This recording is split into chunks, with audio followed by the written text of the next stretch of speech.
Namaste, good morning.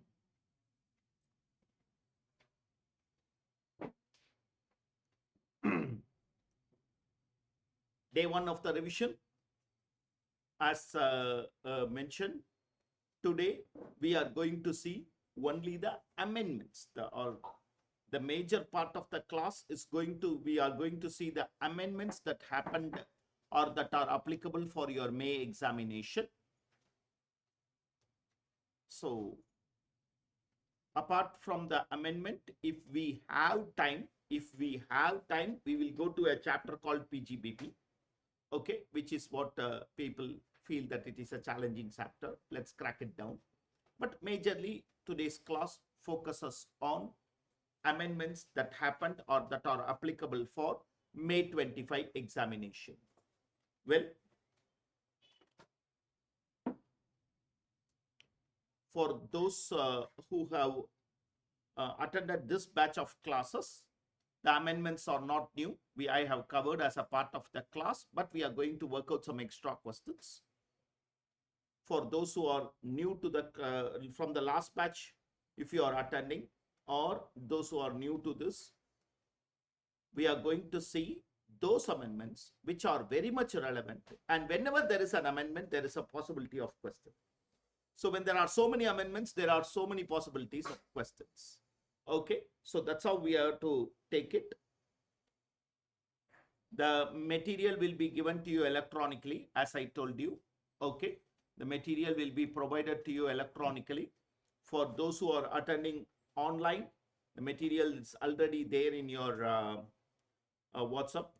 For those who are attending physically in the classroom, the display in the board will be of help to you so that you can understand from there. Without wasting much of our time, I'm going into what are all the amendments that are relevant for our examination. What are all the amendments that are relevant for our examination? Well, let me start with the fundamentals itself. That is, what are all the chapters we have? In that, what are all the amendments that took place? What are all the chapters? Just understand, okay, we have the basic concept chapter, okay, we have the basic concept chapter where rates of taxation has undergone a amendment when we are following the new tax regime. Okay, when we are following this is just to listen, not to take down. When we are following the new tax regime, the rates of taxes, they have undergone a change of it. Because of that, basic concept chapter gets importance. Then residential status and scope of total income.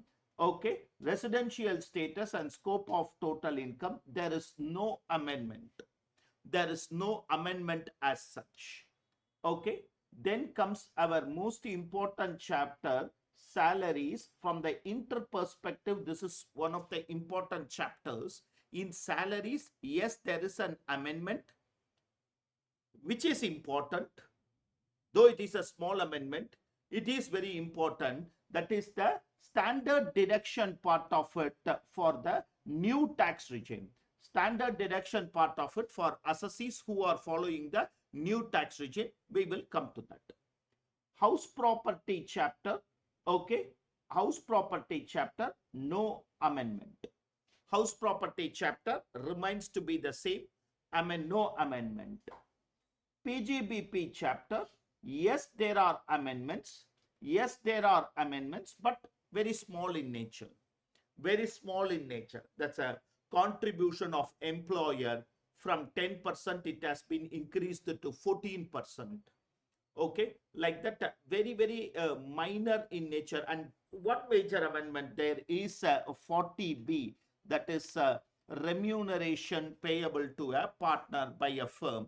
That is a major amendment. But overall, PGBP is a larger to a larger extent in the same manner, except these two. And then comes capital gains. Okay, capital gains, which has been, okay, majorly amended, which has been majorly amended. Okay, major amendment is there in capital gain. Major amendment is there in capital gain. The understanding of that is only going to be today's class main motive, but I'm very sure you will understand it within no time. Be sure about it. Okay, right? IFOS. Okay, yes, there is amendment which is smaller in nature, but I can say yes, there is amendment. Okay, some family pension, and then there is some 2 subsection 22 clause F. There is a new deemed dividend provision, which I believe is going to be again a questionable area for this examination. Okay, then comes clubbing, set off, okay, where I don't find any amendment. Clubbing, set off, where there is no amendment, and then comes deductions. And then comes deduction, a very, very, very small amendment. A very, very small amendment. Till last year, pension contribution, employer's contribution under section 80 CCD subsection 2. 80 CCD subsection 2, which can also be claimed for assessees who are in new tax regime. Till last year, the restriction was 10% of salary. This year, the amendment says it is up to 14% of salary. It is up to 14% of salary only if the assessee is under the new tax or concessional tax or default tax regime. So if the assessee is still under the normal tax regime, it is only 10%. So that is one amendment which is very small, but which has an impact, because salary is always a fancy area of questioning for at inter level. So this is with regard to deduction. There is amendment of rates in TDS and TCS. There is amendment of rates. Okay, rates have undergone a change in some 6 or 7 sections. Rates have undergone a change, which gets the TDS and TCS section important. Okay, advance tax and filing. Advance tax and filing, my dear friends, not major amendments. So when we look at as a chapter of amendment, every chapter has a small nuance amendment, clarificatory amendment, but one chapter which underwent, transformed completely is capital gains. Let's not worry about it. Let's understand it very clearly. Okay, though this is the order of amendments, this is the order of chapter, I will first take a basic concept about the change of rates, and then move on to capital gains. And then come back and do all the rates of taxation questions also. I am taking into account in the preparation of our material the RTP released by the Institute for our May examination. That will form part of our material. You need not separately refer to it. Number 2, I am also taking into account the MTP, mock test paper 1, because that is what is completed. MTP 1 will also be answered in the classroom as the days goes by. My dear friends, let me start with the rates of taxation amendments. And now I am only talking about the normal rates of taxation or slab rates of taxation. I am only talking about slab rates of taxation. I am nowhere going to talk about special rates of taxation now. As I said, I will complete capital gains chapter and come back and speak about special rates of taxation. Now my holistic intention is slab rates of taxation. Slab rates of taxation. This is where my focus. Slab rates of taxation. As we all know, okay, there are two types of slab rates of taxation. One mentioned in the Finance Act. One mentioned in the Finance Act, Section 4 of the Income Tax Law, which is known as the charging section, says refer in Finance Act at the rates specified in the Finance Act. So whatever is the one specified in the Finance Act, and the second system is known is part of income tax law, okay, is part of income tax law as of now, okay, since this is there for a longer time, this is known as traditional or old system of taxation. This is known as traditional or old system of taxation. My dear friends, this is popularly known as traditional or old method of taxation. Okay, right? Okay, though it is known as old, but I will still say this is still prevalent. This is still prevalent. So let me give a name for this as normal system of taxation. Let me give a name for this as normal system of taxation. This is known as concessional, okay, system or concessional rate of taxation, which is also known as new system, new tax regime, okay.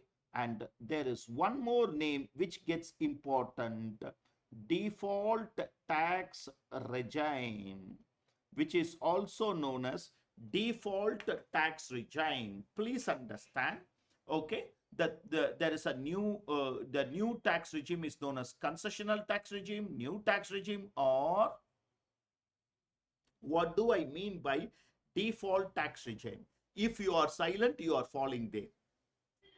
If you are silent, you are falling there. So it is known as default tax regime. Once more explaining. If an assessee is silent, if I ask him which system of taxation he follows, and he is silent, the department says he falls under the new tax regime. So it is known as default tax regime. It is known as default tax regime. Is the class following? Okay. So under the default tax regime, some assessees fall, or some cases are handled over there. So new tax regime, which is also popularly known as default tax regime. Now, please understand.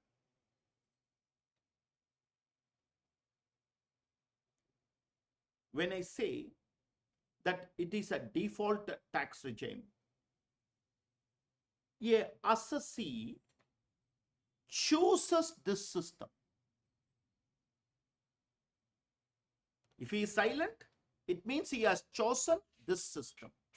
So if somebody want to go by the traditional or old tax system, which in the classroom we call it as normal tax regime, he has to opt out of concessional tax regime. The wordings in the question should be opting out of concessional tax regime. Opting out of concessional tax regime. Let me once more explain to you.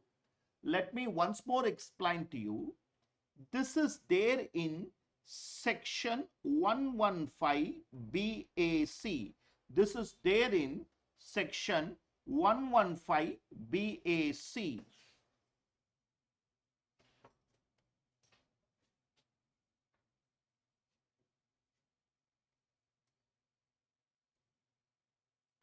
This is there in section 115 BAC.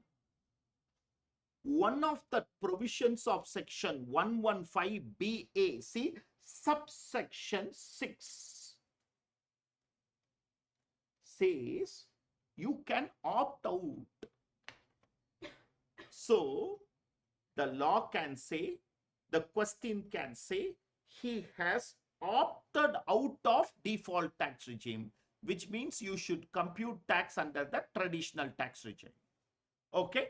Or the question can also very rarely, they are very clear about it.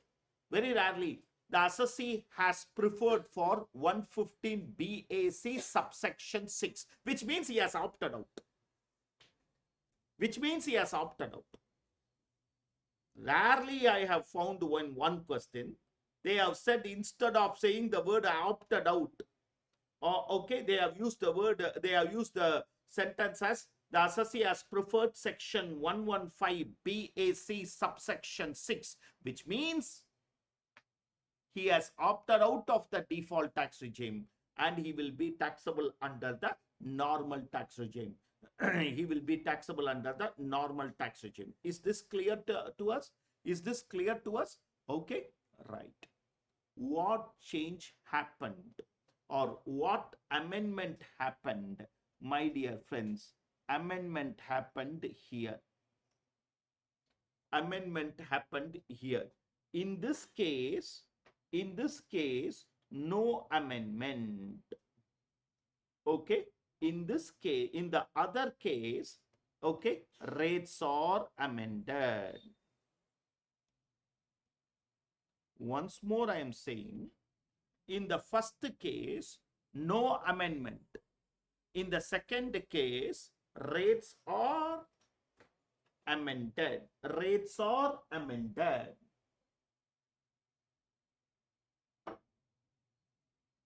How do I say? Or what do I mean by this? The rates of, this is only we are talking about slab rates of taxation. The rates are divided into two. Normal rates, special rates. Special rates, we will separately deal with it. I am only talking about the normal rates of taxation, which is also popularly known as slab rates of taxation, which is also popularly known as slab rates of taxation, which has seen an amendment. Which has seen an amendment. What is that amendment? What are all the amendments that has gone into? First, let us understand normal rates of taxation. Normal rates of taxation under the Finance Act. In your notebook, all of you are writing this. Normal rates of taxation. All of us in the notebook are writing this. My dear friends, whatever has been so far you are preparing, whatever for the income tax subject for that 50 marks, whatever you are preparing, fine, you are prepared well, keep that. From now on, this is whatever we are doing in the classroom is sufficient. Sir, already I have not prepared. That is not the case I am speaking. I am speaking if you have already prepared up to a level, from there on, I let our revision material is sufficient. Second, the revision material is more than sufficient for you to come back from your previous day examination, that is after law examination, if you have 2 days, okay, and if you want to devote 1 day for DT, 1 day for IDT, for that 1 day, this revision material is more than sufficient. Okay, you will be able to cover the revision material in approximately 12 to 14 hours. 12 to 14 hours. In the classroom, it might be coming up to 18 to 20 hours. But when you sit at home and work, it will be 12 to 14 hours, which is more than sufficient. Okay, so whatever notebook you are writing now, whatever from there on, remember, from here on, only this is going to be your major preparation. The other thing is going to be there. Wherever we want doubts, etc., you can refer to that. Let's start. Okay. Rates of taxation. What have you written? Normal rate of taxation as per Finance Act. As per Finance Act. As per Finance Act. Okay. I want you to divide into 4 columns. I want you to divide into 4 columns. Please listen. I want you to divide into 4 columns. First is a smaller column, not very smaller. First is a smaller column. Next 3 equal columns. First is a smaller column, not very smaller, or actually you can put it as equal columns also. Equal columns also. I want you to divide it into 4 columns. I want you to divide it into 4 columns. The first column is particulars. Particulars. The second column is, very cautiously we should write, individuals less than 60 years old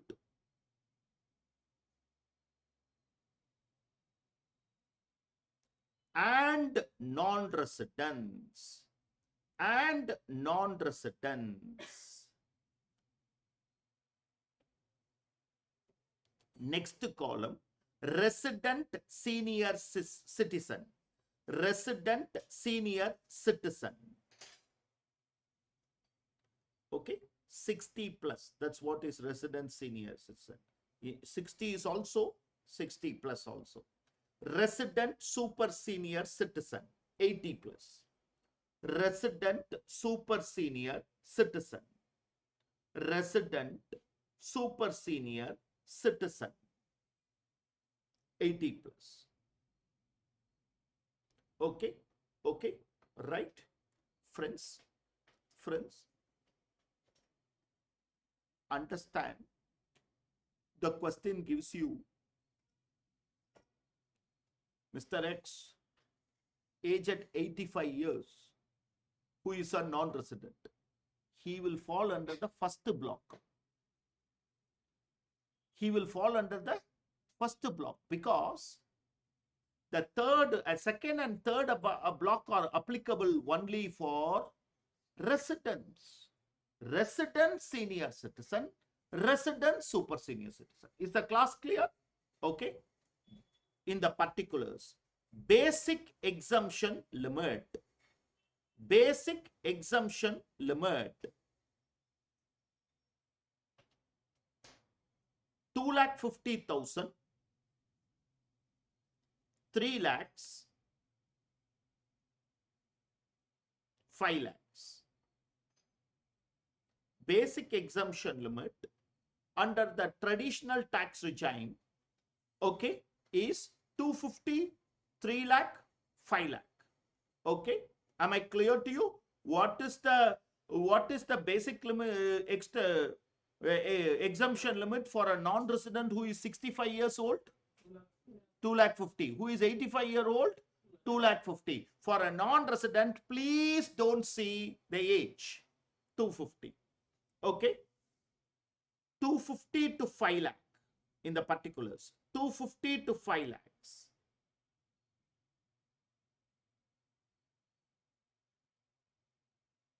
Five percent not applicable. 5% not applicable. Why not applicable? Because their basic exemption limit itself is 5 lakhs. Their basic exemption limit itself is 5 lakhs. So there is nothing called 250 to 5 lakh. Okay. 5 lakh to 10 lakh.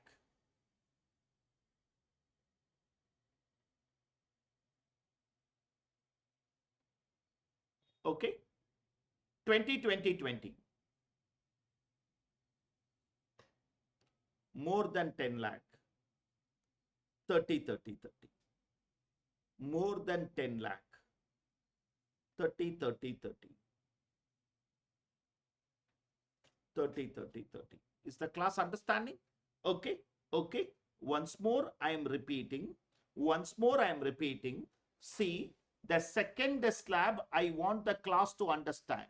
Okay.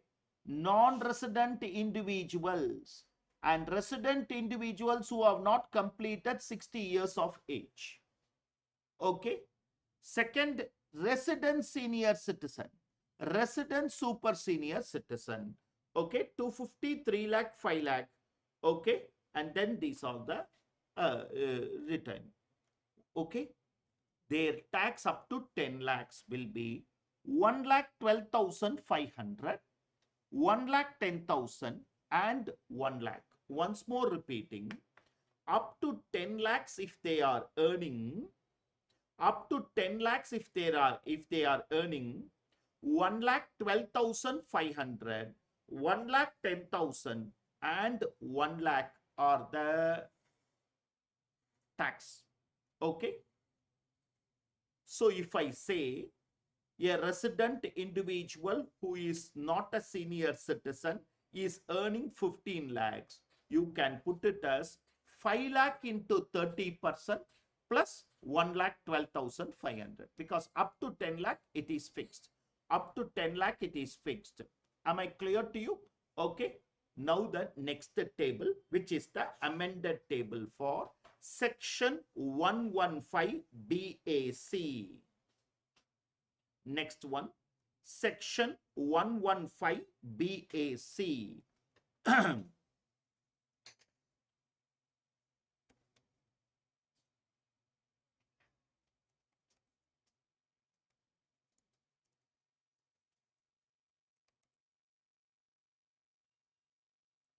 Section 115 BAC, rates of taxation.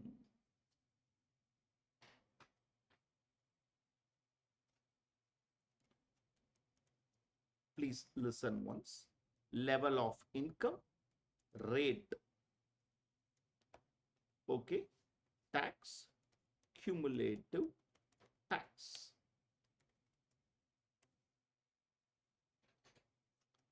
Basic exemption limit, basic exemption limit, okay, that is up to, okay, up to rupees 3 lakhs. Okay, no tax. Up to rupees 3 lakhs, no tax. 3 lakh 1 to 7 lakhs. My dear friends, those who have been there in the last year or last attempts, it was very simple to remember. 3, 6, 9, 12, 15. Now that is gone. Okay, the rates have changed. 3 lakhs to 7 lakhs, 5%. Okay, 7 lakh to 10 lakh, 10%. 10 lakh to 12 lakhs, there is a new one which is not a 3 lakh jump, which is just a 2 lakh jump. Okay, 15%. 12 lakh 1 to 15 lakhs, 20%. More than 15 lakhs, 30%. More than 15 lakh, 30%. So there is a slab change, because of which we call it as an amendment. 3, 6, 9, 12, 15 was previously. Rates remaining the same. Now 3 to 6 has become 3 to 7. Okay. 9 to 12 has become 10 to 12. Okay. So let's forget the new one. This is the slab. Okay. So here I am working out. The difference is 4 lakhs. 4 lakhs into 5%. 4 lakhs into 5%. Here 3 lakhs is the difference. 3 lakh into 10%. Here 2 lakhs is the difference into 15%. Here 3 lakhs is again the difference into 20%. Am I clear to you? Am I clear to you? So the cumulative tax will be, okay, the cumulative tax will be, okay, up to 15 lakhs, 1,40,000 and more than that 30%. up to 15 lakhs, 1,40,000. If somebody says they have earned 18 lakhs and they are following the concessional tax regime, 3 lakhs into 30% plus 1,40,000 plus 1,40,000. Please take down.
Shall I, friends? Shall I? So, the rates of taxation under the new tax regime has undergone a change. The change is simple.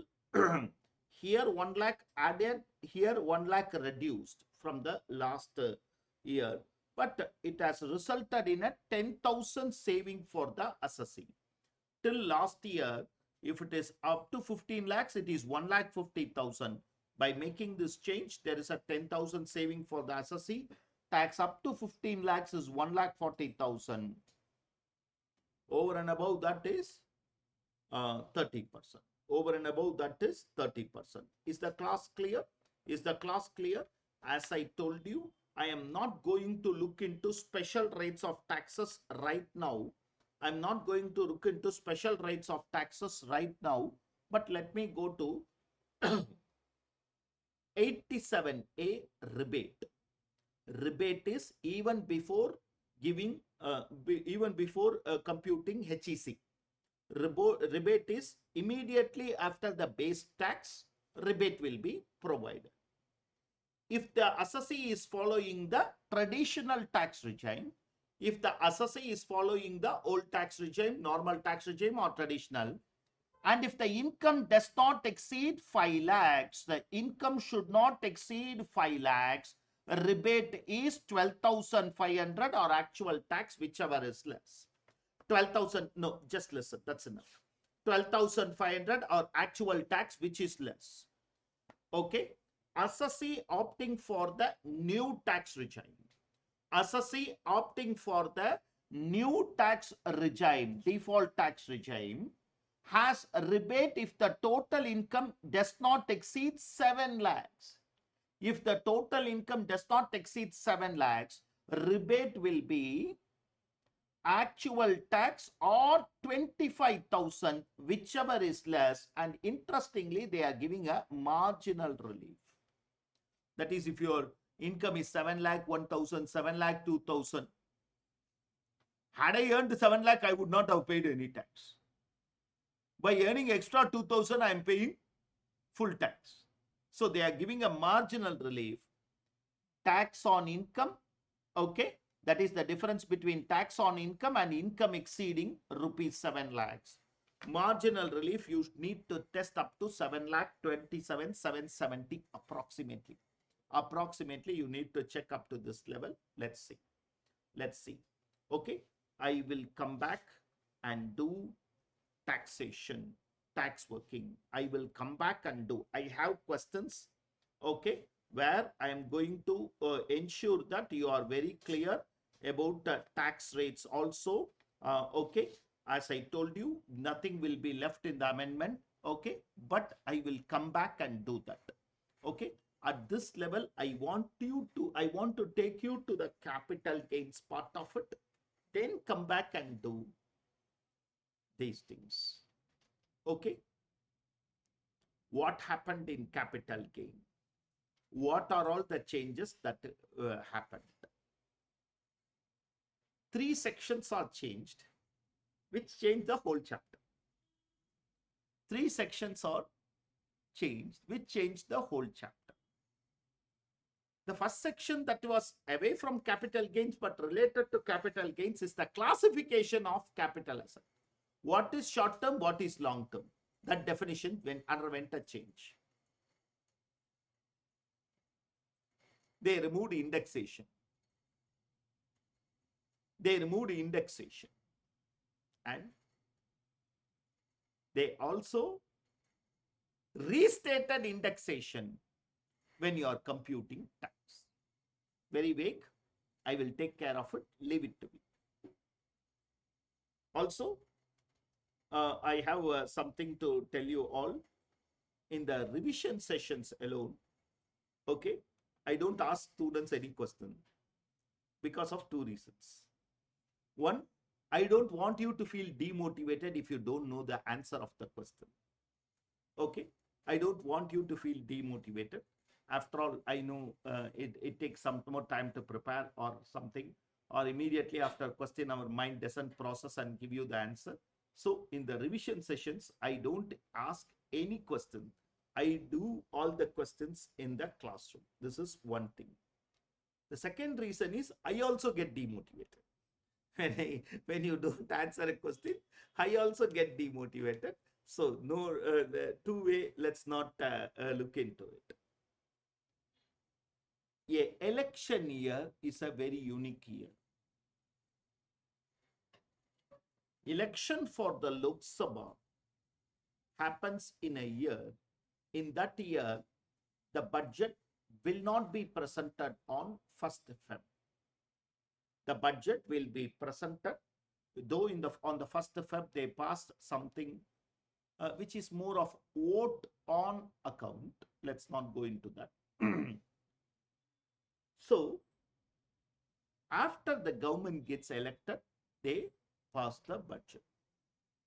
Okay, and remember, for this year, for the year 24-25, the budget was read in the parliament on 23rd, okay, on 23rd July 2024. On 23rd July 2024, and somewhere in the mid-August, it got passed and president's accent was obtained. That is different. So this date is very important. All changes happened in this date. Some changes happened. No, you need not write it.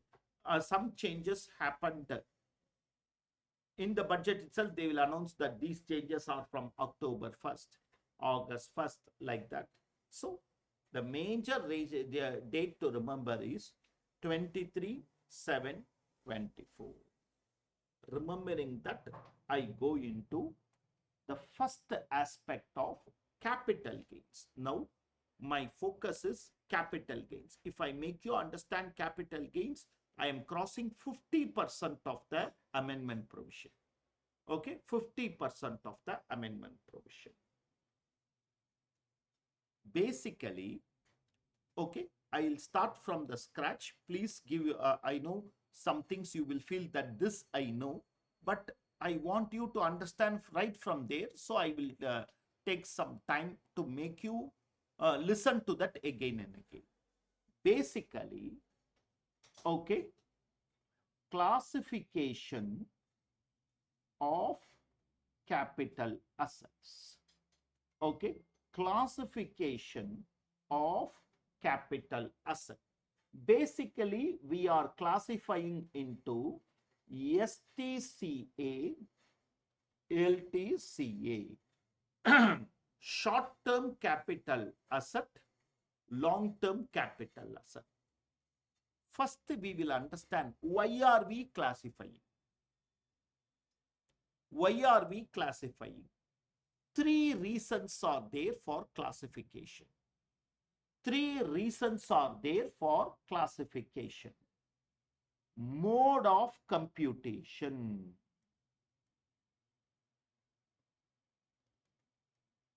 Mode of computation is one reason. Set of provision. Set of provision, please understand, STCL can be set off either against STCG or LTCG, whereas LTCL can be set off only against LTCG. Once more repeating, STCL can be set off either against STCG or LTCG, whereas LTCL can be set off only against LTCG. This is second reason. Third reason, rates of taxation. Third reason, rates of taxation. STCG, except 111A, is taxable at the slab rates. At the slab rates. Whereas LTCG, if it is 112, there is a rate. 112A, there is another rate. So, I am classifying into STCA and LTCA because of three reasons. Mode of computation, set of provision, and rates of taxation. Remember, this has no change. Same. Set of provision is same. Whereas mode of computation, okay, has undergone a change. Rates of taxation has undergone a change. The mode of computation has undergone a change. Rates of taxation has undergone a change, and the definition of classification itself has undergone a change. The classification itself has undergone a change. Okay, in our notebook, capital gains. Capital gains.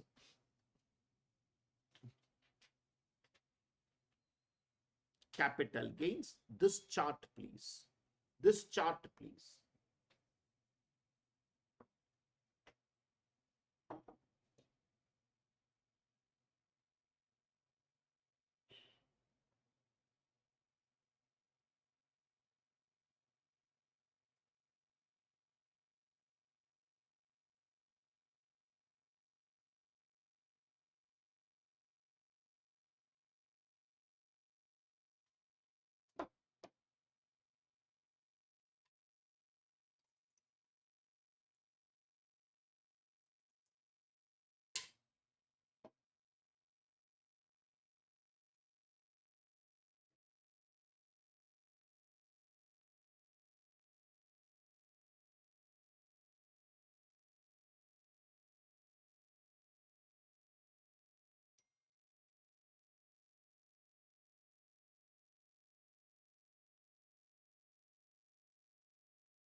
Shall I? Shall I? Shall I? All of us, online students, I hope you are all following. I hope you are all traveling with me. Yes, sir. Shall I proceed? Shall I proceed? Okay. Again, every time I am going to make you listen, understand, then only take the pen and write it down. Okay, friends. Okay. In the classification of STCA and LTCA, interestingly, law has not defined what is a LTCA. It has only defined what is an STCA. In the classification, the law has not defined what is an LTCA. It has only defined what is STCA and said whatever is not a STCA is a LTCA. Okay, law has not defined LTCA. Long-term capital asset is one which is not a short-term capital asset. So the whole aspect of it falls under section 2, subsection 29A, which has to define what is short-term capital asset. Let us take some time. Let us take some time and understand what is short-term capital asset. All of us, you are not taking it down, you are only listening. Okay, what is short-term capital asset? What is an STCA? What is an STCA? Please understand. Up to 22nd July 2024.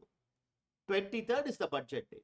Up to 22nd July 2024, there were 3 classifications. Okay, up to 12 months, up to 24 months, okay, up to 36 months. Okay, some assets, if you hold it for 1 year, it is a short term. More than 1 year, it is a long term. Some asset, up to 2 years, it is short term. More than 2 years, long term. Some assets, up to 3 years, short term. More than 3 years, long term. Okay, up to 22nd. What are all they? Listed shares, securities. No, you are not writing. You are not writing. You are listening. Listed shares, securities, and units of equity oriented funds. Units of equity oriented funds. I am going slow. Let me be patient, because capital gain, if you understand, 10 marks in the examination, I think you are cracking, or at least 7 marks you are cracking. Up to 12 months, listed shares and securities, units of equity oriented funds. If you buy and sell within, and if you sell within 1 year from the date of its purchase, it is a short-term capital asset. Otherwise, it is a long-term capital asset. Am I clear? Okay. Up to 24 months are unlisted shares and immovable property.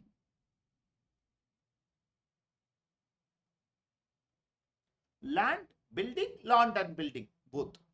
It can be land or building, or land and building. Okay. Immovable property and unlisted shares.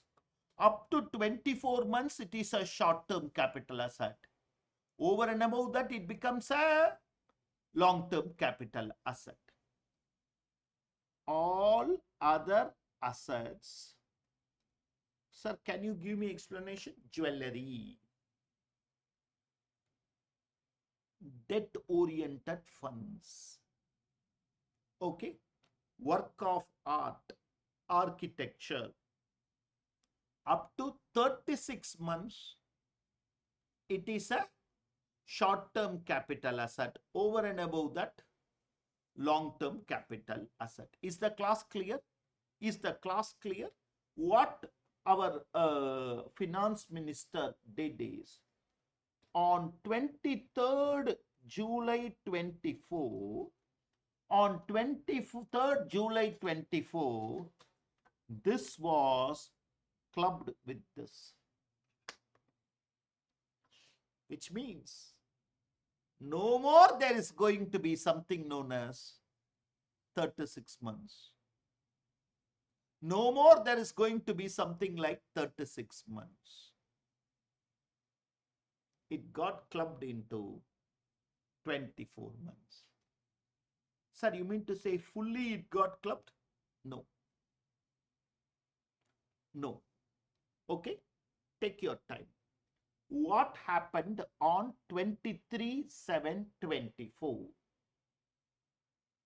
I again divided into, understand, 3. What am I dividing? This other assets. Okay, this other assets, I am again dividing it into 3. What did I do? Units of business trust, which is not there in our syllabus. Don't worry. Sir, what is this business trust? Not there in your syllabus. This got clubbed here. This got clubbed here. Jewelry, art, others, this got clubbed here. Okay. Debentures will always be STCA.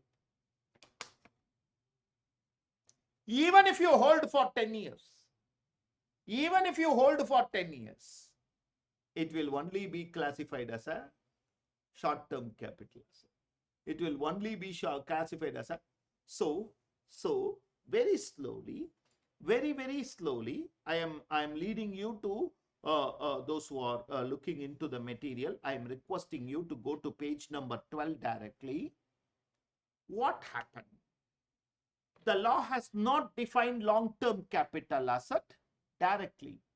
It defines STCA and specify whatever is an STCA, whatever is not a STCA will be a up to 22nd. Listed shares, securities, equity oriented fund up to 12 months. Unlisted shares and mover, any other asset. What happened after that? Only 2 classification. And in this, I added something known as units of business trust, which is not there in our syllabus. Don't worry about it. And in case of immovable property, unlisted shares and all other assets up to 24 months. There is no more a third classification called, but unfortunately it happened on 23rd July. Those who are writing the examination of May, September and January has to remember that they have to remember both the provisions. Up to 22nd July, though institute will rarely test on them because they also know dynamic section will only be tested, not an old provision, but generally remember this is up to 22nd July. This is up to from 23rd July. So in our notebook, take this part alone as a chart.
This is on 23rd July. This other asset became part of 24 months. Okay. Though I classify this into 3, but generally other assets is mingled with second category.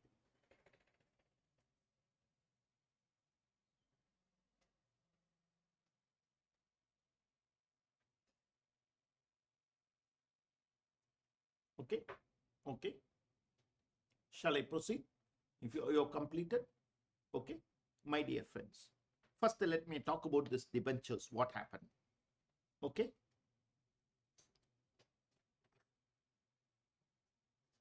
I'm there in page number 14. Listen. That's it.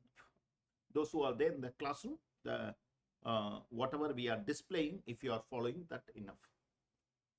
This provision is applicable for various unlisted bonds, unlisted debentures, market-linked debentures, etc. Debt-oriented funds, which means 65% of the investment is in debt. 65% or more of the investment is in debt, we call it debt. Capital gain would be deemed to be short-term capital gain and chargeable to normal rates. Remember, no more in the case of debentures, it will be known as up to 36 months, etc. No. In other words, it overrides classification provision. That is, no more classification provision is applicable for them. Irrespective of the period of holding, it will be treated as STCG only. Suppose an unlisted debenture is redeemed after 10 years and the debenture holder receives more than what he has acquired. It is even for 10 years, it will be STCG. Expenses will be allowed. No deduction for obviously STT. Am I clear to you? Okay. So, if you see in the question paper, henceforth the debentures, don't see the date of purchase, date of sale. Consider it as short term. Consider it as short term. Am I clear to you? Am I clear to you? So, that's why I have put here, when I go with the other assets, one thing which is not there in your syllabus, you need not worry about it. Units of business trust. What is business trust and all? We will see it in the final. Okay. Jewelry and other assets moved here. Okay, sir. What about debentures and debt-oriented funds? Always short term. Always short term. They will never be classified as long term. They will never be classified as long term. Okay. So, once more coming back to page number 12, we are clear about this table now. From 23rd July 24, there are only two classifications, 12 months, 24 months. Is it clear? Shall I move on? Okay.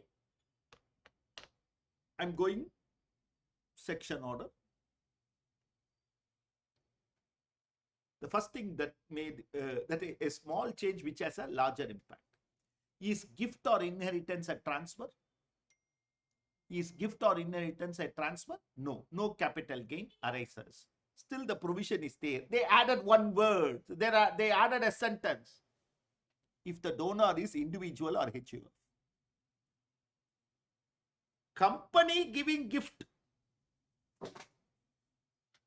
LLP giving gift. Till last year it was exempt, friends. People were using this provision. Till last year it was exempt. They said, boss, the donor should be, the transferor should be individual or HUF. Technically this means, if now from 23rd July, if a company give a gift, if a LLP give a gift, it is taxable.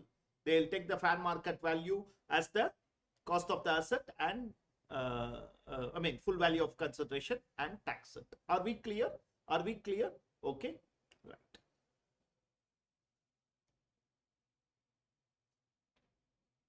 What is that? When I wrote, the mode of computation is different. What do I mean? For a short-term capital asset, Sale value minus purchase value is equal to capital gain. Repeating. For a short-term capital asset, sale value minus purchase value. I know expenses are there, improvement are there, but on a raw basis, I am telling you, sale value minus purchase value is equal to capital gain. For a long-term capital asset, sale value minus indexed purchase value. Sale value minus indexed purchase value is equal to gain. That indexation is gone. That indexation is gone for assets sold on or after 23rd July 2024. Class, very important. Put it in your mind. For all long-term capital assets sold on or after 23rd July 2024. As soon as you get the question paper, as soon as you read a capital gain question, underline the date of sale. If it is up to 22nd July 2024, yes, indexation is there. On or after 23rd July 2024, while computing capital gains, no benefit of indexation. So, as like I computed for STCA, I am going to compute there also sale value minus purchase value.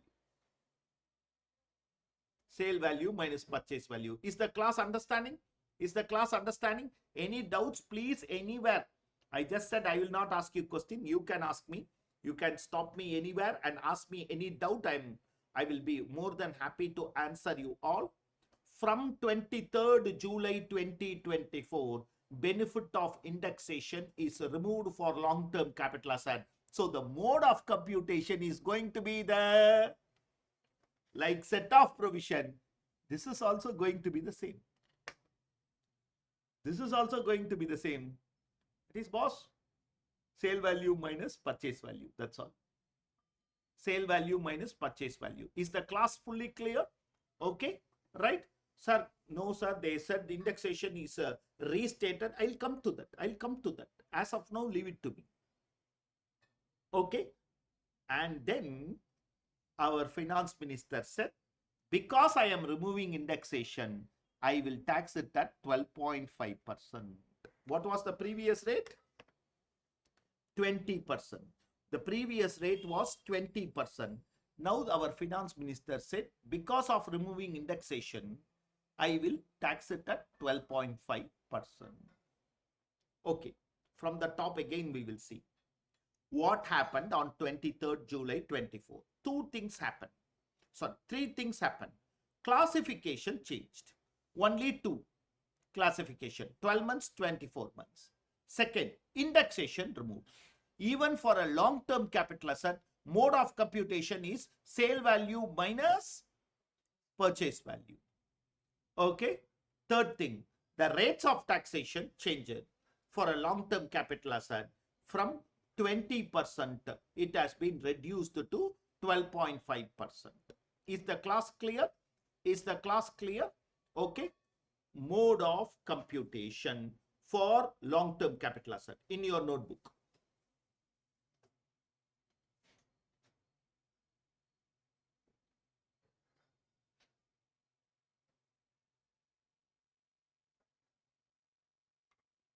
Mode of computation for a long-term capital asset. Under that, please write it very neatly and keep up to 22nd July 2024. Up to 22nd July 2024. Okay. Up to 22nd July 2024. I'll also write so that you are clear.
less cost of transfer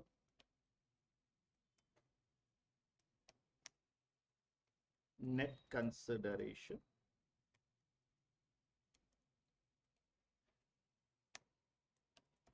less indexed cost of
okay.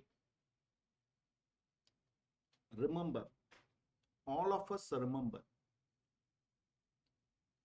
on and from 23rd July, if they say the transfer has taken place, while computing capital gain, no question of indexation. Later, I am going to say something special provision for individuals and HUF where indexation can be applied. I am going to very soon say, but that is at a different level. While computing capital gain, never apply indexation. Straightly, how you do for a STCA, do it in the same manner for LTCA also. If the transfer take place on or after 23rd July 2024. Am I clear? If the transfer takes place on or after 23rd July 2024. Is the class clear? Why I am again and again, I want to go slow here. There are some cases which we have studied. There are some cases which we have studied. Like, transfer has already happened. Capital gain arises later. Transfer has already happened. Capital gains arises later. 4 cases are there.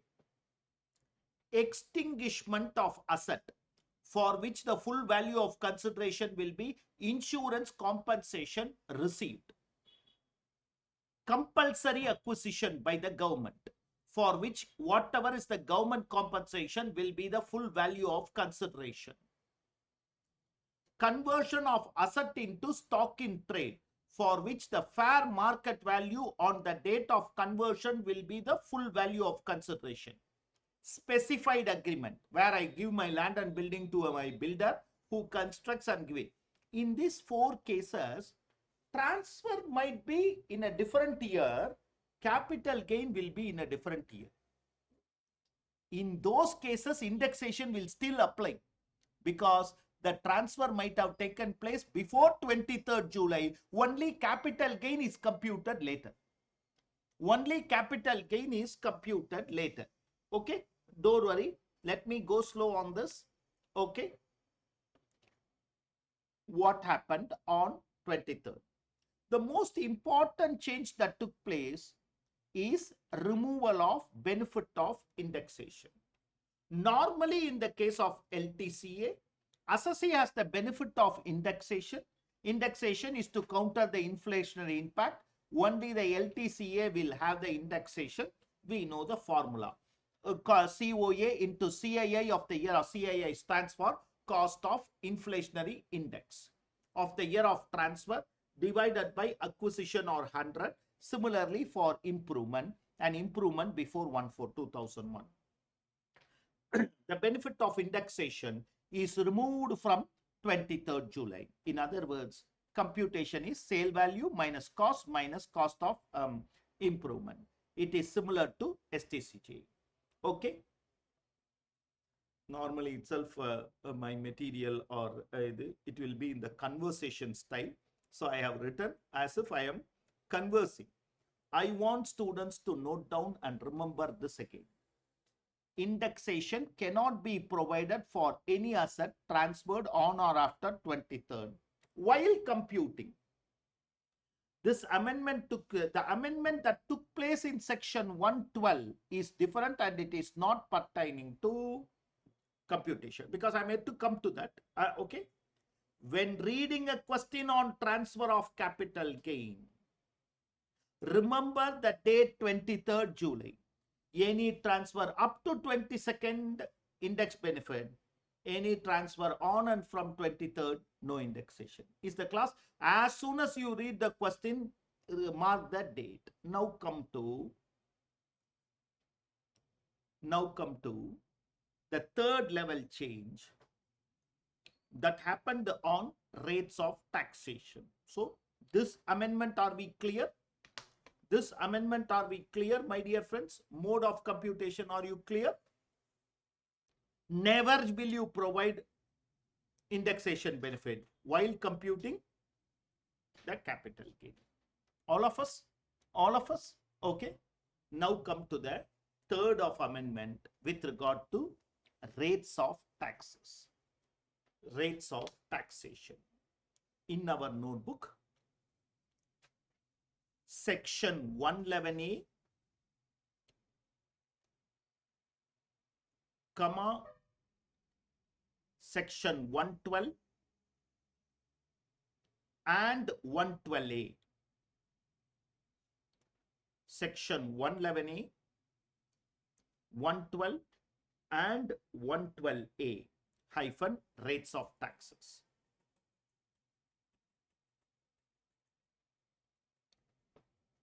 Okay, friends, 3 columns. The last 2 we are going to write the rate only. Okay. Nature of transaction. Nature of transaction. Nature of transaction, which is going to be the larger column, up to 22nd July 24, smaller columns, up to 22nd July 24, on and from 23rd July 24. Up to 22nd July, on and from 23rd July. Okay, shall I start? Okay. Section 111A in the particulars or nature of transaction. Section 111A, STCG on which STCG on which STT is paid. STT stands for Security Transaction Tax. STCG on which STT is paid. Okay, remember this is a slightly unfavorable amendment. 15%, 20%, 15%, 20%. Okay, 20%. It has been increased. Okay, okay. I'll come to 112 later. I'll complete 112A also and come to that. Section 112A. LTCG on which STT is paid.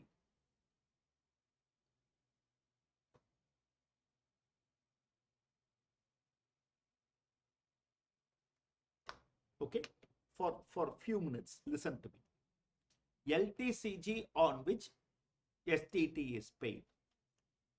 Till 22nd July. All of us, you are not writing. Till 22nd July, how it was is, first 1 lakh, nil. More than that, 10%. This was raised to 12.5%. This was raised to 12.5%. This was made as 1,25,000, and very interestingly, they have made it for whole of the year.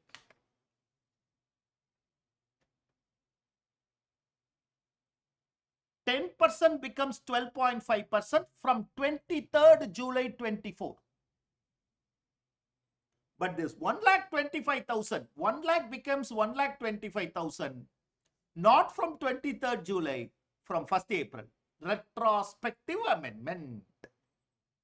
From 1st April itself, you can take it. Are you understanding? So, under that, on the first 1,25,000, no, in the particulars column only. On the first 1,25,000, dash, gain exceeding 1,25,000. Gain exceeding 1,25,000. 10%, 12.5%. 10%, 12.5%. Is the class following? Okay. Are you all understanding, friends?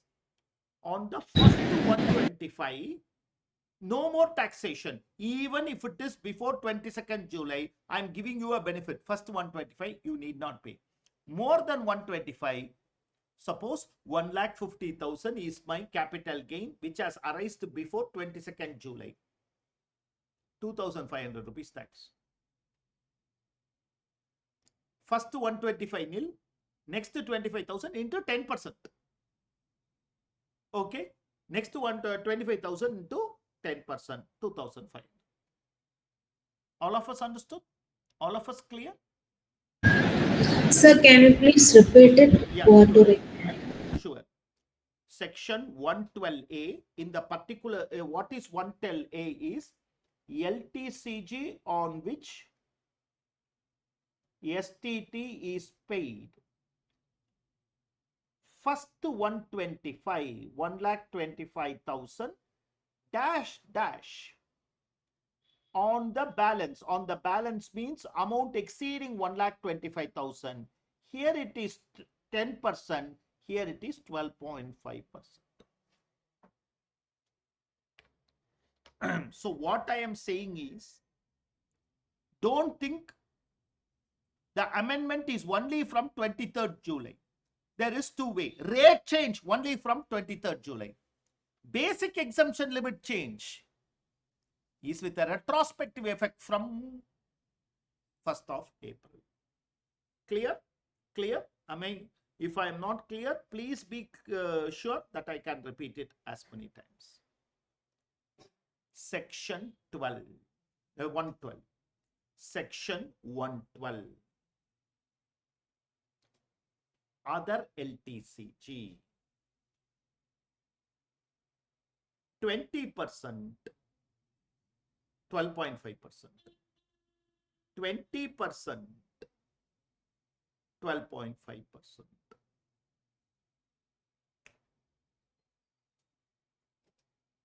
20%, 12 point. Why 20%? Because I gave you indexation. Indexation benefit is removed. So I understand your capital gains will be more if I remove the indexation benefit. So pay a lesser tax, 12.5%. Is the class clear? Is the class clear? Then individuals and all classes of assessees went and appealed. Had I known it yesterday, I would have sold my land and building. I would have paid only lesser tax. I never know that you are going to amend. I thought it is going to be the same provision.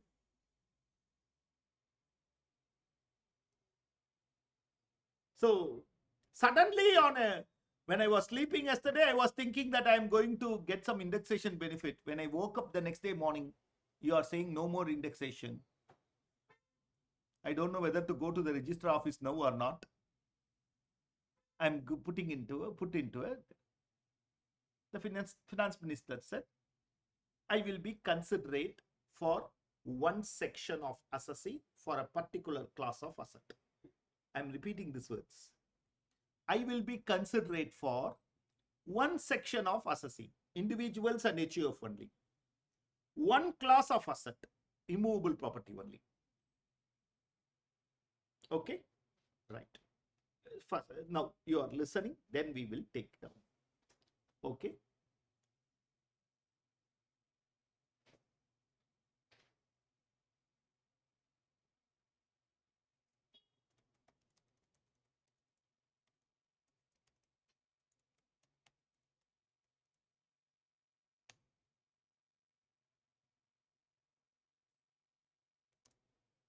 Where the transfer or listening only is individual or HUF.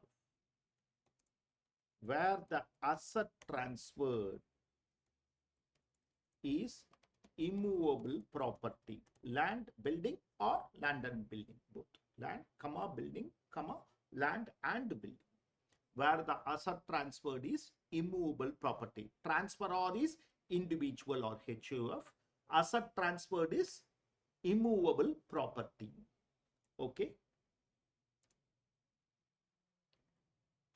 assessee can opt to pay 12.5% without the benefit of indexation or 20% with the benefit of indexation, whichever is beneficial, or I can write it as whichever is lower. Whichever is lower. Is this option available for LLP, companies, cooperatives, charitable trust? Is this option available for individuals and HUF? Is this option available for individuals and HUF selling jewelry? No. One is selling work of art? No. Only for immovable. Not for unlisted shares, nothing. What is transferred is immovable property. Who is transferring is individual or HUF. If these two conditions are satisfied, okay, how the law tells you. I want you to understand, appreciate how the law has communicated to you. If, okay, this you understood, right? Whichever is less. How the law writes the words, you have the, if tax computed under the erstwhile regime, that is taking 20% with indexation, is lesser than tax computed under the present regime, that is 12.5% without indexation. Ignore the difference. Ignore the difference, which means if the tax under the old system or indexed system comes to, okay, 12,50,000. Tax under the new system, that is without indexation, 12 lakhs. Okay, ignore 50,000. Sorry, 14 lakhs. Ignore 1,50,000. Ignore 1,50,000. Are you understanding? Are you understanding? So, but instead we can easily use the words whichever is less. Hold on.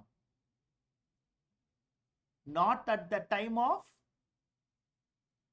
computing capital gains.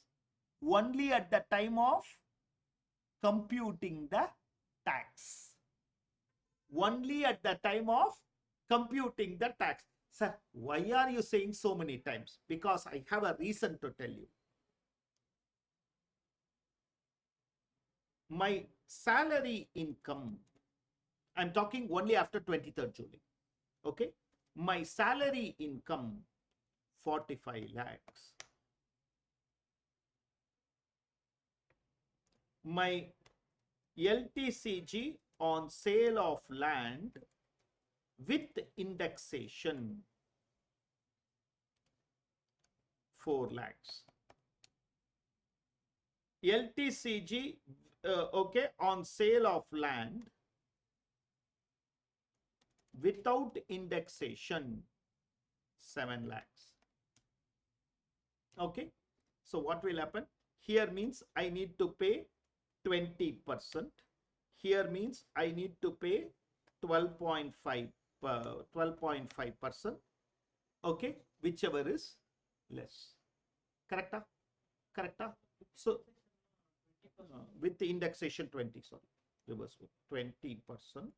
Here I will pay 12.5%, whichever is less. At the time of computing tax. Why?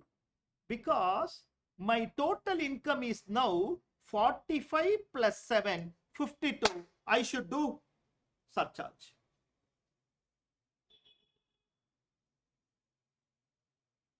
I should do surcharge. It is not 45 plus 4. That's why I am taking this time. At the time of computation, Remember, that's why I said, once you understand computation only, I can go for the next one. Once you are understood computation only, I can. At the time of computation, no change, sir. No change, friends. Removed is removed. You have to compute. His total income is not, there is nothing called 4 lakhs at the time of computing. His total income is 52 lakhs. His total income is 52 lakhs. Is the class following? Is the class following? At the time of computing tax. So for this, I am asked to compute tax. Okay, I'm not taking other things. Okay, normal tax. Let me go by new region. 45 lakhs minus 15 lakhs. Okay, into 30% plus 1,40,000. His tax is normal tax. Tax on LTCG, I have two options. Either I can put 7 lakhs into 12.5%, or I can put 4 lakhs or 3 lakhs. 4 lakhs into 20%, whichever is less. So I put this much, and now I have to compute surcharge. Had I put 4 lakhs here, my income would have only been 49 lakhs. I would not have be liable to, but that law does not give me the option. The finance minister's intelligence worked here. I will give the benefit to who? Individuals and HUF, because they are the voting population. Company will not go and vote. On what? Land and building. You take the indexation. When you say no, how they say? Yeah, indexation is restored. Is it so? Is indexation restored? No. Indexation is removed. At the time of computing tax, you use whichever is less. Is the class clear? I will give you one more example. I will give you one more example to appreciate this amendment. LTCG without indexation, 3 lakhs. On this I will pay. Without indexation, 12.5%. With indexation, LTCL minus 1 lakh. You need not pay any tax. You will be happy. You need not pay any tax. But what you don't understand is that carry forward of 1 lakh cannot be had. You cannot carry forward that 1 lakh loss. Why? Because it is not at the time of computation. It is at the time of computing tax. It is at the time of computing tax that long-term loss will be lost. Is the class completely clear? Okay. Be 100% sure. Sir, while computing total income, no indexation. Compute it as it is if it is after 23rd July. While computing tax, we will keep checking question after question. Now, back to your notebook. Back to your notebook. You have written 20 and 12.5, right? Put the asterisk mark for the 12.5. Put that asterisk mark for the 12.5, and we will write special provision. We will. It's a theory. The table is over. The table is over. So special provision.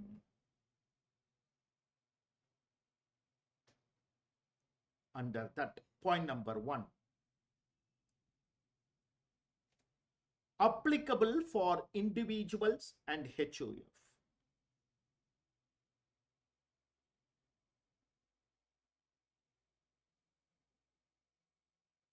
Point number 2. Applicable if the asset transferred is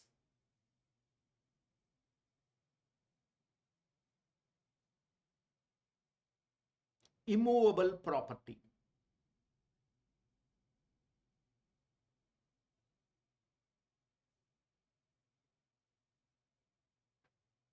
Okay.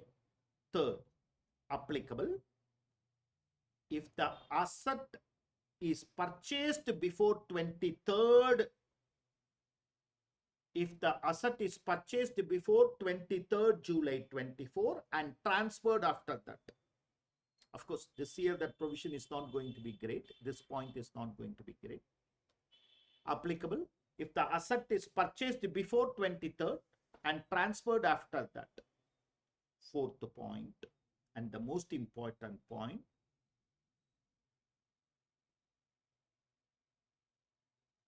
the assessee can opt to pay, the assessee can opt to pay tax either at 12.5% without indexation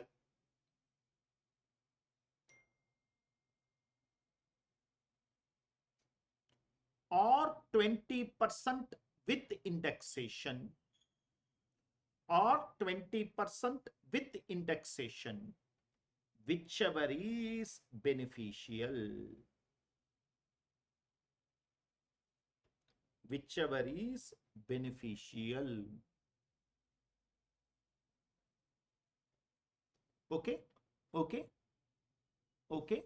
Once more, how the law has written it. How the law has written it. Listen, friends. In case of individuals and HUF, where immovable property is acquired before this date and sold after that date, the tax computed under the erstwhile method. What is erstwhile method? 20% with indexation. That is the old method by applying indexation is more than the tax computed under the new method, 12.5% without indexation. Then the excess tax shall be ignored. In other words, 20% or 12.5%, whichever is lesser. Are you all understanding? Are you all understanding? Is all the capital gain amendment beneficial to the assessee rate deduction? No, sir. STCG on which STT is paid, rate is increased from 15% to 20%. LTCG on which STT is paid is also increased from 10% to 12.5%. One small benefit is that 1 lakh has become 125, and other thing only is reduction in rate. Okay, 15 to 20, 20 to 12.5, and 10% exceeding 125.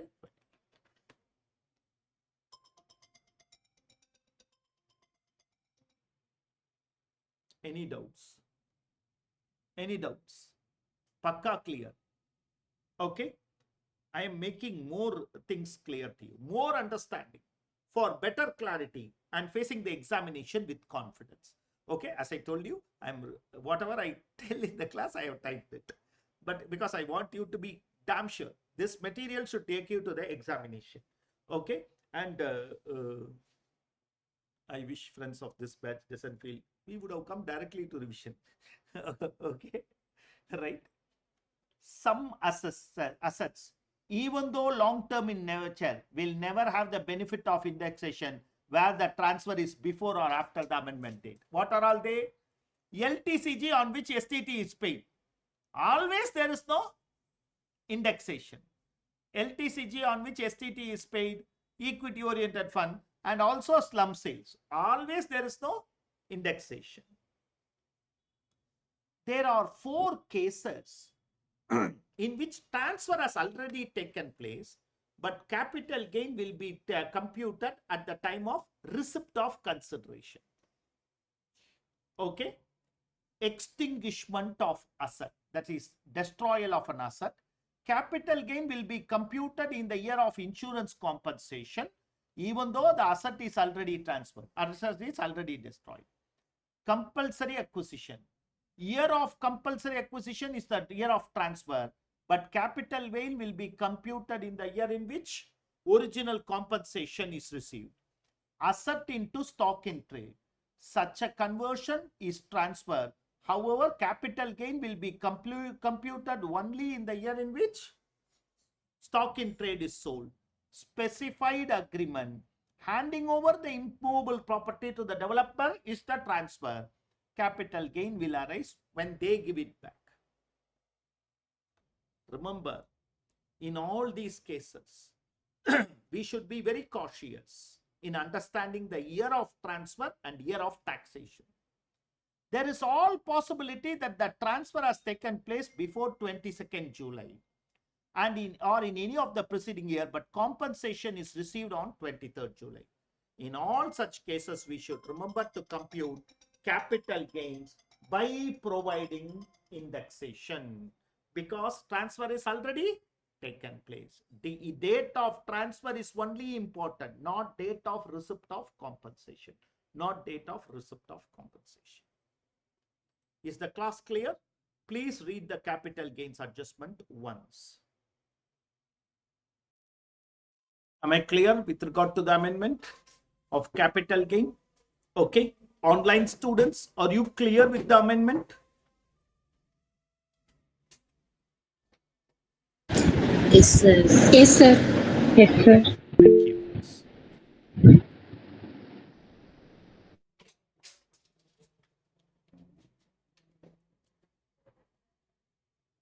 I am walking into page number 70.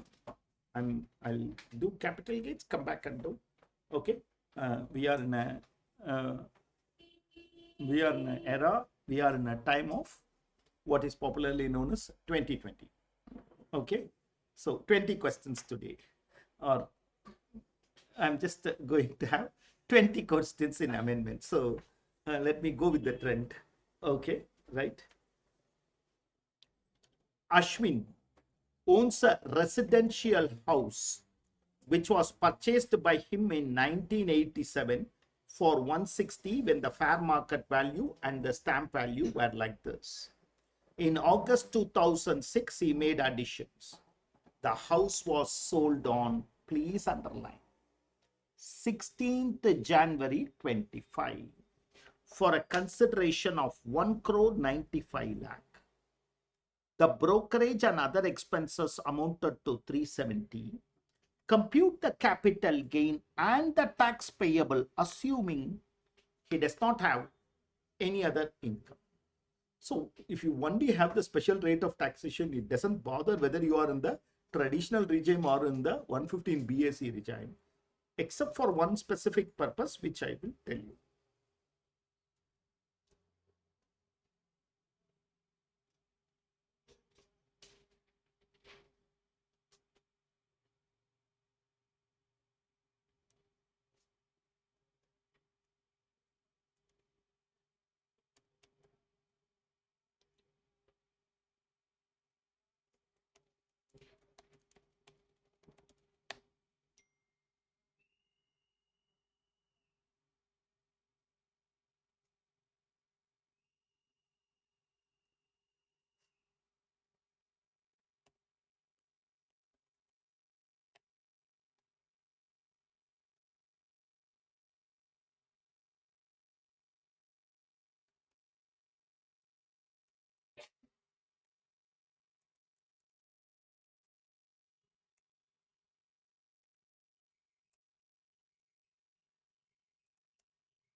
Okay.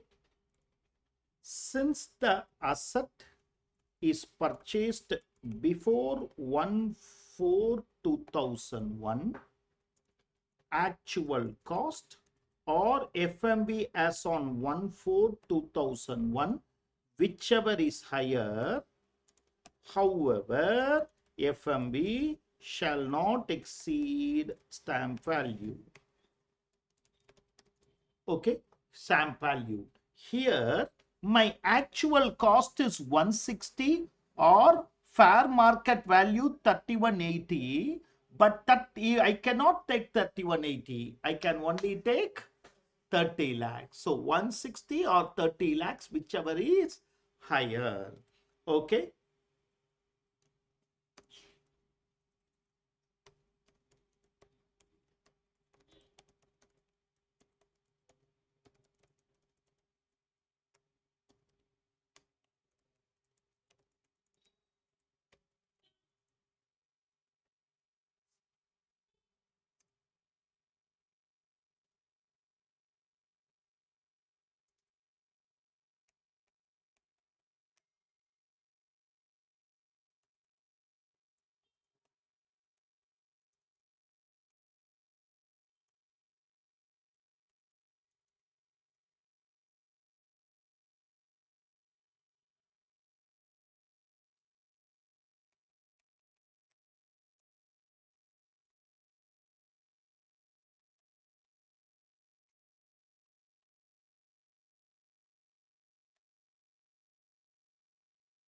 Directly, there is no exemption, so that taxable LTC.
Should be ignored, continues to be ignored. Very good.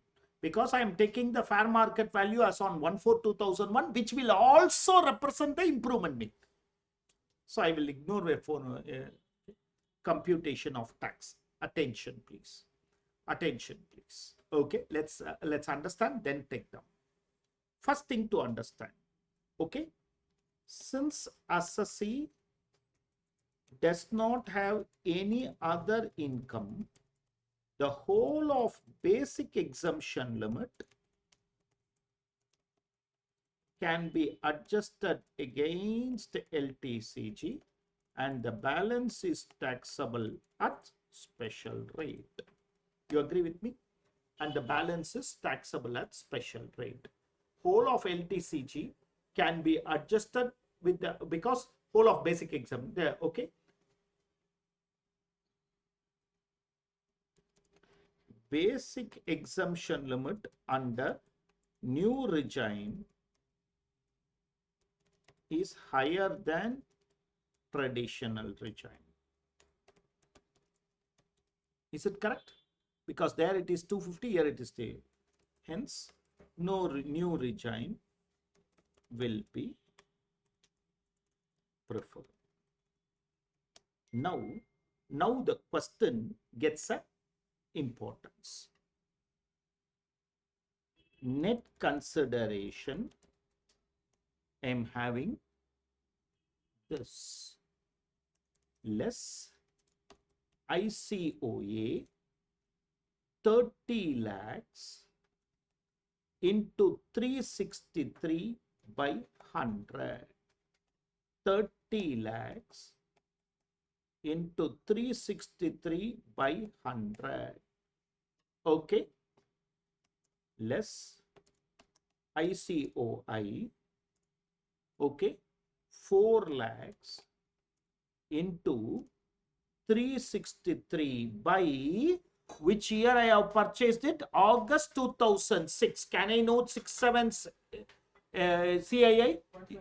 122. In the same page I have given 4 lakh into 363 by 122. Okay.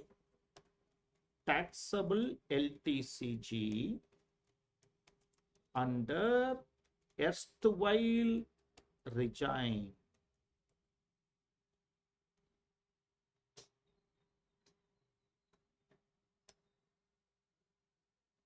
Are you understanding? Are you understanding? Okay. Are you understanding? Any doubt in this? Okay. Up to this, write down. Up to this, write down.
May I, friends? May I? Okay.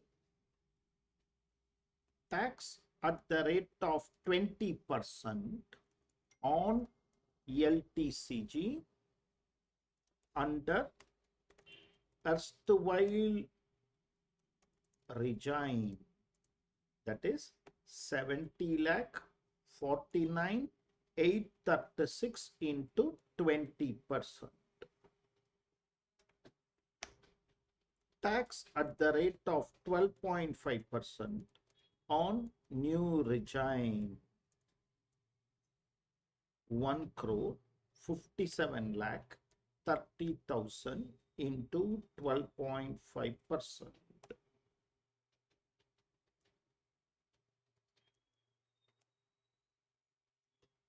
Whichever is beneficial.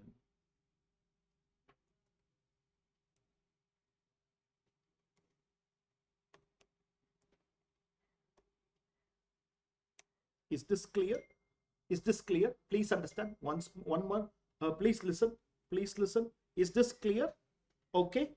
Add surcharge. What percentage?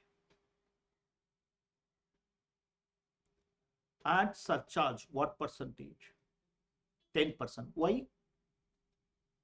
You are completely making the mistake. Income is this and not this.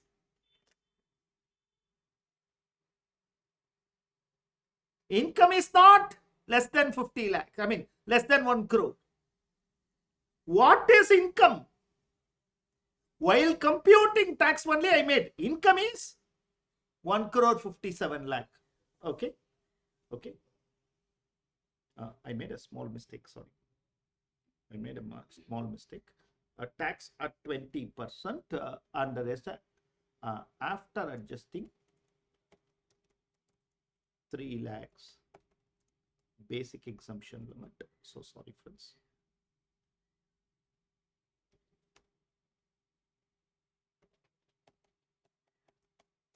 Similarly, here also.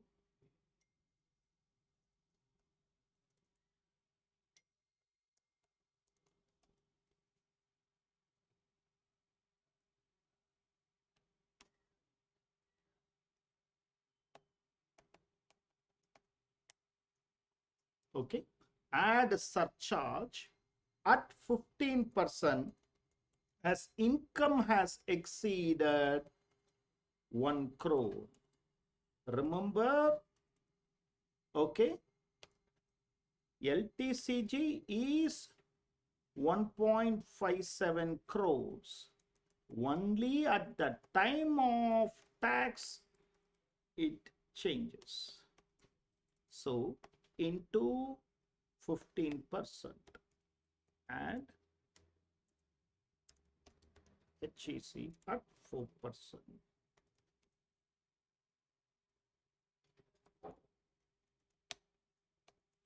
Total tax payable.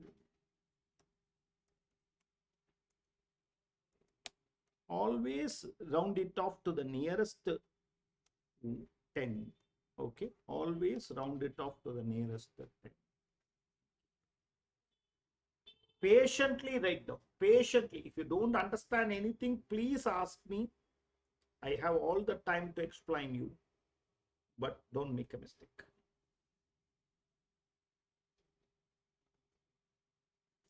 I'll just switch on this AC for some time.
May I?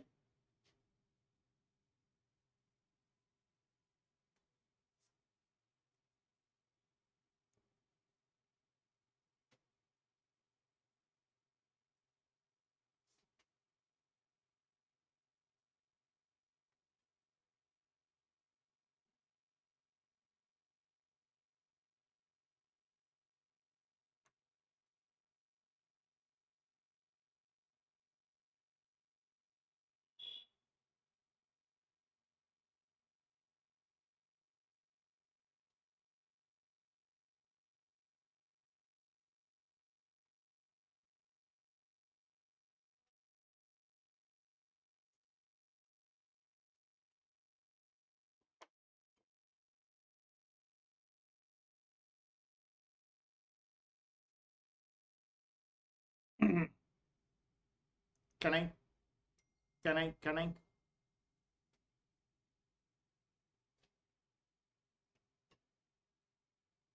This is an excellent question.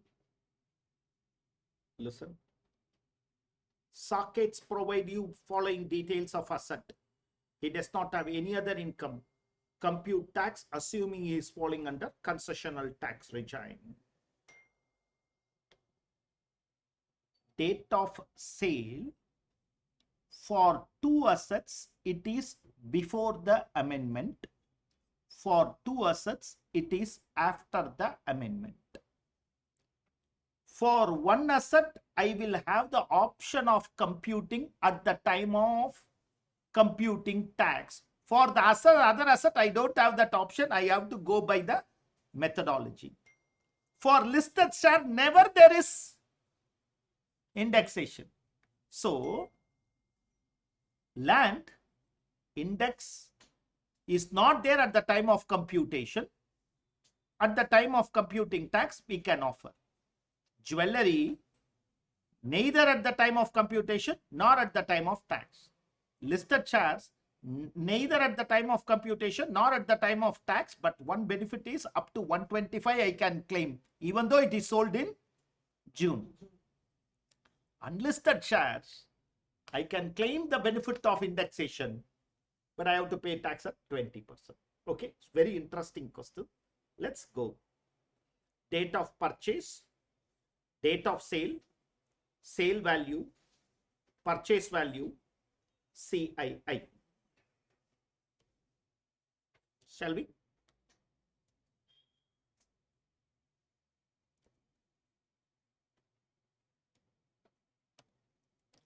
I will have in the first table, we'll prepare for land and jewelry.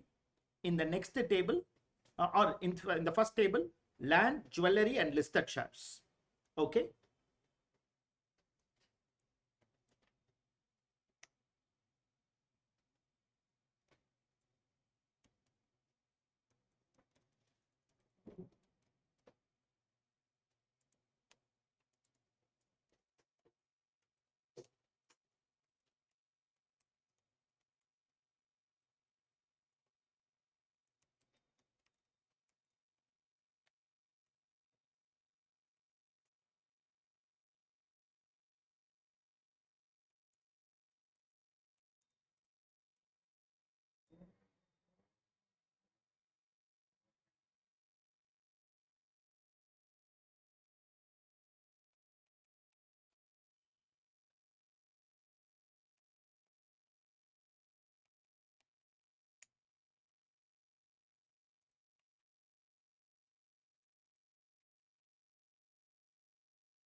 May I?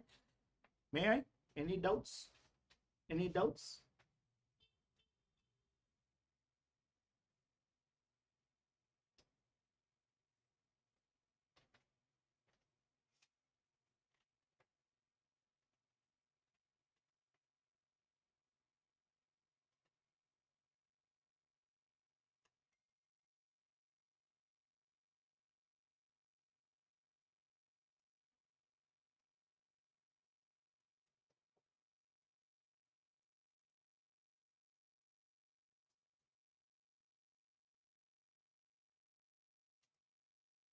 Assessee has no other income.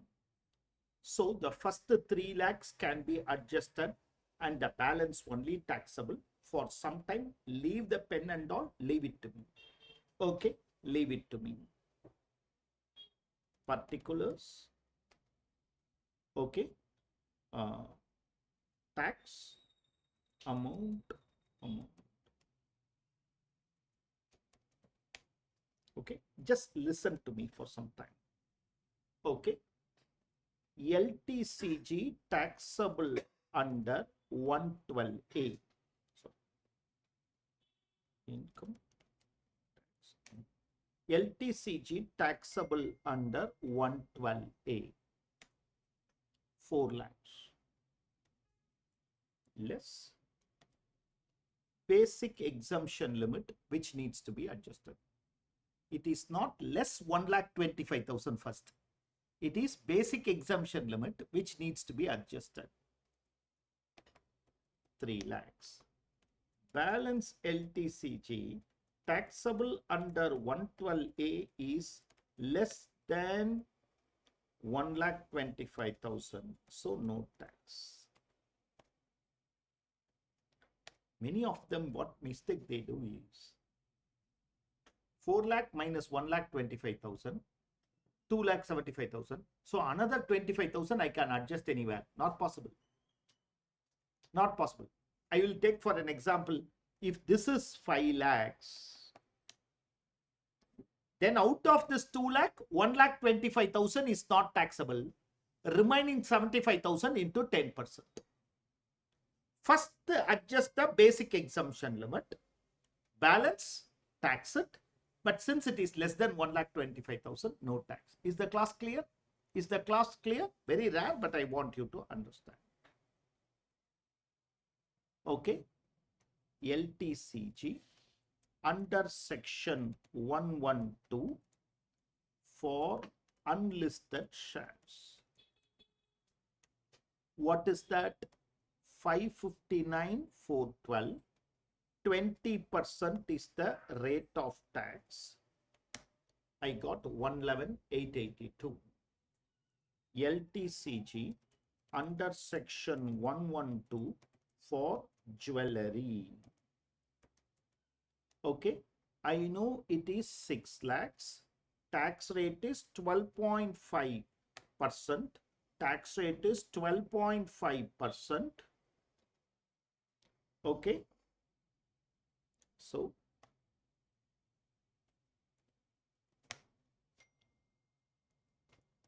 LTCG under section 112 for land sold by individual on or after 23rd July 24. Now, let us do something. Income without indexation, we all know 44 lakhs for this into 12.5%. Okay. Income with indexation.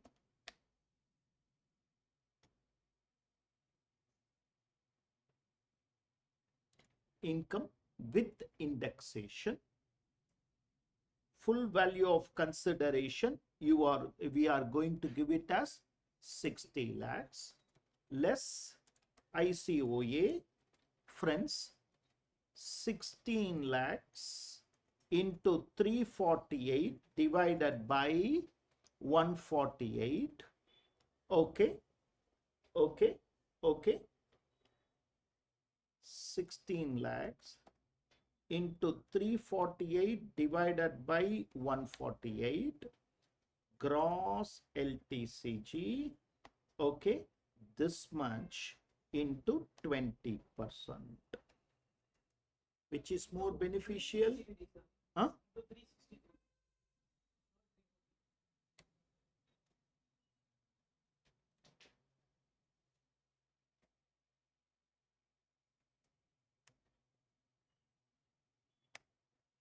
Okay, which is more beneficial? Okay, this is more beneficial. This is more beneficial. Erstwhile regime is more beneficial. So I will take 4,15,135. Any doubt in this? Any doubt in this? Any doubt in this? Shall I? Shall I? All of us. Okay. Total base tax. Total base tax. Please listen. Wait till I complete. Total base tax. And remember the income has exceeded. I should have put the total income here. Okay. Total income is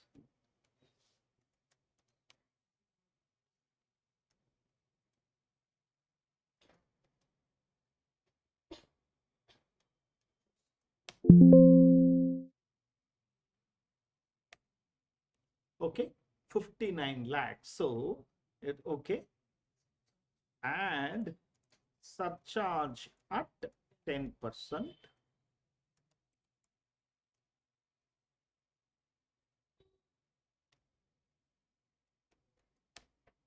And HEC at 4%.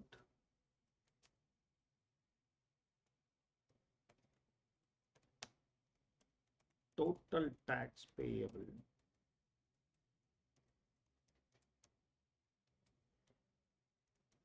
Please take down. Always round it off to the nearest 10. Patiently take it down.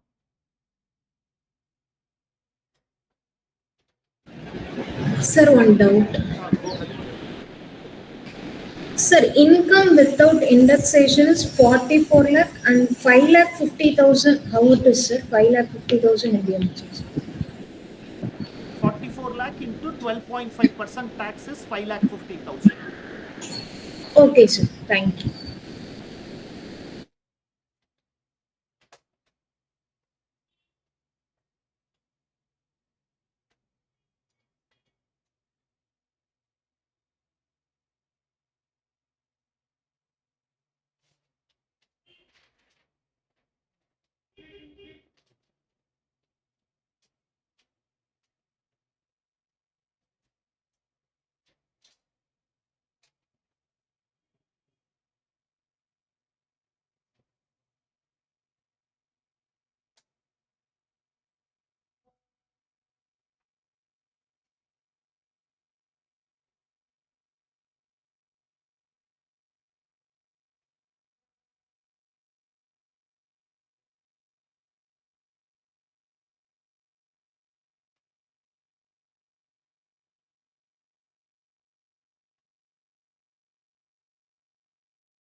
Satvika owns a house property which was purchased before 1/4/2001. The said property was destroyed due to fire on. So transfer is before July 23rd, 2024. Even though the compensation will be received late. Even though the compensation will be, remember the 4 cases where we need to be very clear that indexation will come because transfer would have already taken place. She received a compensation of 32 lakhs, the fair market value and stamp value. Compute the capital gains and tax, assuming her other income, which is taxable at normal rates, is 16 lakhs and she is following the concessional tax regime. Read it.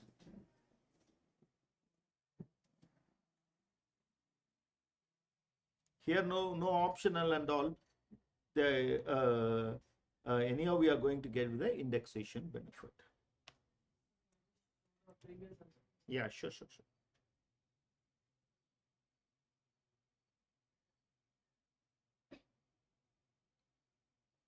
What are the numbers, the outermost column, the green screen is running?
Amount received from insurance company,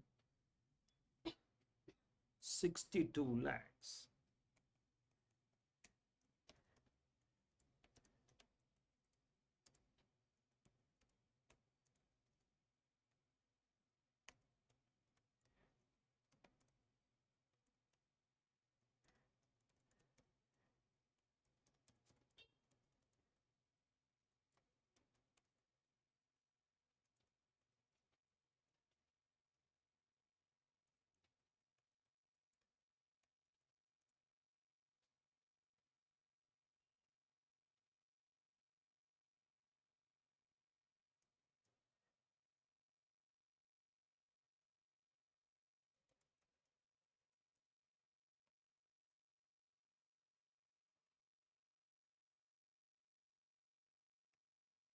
So, one stamp value is 23 lakhs. Stamp value as on 1/4/2001, which is lesser than FMV, into year of transfer is 23/24, 348, right? 348 year of extinguishment.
May I?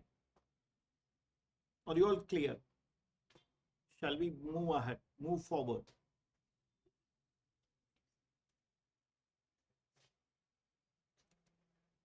So in these cases, please be careful. Please be careful.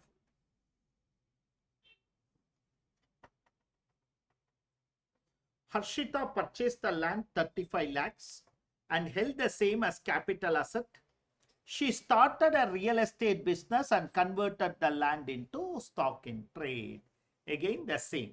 And the transfer is already over. 1st April 23-24 of the said land when the fair market value was 210. She constructed 15 apartments of equal size, quality and dimension. Cost of construction of each apartment is 10 lakh. Construction was completed in Feb and sold in March for 30 lakhs per apartment. She sold 10 apartments. The remaining 5 were held as stock. She invested 50 lakhs in NHA and REC bonds. Compute the amount chargeable to capital gain and a business income in the hands of Arshita arising from the above transaction, indicating the reasons. Read through.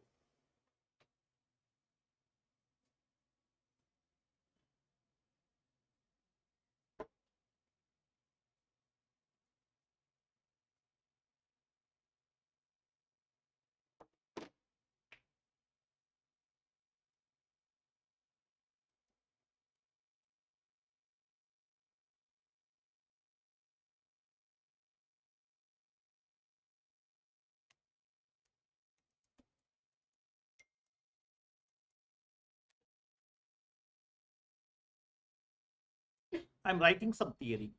I'm starting with writing some theory. Okay. When asset is converted into stock in trade,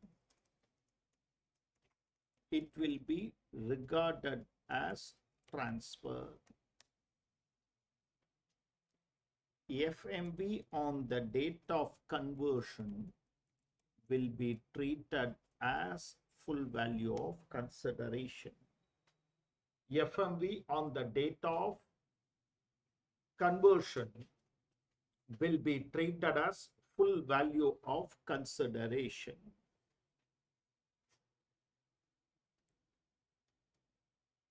However, capital gain will be computed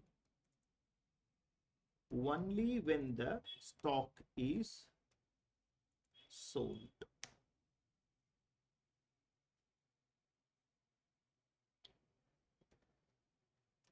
It is only capital gain computation which is deferred, whereas transfer is already over.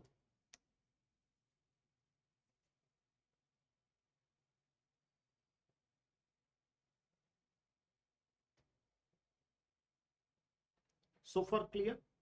So far clear? For availing 54 EC,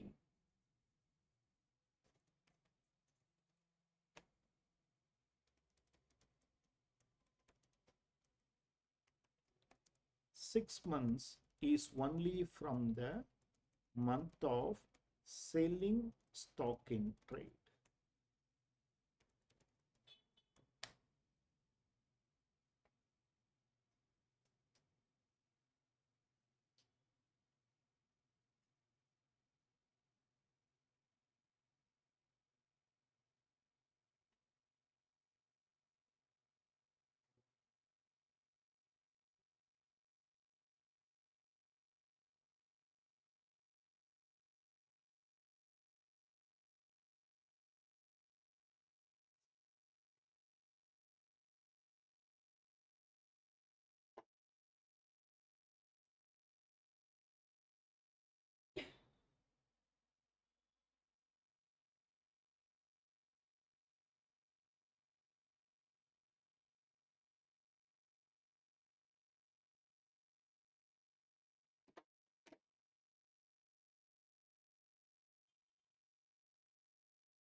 In the given question, land is converted into stock in trade and 15 apartments are constructed.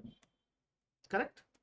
15 apartments are constructed, out of which 10 are sold. Out of which 10 are sold. Hence, 10 by 15, that is 2/3 of the capital gain is taxable in this year. We will compute the total capital gain, friends, and 2/3 will be taxable in this year.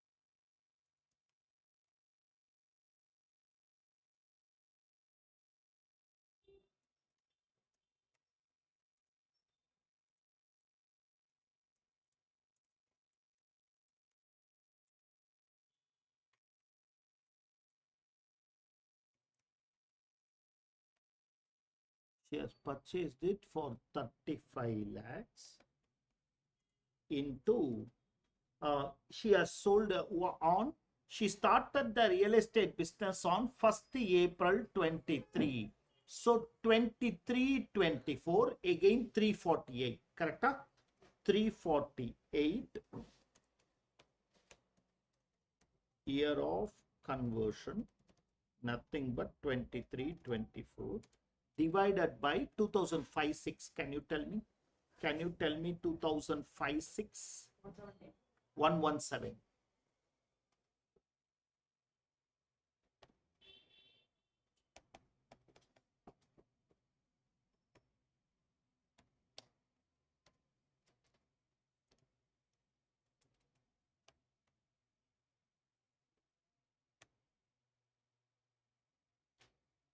Two-thirds of the gross LTCG taxable in FY 24-25 as 10 out of 15 apartments are sold.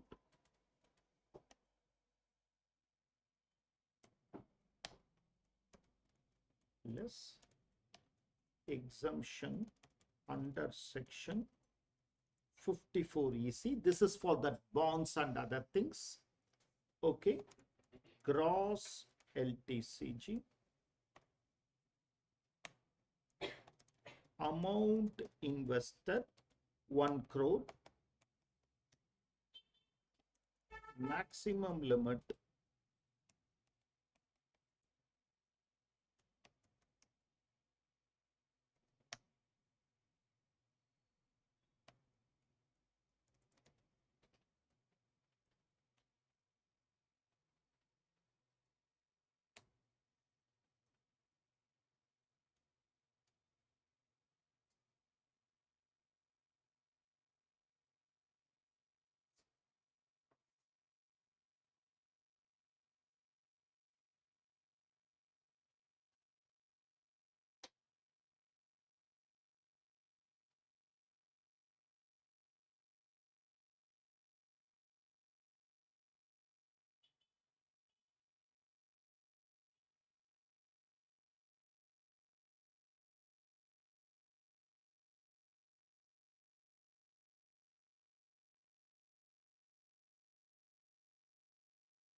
sale value of 10 apartments, 10 into 30 lakhs.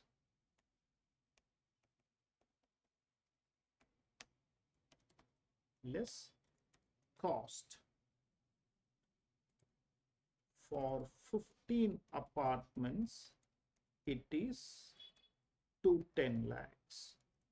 Therefore, for 10 apartments, please understand, the 210 lakhs which we converted is, we have converted it into 15 apartments. What is for 10 apartments? 210 divided by 15 into 10. Construction cost 10 lakhs per apartment.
May I, all of us, can I? Do you understand this? Okay. Okay. I'm doing a question on 112A to complete the standalone chapter of capital gains. I will continue to do capital gains in various other chapters, but standalone chapter with the belief, with the prayers that you are understanding. And if there is a 7-mark question, we are nailing it clearly. Okay. Siddharth purchased 900 shares in a listed company on 1st January 2017 at 900 per share. He purchased 600 more shares for 1000 on 1st January 2018. The fair market value as on 31st January 2018 is 970. 600 more shares for in Jan 23 for 1100. 400 more shares in Jan 24 for 1300. In December, he sold all these shares of 1500, assuming STT is paid. Compute capital gain. Read through.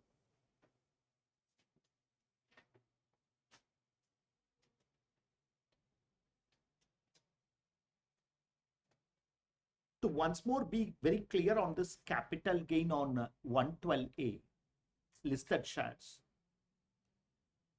Cost of acquisition will be dependent on whether you purchase the shares before 31/1/18 or after 31/1/18. Before, after.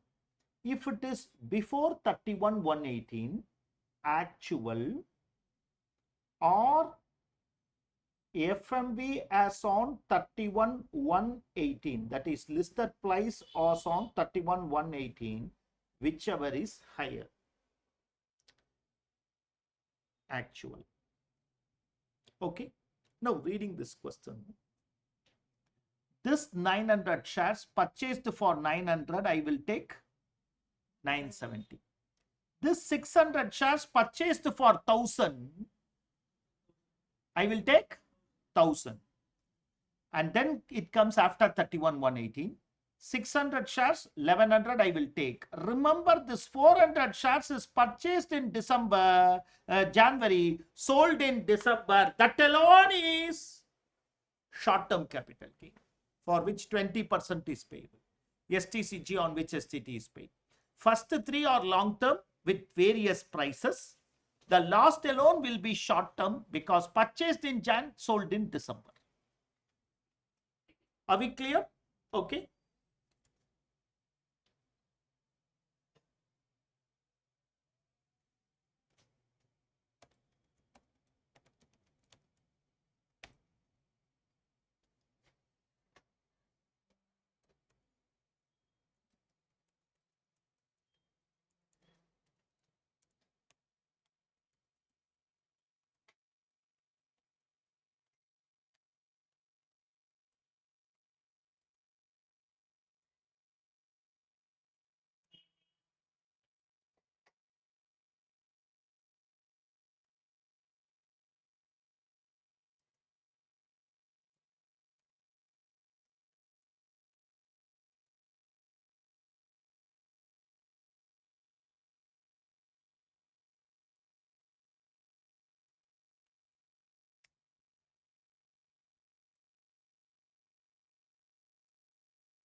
Jan 2000? 1000, how did I put?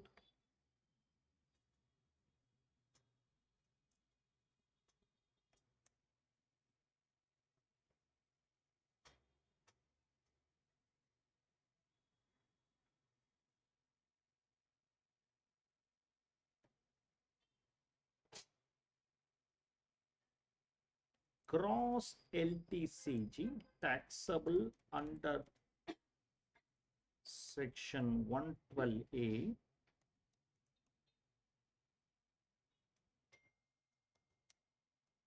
of this first 1,25,000 is not taxable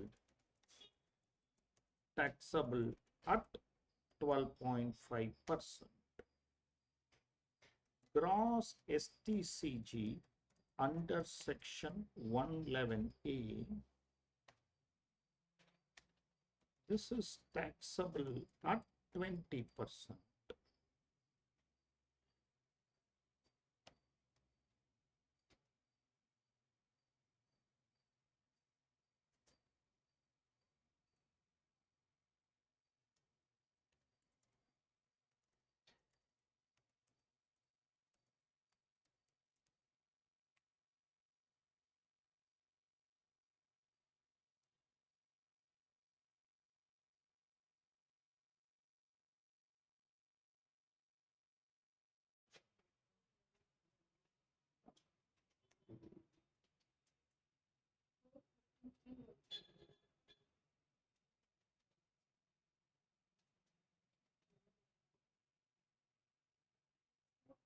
One three five, 315. 135.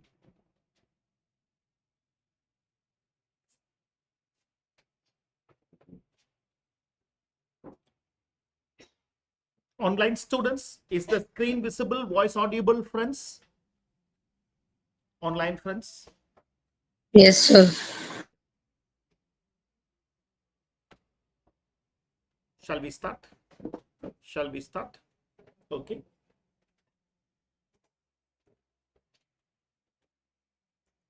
Now, let's start with the rates of taxation. Now, from whatever we started, rates of taxation.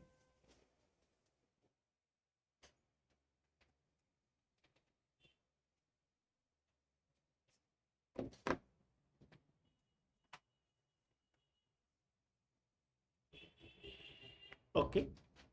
So, you know the default tax regime. You know the rebate. Now, this is what we saw, 111, 112A, 112. And we know winnings are taxable at 30%. Winnings are taxable both online games, etc. Surcharge 10%, 15%. After that, total income other than dividend, income taxable under 111A, 112A special rates, more than 2 crores but less than 5 crores, 25%. But for dividend, STCG, LTCG and both LTCGs, 15% surcharge. Remember, this is the maximum surcharge under default tax regime. This is the maximum surcharge. There is one other surcharge of 37.15, but for default tax regime, only 25.15, even if the income is more than 5 crores also.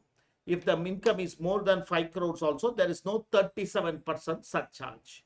There is no 37% surcharge. Shall we work out some questions? Compute the tax for the following income under both assumptions of assessee opting for default tax regime as well as opting out of the default tax regime.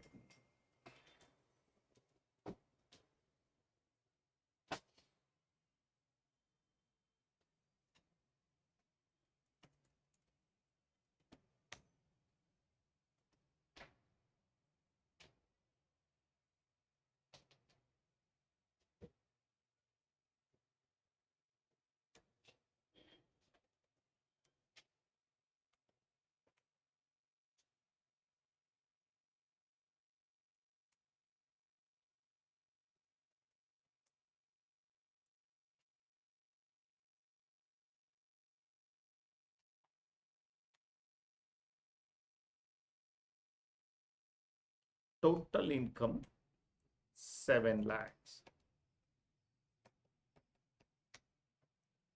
Base tax, friends, 7 lakhs minus 5 lakhs into 20% plus 12,500.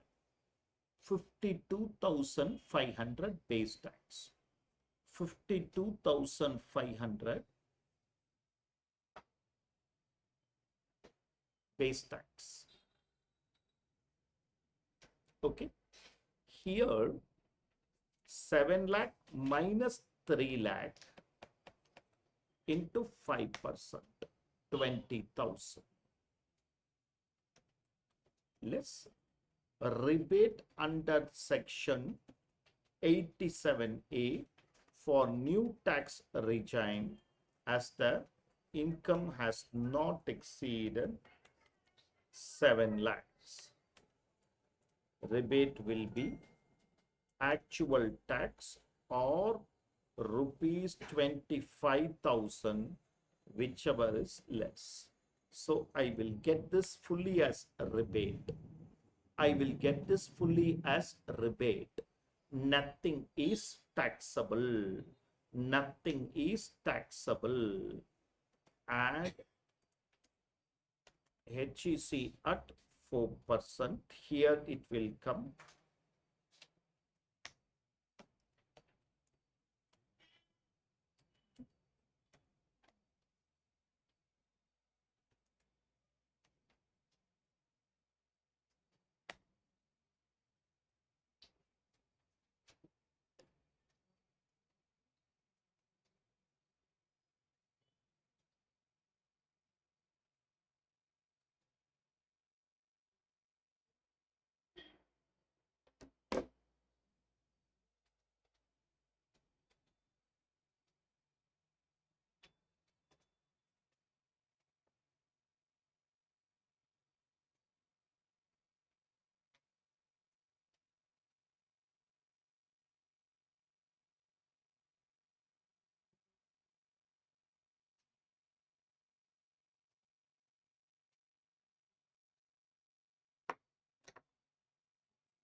Are you clear? Aja, how are you?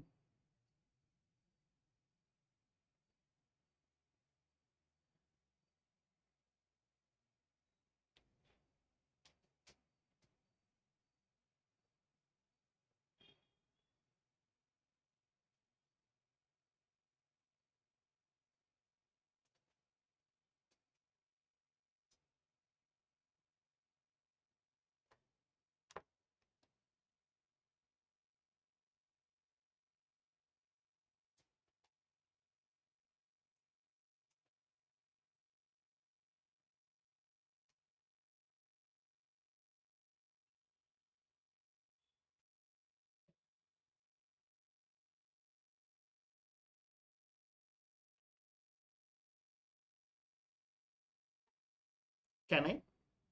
Can I? Okay, right. Question number 2, 7,15,000. I'm going to do it little differently. I'm not taking up together. Okay, first old regime I will work out. First, not question 2, case B.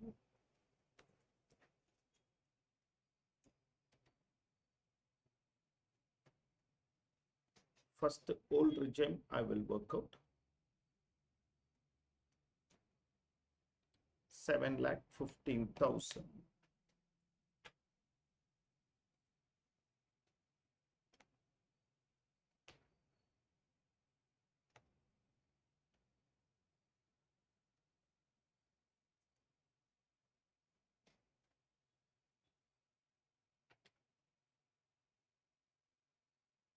Okay, that's a straightforward. Whereas new regime,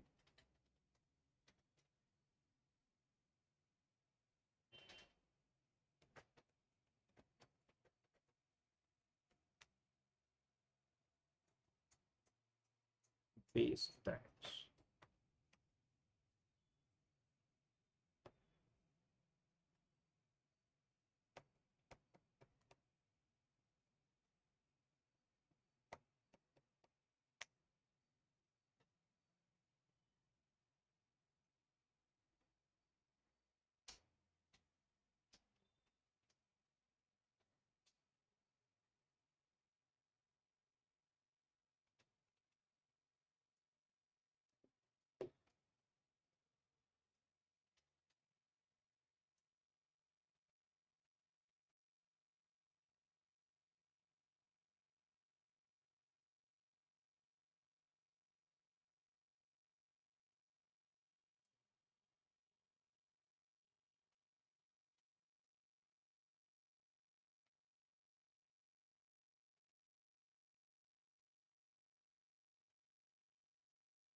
less rebate under section 87A.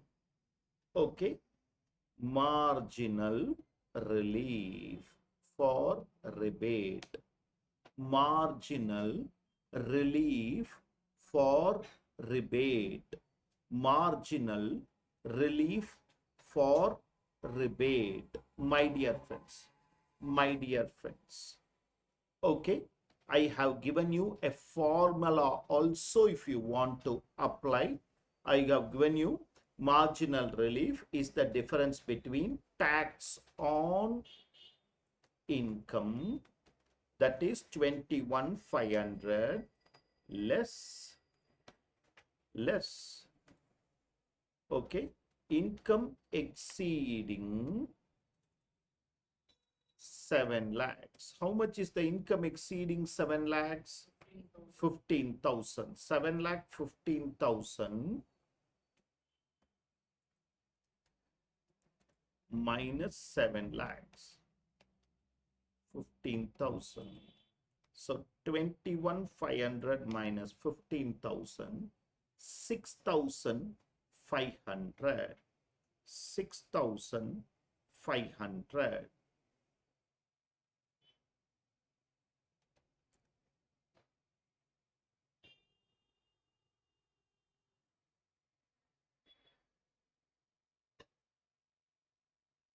Okay.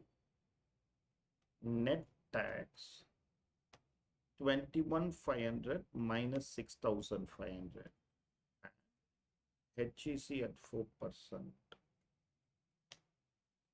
Total tax.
Is this clear? Is this clear? Is this clear? Any doubts, please ask me.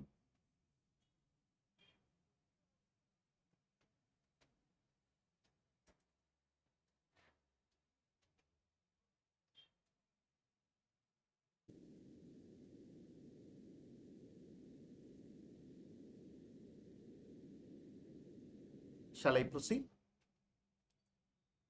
What, friends? Okay.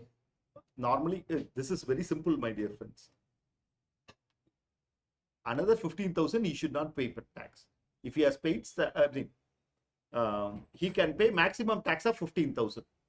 If he has earned 7 lakhs, he would not pay any tax. 7 lakh 15,000, don't ask him 21,500, ask him 15,000. Whatever is that, plus HEC also. So, in fact, it is better not to get more income. Okay, right. Let's start. Let's go to the third one. 11 lakh, including LTCG on sale of listed shares, 5 lakhs arising on 15th May. I'm particularly giving it because it is a 10% tax event, but basic exemption limit there is 125. 125. Am I clear to you? Okay. Let's go for case C.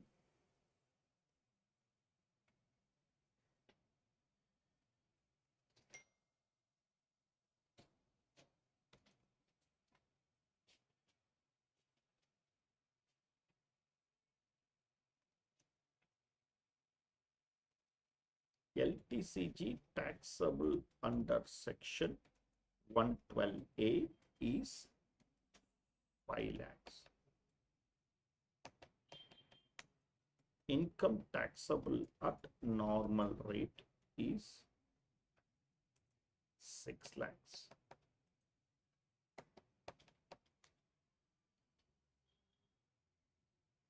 LTCG under 112A arises before 23rd July. However, the first 1,25,000 is not taxable and the balance is taxable at 10%.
Check whether you understand this.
$62 lakhs, including LTCG on sale of jewelry arising on 11th August. Arising on 11th August. So 12.5%. Here the option itself is not there. It is jewelry. It is jewelry.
May I? May I? All of us? Yeah. You are understanding, right, how I am computing?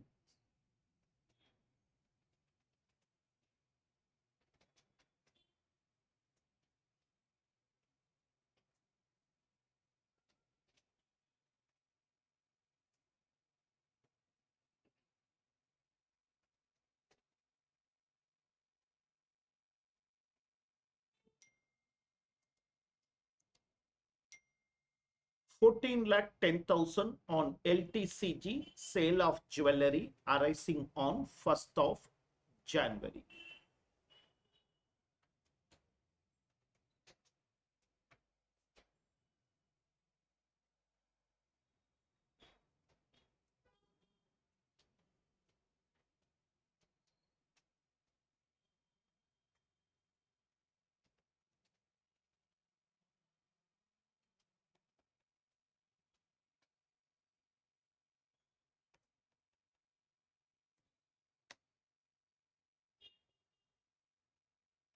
Less basic exemption limit.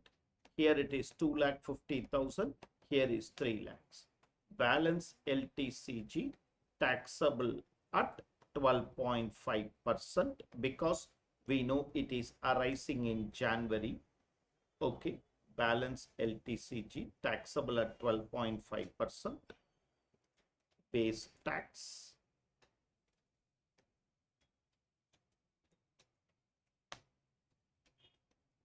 And HAC at 4%. Total tax.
Five crore 54 lakhs, including STCG on sale of listed shares on which STT is paid, LTCG on sale of listed shares, general STCG on sale of artwork.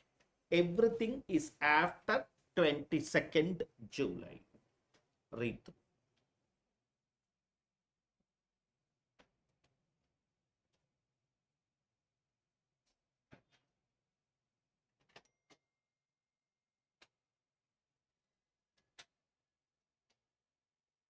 Slightly different working. KSF, particulars, income, old regime, new regime. I'm just adding one more column so that for ease of working. You can do it like that also, not an issue, but this will give me better answer. STCG on listed shares on which STT is paid. 20% is the tax. Okay. 20% because it is after 22nd July. It is 20%. How much is the amount? 54 lakhs. Both the regime, it is 20%. LTCG on sale of listed shares. This is section 111. 1 to 25.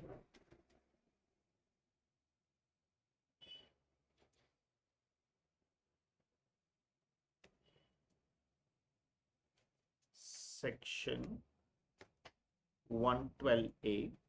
LTCG on listed shares on which STT is paid. First 1,25,000 not taxable and the balance taxable at 12.5%. So how much is that?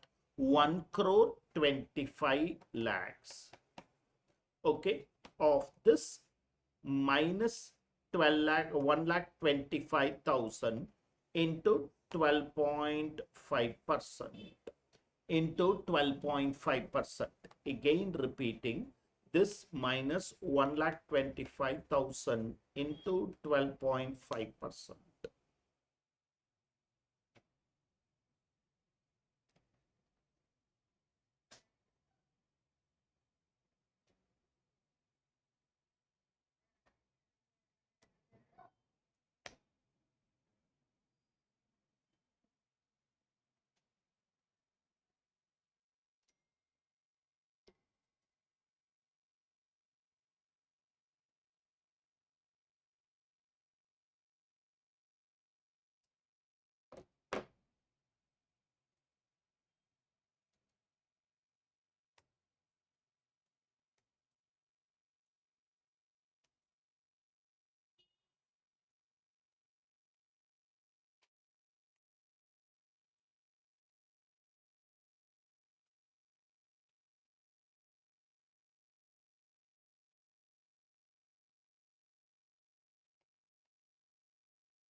The charge at the rate of 15% on income on tax under 111A, 112A and 112. My dear friends, on these three incomes, surcharge is only 15%. On these three incomes, surcharge is only 15%. And surcharge at the rate of 37% in case of tax under normal rates for old regime as the income exceeds 5 crores. However, it is only 25% under new regime. Okay, so here this will be this into 37%, whereas here it will only be, sorry, this will be 91 lakh 30 into 37%, whereas 19 lakh 50,000 into 25%. The maximum surcharge under the new rate, it's not this year, last year itself, is only 25%.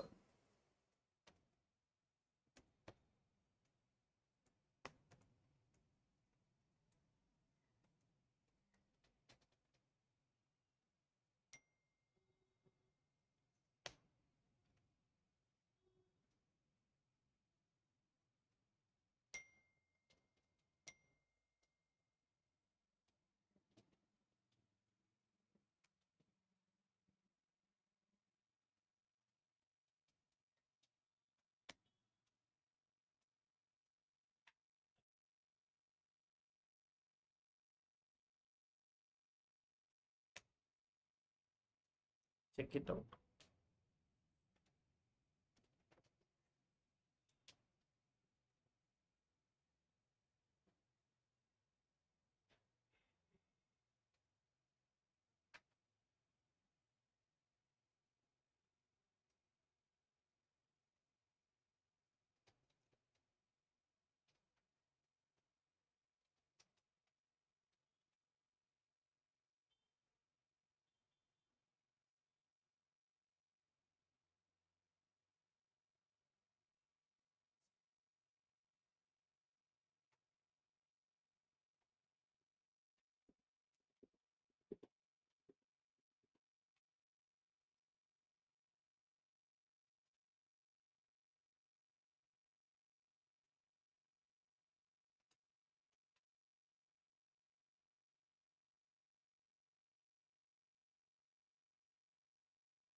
May I?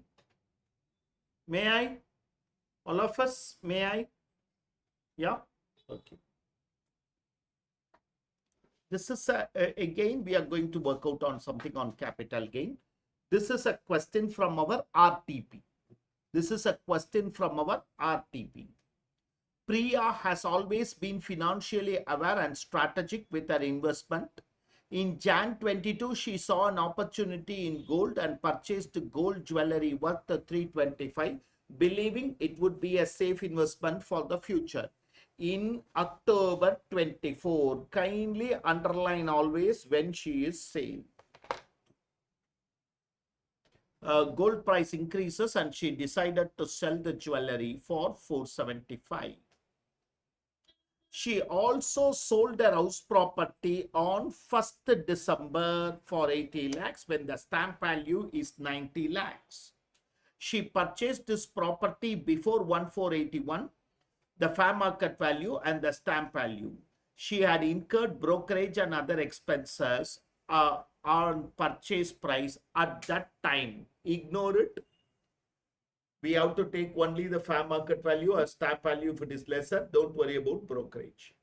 Compute the CG to be paid, assuming her other income exceeds basic exemption limit. So they want us to restrict to computation of capital gains tax. Don't worry about basic exemption adjustment. They said other income exceeds basic exemption limit. Read through.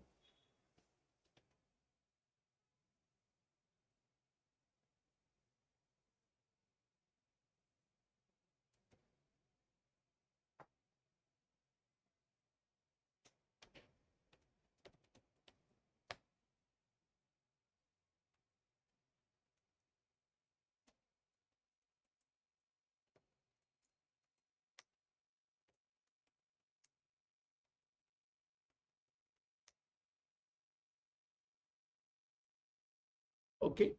First I am doing for jewelry. Full value of consideration. Full value of consideration 4,75,000 less cost of acquisition, less cost of acquisition 3,25,000. Remember,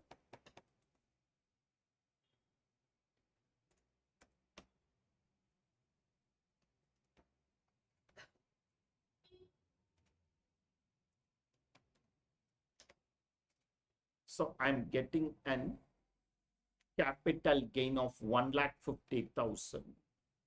House property. Full value of consideration is okay, sorry. By applying the provisions of section 50C. All of us listen. All of us listen. 50C says, if the stamp value exceeds 110% of the actual consideration, if the stamp value exceeds 110% of actual consideration, then stamp value will become full value of consideration. Okay, actual consideration, how much is that? 80 lakhs. 80 lakhs. 110% of actual consideration becomes 88 lakhs. Stamp value becomes 90 lakhs. Stamp value exceeds 110% of actual consideration. Hence, stamp value is treated as full value of consideration. Stamp value exceeds 110% of actual consideration. So, stamp value becomes full value of consideration less cost of acquisition. Okay. Stamp value as on 1/4/2001 as it is lesser than FMV as it is lesser than FMV. How much is that? 10 lakhs.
Expenses at the time of purchase.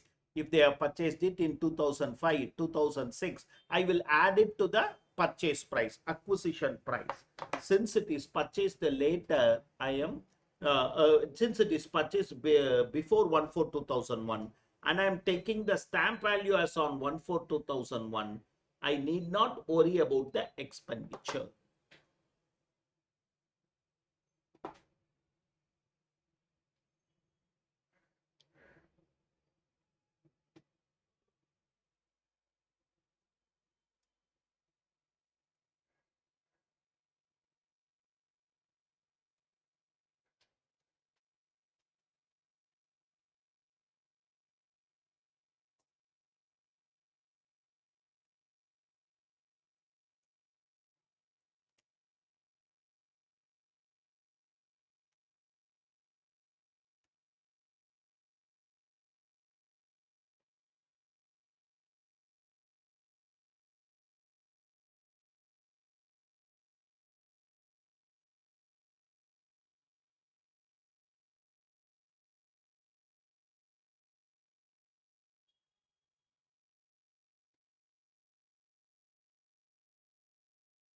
12.5% on LTCG on jewelry.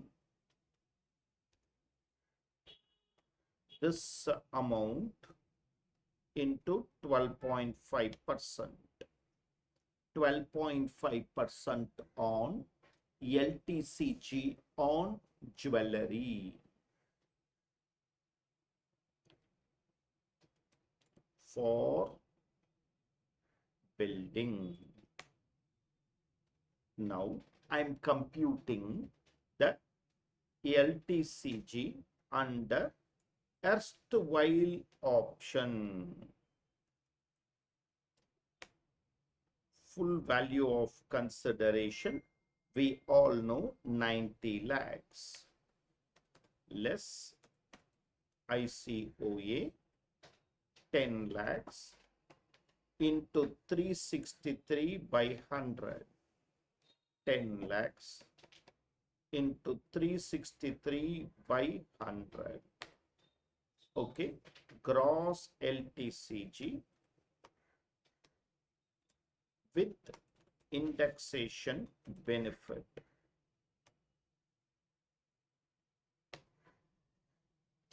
Okay, 12.5% without indexation, that is 80 lakhs into 12.5%. Remember, 80 lakhs into 12.5%. 20% with the indexation. That is 53 lakh 70,000 into 20%. My current option is better. My current option is better. Whichever is less, I will pay 10 lakhs. My current option is better.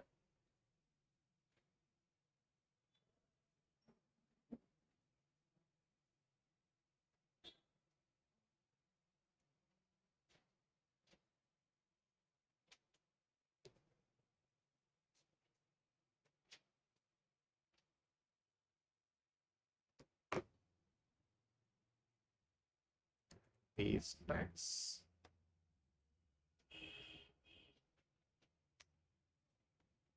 And surcharge as capital gain exceeds 50 lakhs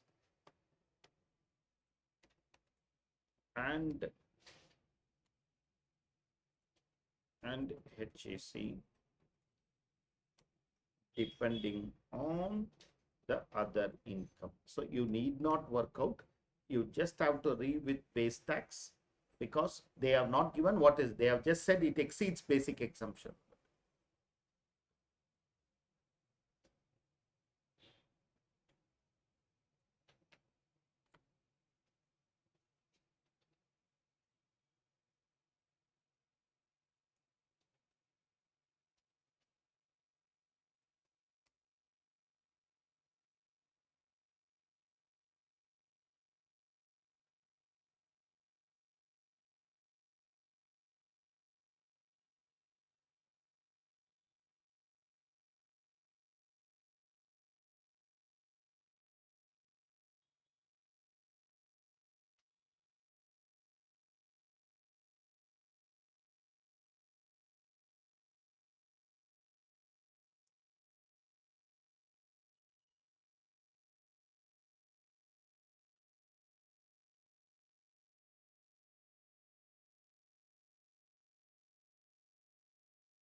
Shall I proceed? Sure.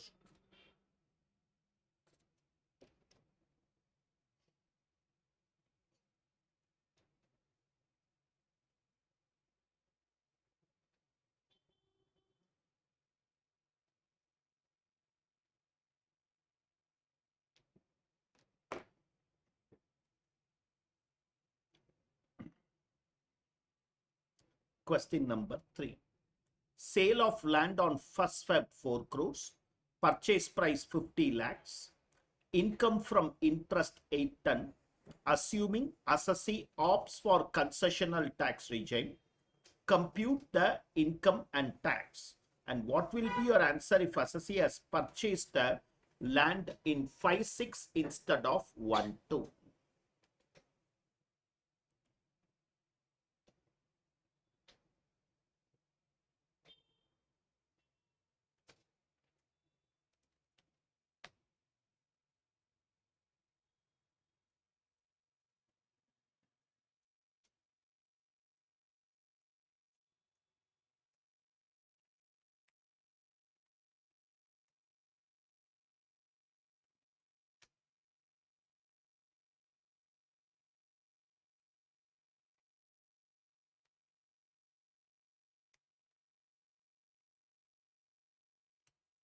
full value of consideration 4 crores. Pakka. Cost of acquisition after 23rd July 24, 50 lakhs. So I'm getting 3 crore 50 lakhs. Other sources 8 lakh 10,000.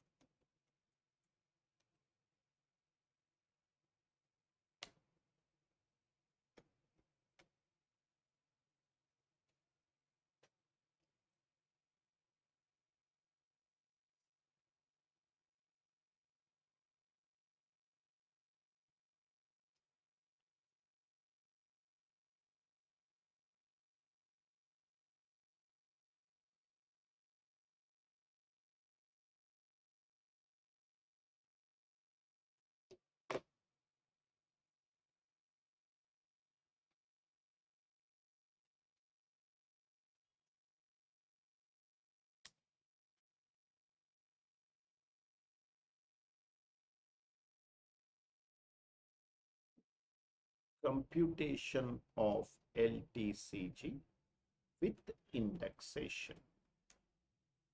Full value of consideration 4 crores less ICOA 50 lakhs into 363 by 100.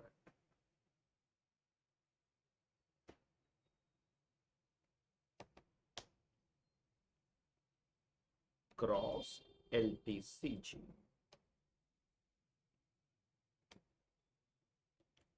20% with indexation. 12% without indexation.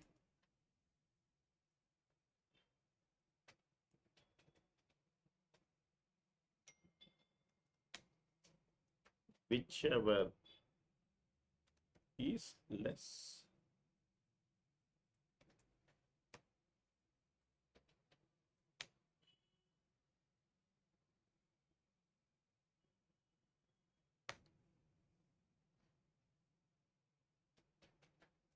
Normal tax. Understand, please.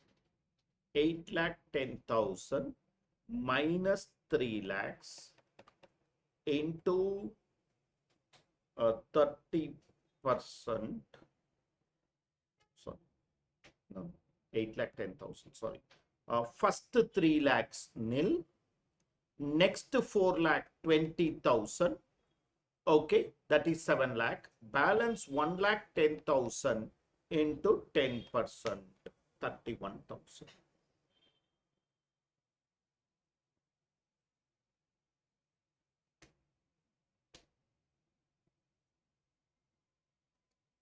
And the very interesting part is surcharge will be 25%. Income exceeds 2 crores. Income exceeds 2 crores. Had I put LTCG, probably I would have got a different answer also. Okay. Had I put LTCG, okay, had I put LTCG 350, even then succeeding, no problem.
Is the class clear?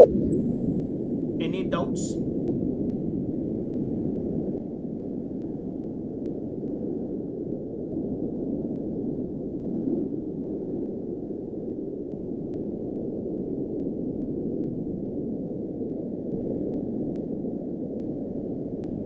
Any doubts, friends? Okay. Sir, Yes, friend. surcharge 15% for LTCG, right? Yeah.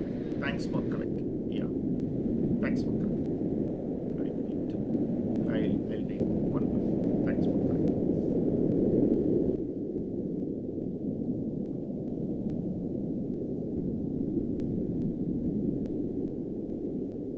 He's right.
Shall I proceed?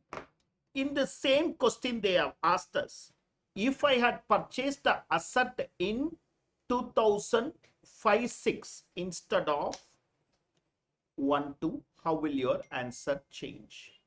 So,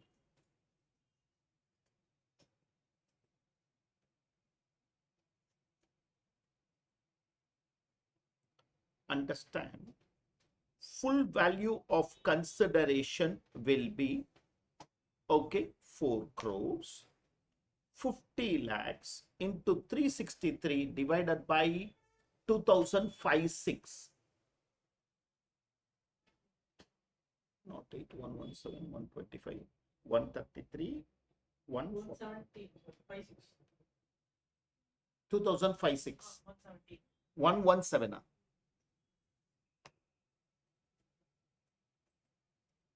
50 lakhs into 363 divided by 117.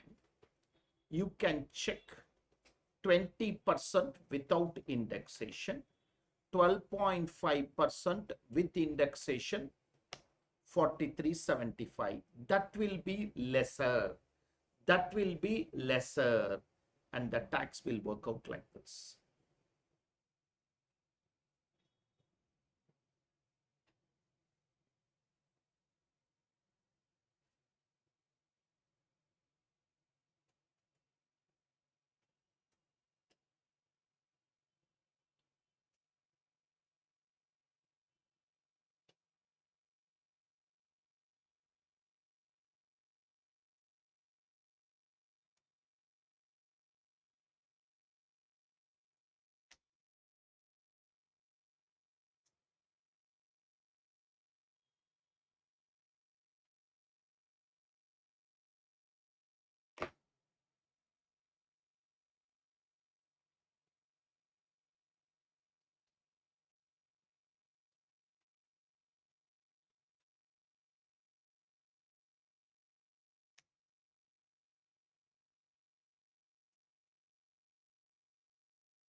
Any doubts, please ask me.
May I?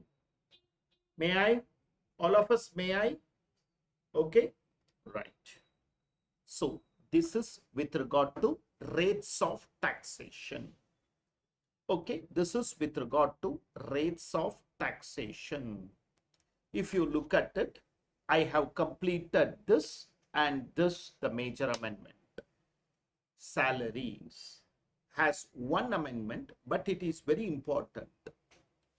The standard deduction for assessees falling under the default tax regime has been increased from 50,000 to 75,000. If you are following the old tax regime, it continues to be 50,000. But if assessee follows the new tax regime, okay, if assessee follows the new tax regime, it is raised to 75,000. 75,000. Am I clear? Again, our RTP question.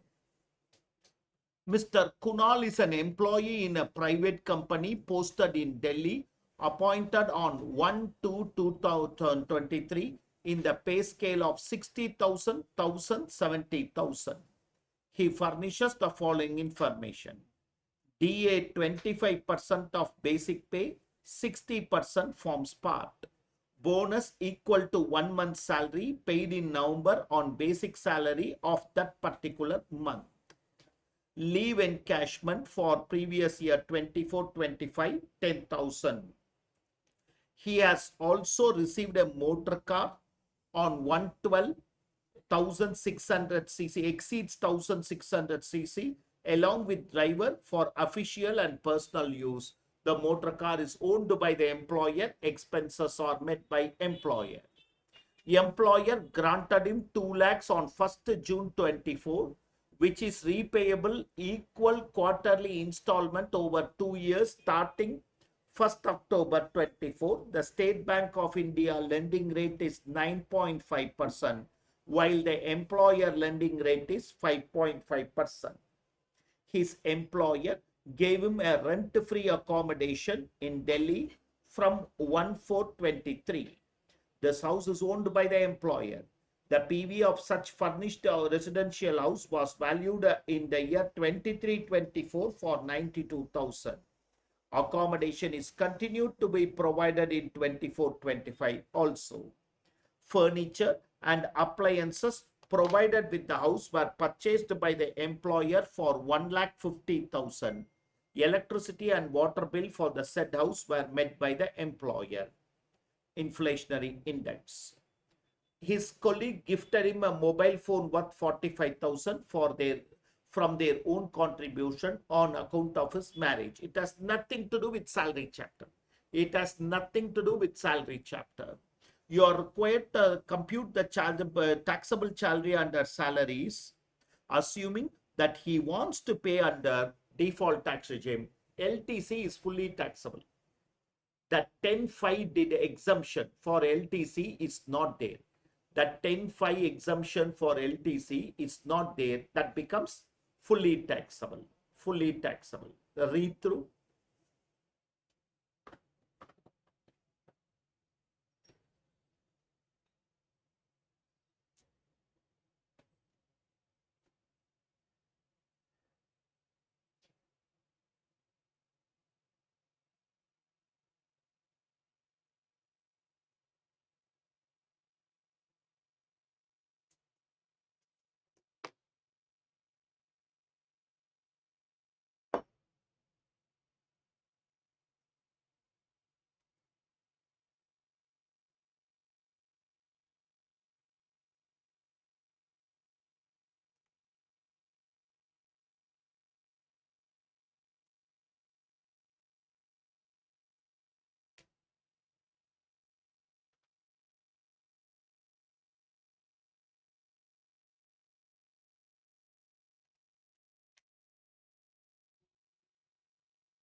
Shall we work along?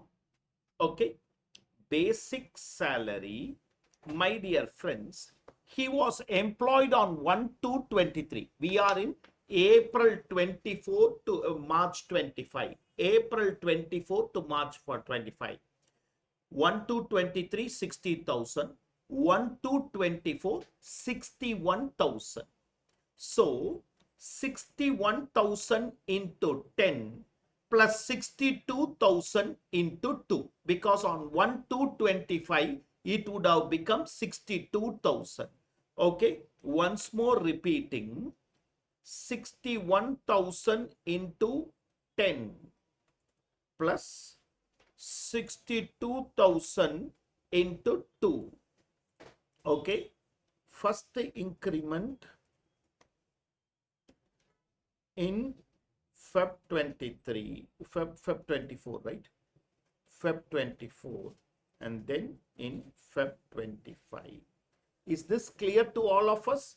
Okay, so repeating, 61,000 into 10 plus 62,000 into 2.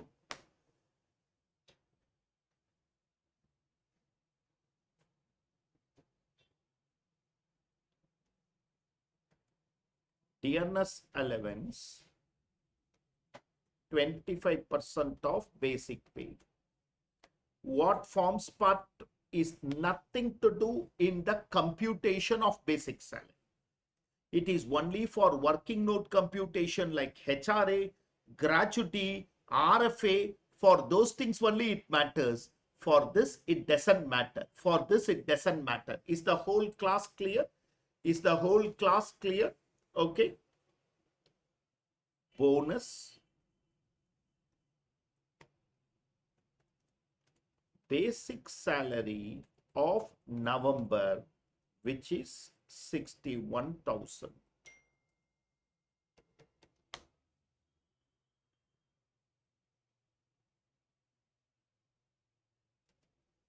Bonus equal to 1 paid in November on basic salary applicable for that month. Leave encashment. Okay.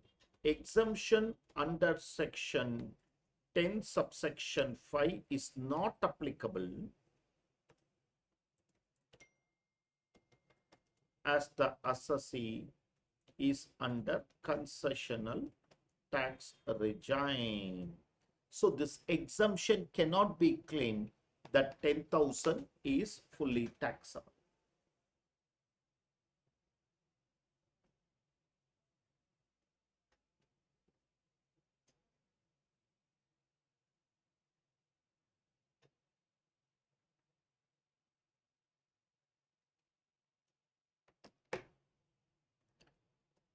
Perquisite value of rent-free accommodation. That's what is next, right? No, motor car. Perquisite value of motor car with driver. Okay, more than 1,600 cc. So 2,400 plus 900 into 5, right?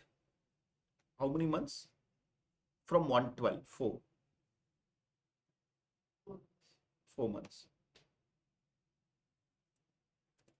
from December.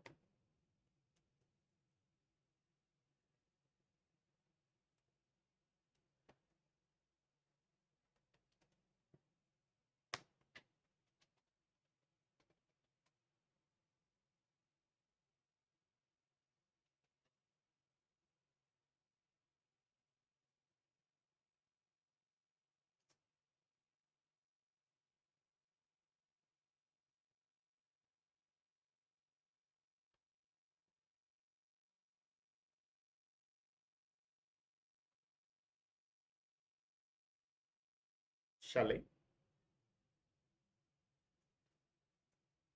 Perquisite value of next is loan. Yeah, perquisite value of concessional interest loans. Perquisite value of concessional interest loans.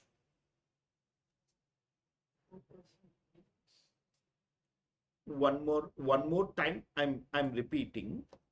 He got the loan of 2 lakhs on 1st of June. And this is repayable, okay, which is repayable over 2 years starting 1st October 24. So, in 24 months, it is repayable. In 24 months, it is repayable starting from 1st October. So, June, July, August, September. These 4 months he is not going to repay. So he has to repay it in 20 months. He has to repay it in 20 months. Per quarter, he will be, sorry, over 2 years. Okay, sorry, I'm wrong. I'm doing it in months, I'm sorry. Okay.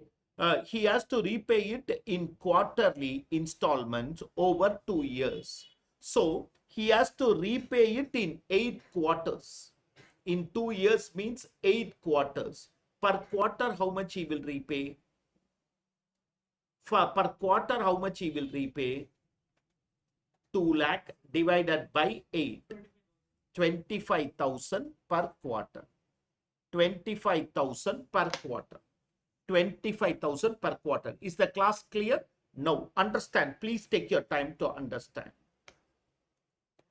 For June to September, what happens is 2 lakhs into what is the concession I am getting? 4%. That is the concession I am getting into, okay, June, July, August, September. 4 by 12. Okay, allow me to complete, then I'll give you time to take down. For October to December, okay, 1,75,000 into 4% into 4 by 12. Okay, right? Totally 8 quarterly installments. So every installment 25,000 will be paid. So 1,75,000 into 4% into 4 by 12. And for Raja. June to September is 2,660,000. 2,667.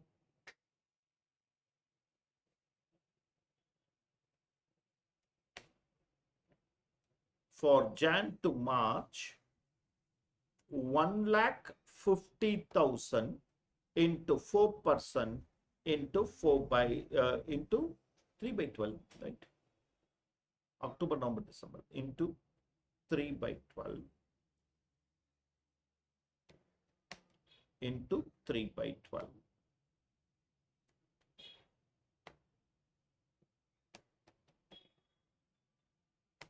Please take down.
Pakka clear?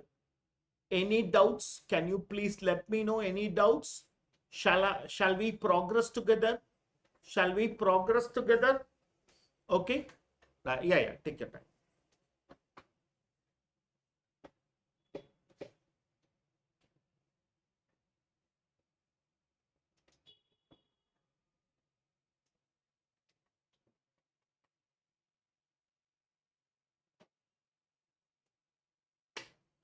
The next is also something which I want the class to learn. Okay. I do understand that during the regular session of class, I would have missed this and I come to know after that. So please understand. Please let me take some time here again. Rent-free accommodation. Okay.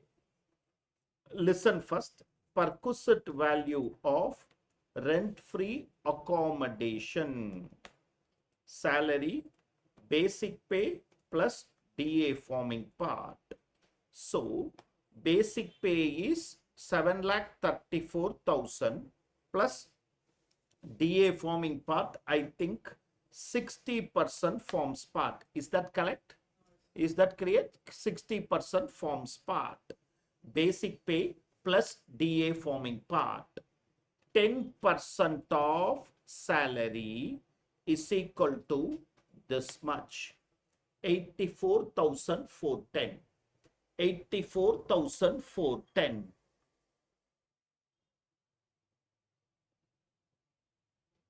Okay. 10% of cost of furnishing. How much is the cost? For bonus, we should take. No. For, yeah. RFA. Plus bonus, yeah. Plus bonus, all monetary receipts. All monetary receipts.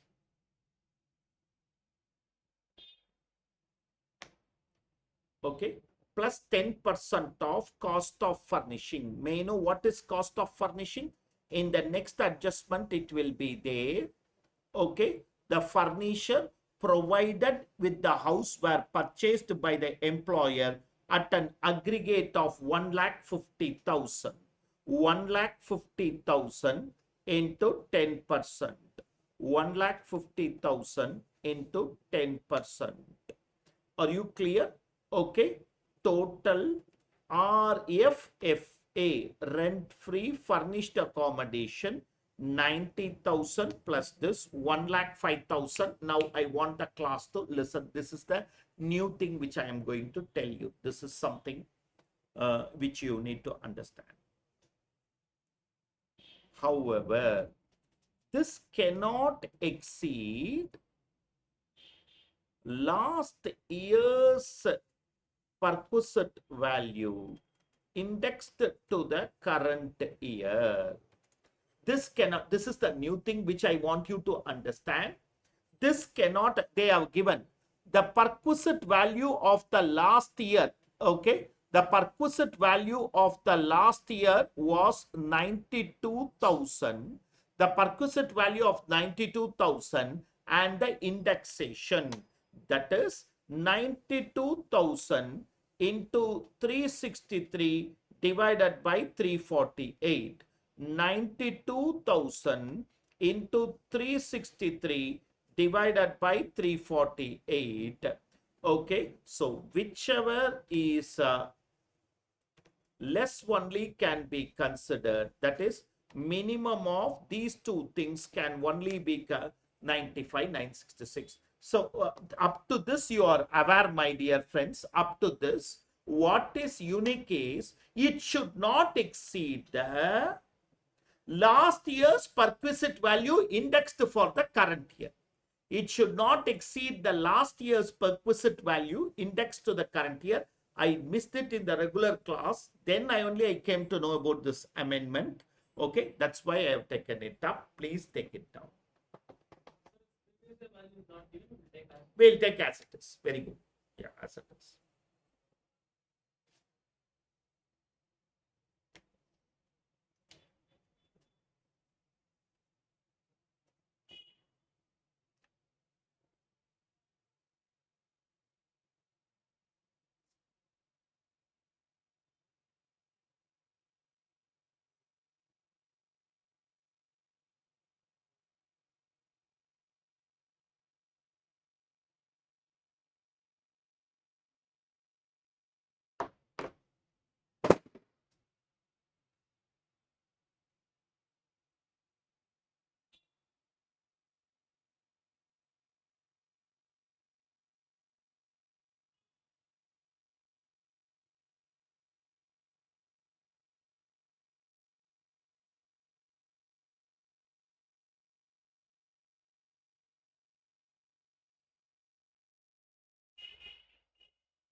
Clear to you?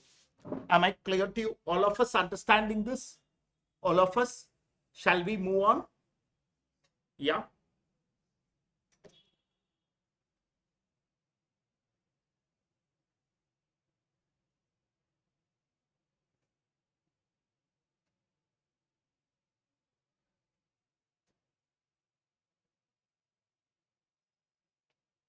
Okay.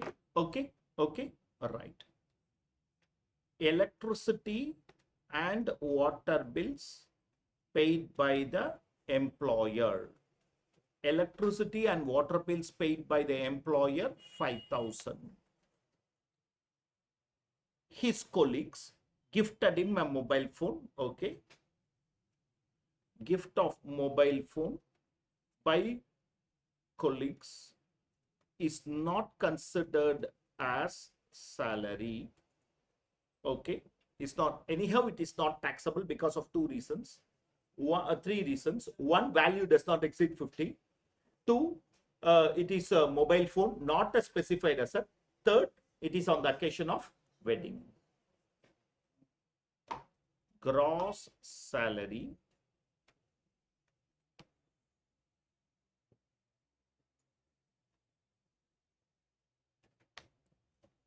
standard deduction 75,000 taxable salary. I hope there is no professional tax and all. Even if it is there, it's not deductible. It is not deductible.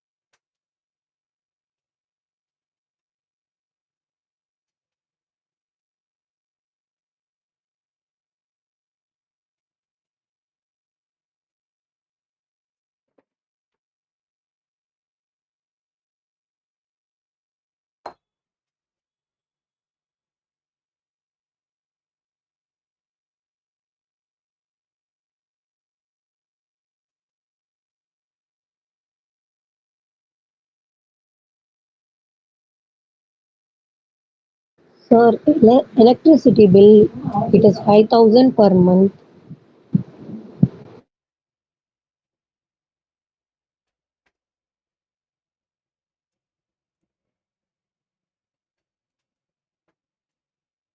I think in the question also I saw it as 5,000 per month. Yeah, probably I typed it also. Let's me check.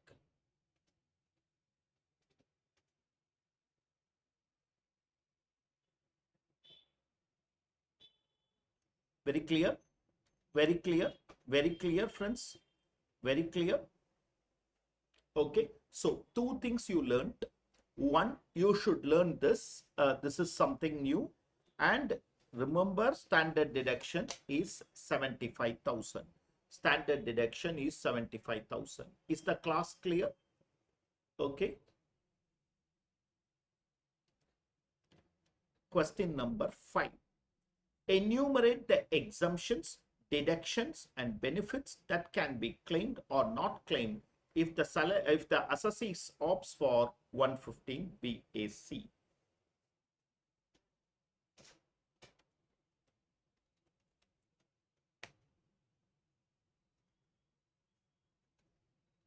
Exemptions that cannot be claimed if assessee is under concessional tax regime. That is only salary chapter I'm saying. Only salary chapter. LTC exemption under section 10 subsection 5. LTC exemption, leave travel concession exemption under section 10 subsection 5. HRA exemption under section 10 subsection 13A. Children education and hostel allowance exemption under section 10 subsection 14.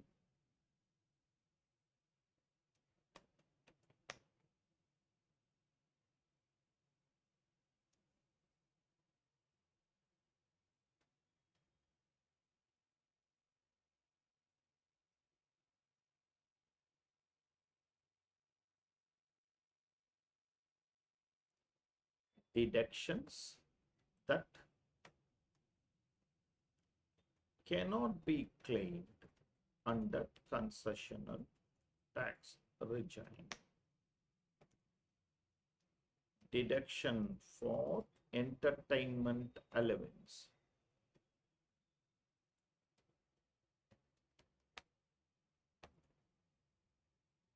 Deduction for professional tax or tax on employment. Deduction for professional tax or tax on employment.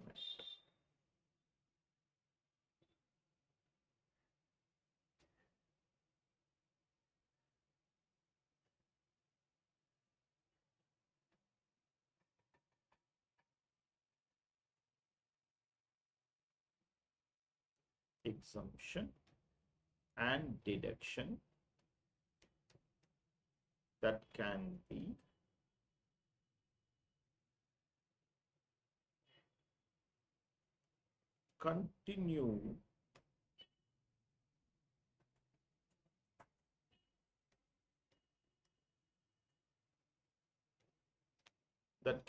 continued to be claimed. All official allowance exemptions like uniform allowance, conveyance allowance, etc. You can continue to claim. Transport allowance for employees physically challenged. This can be continued to be claimed.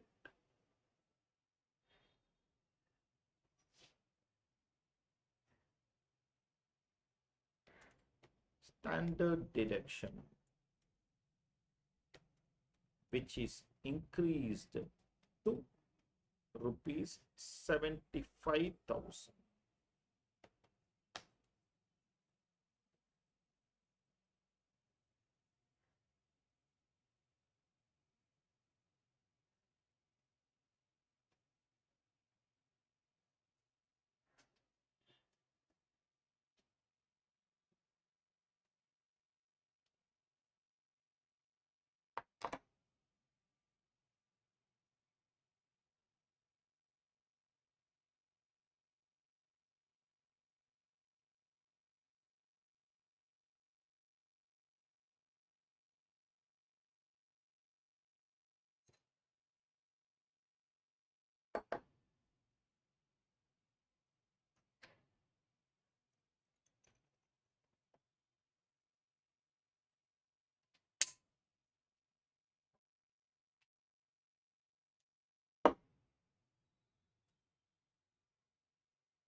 Am I clear?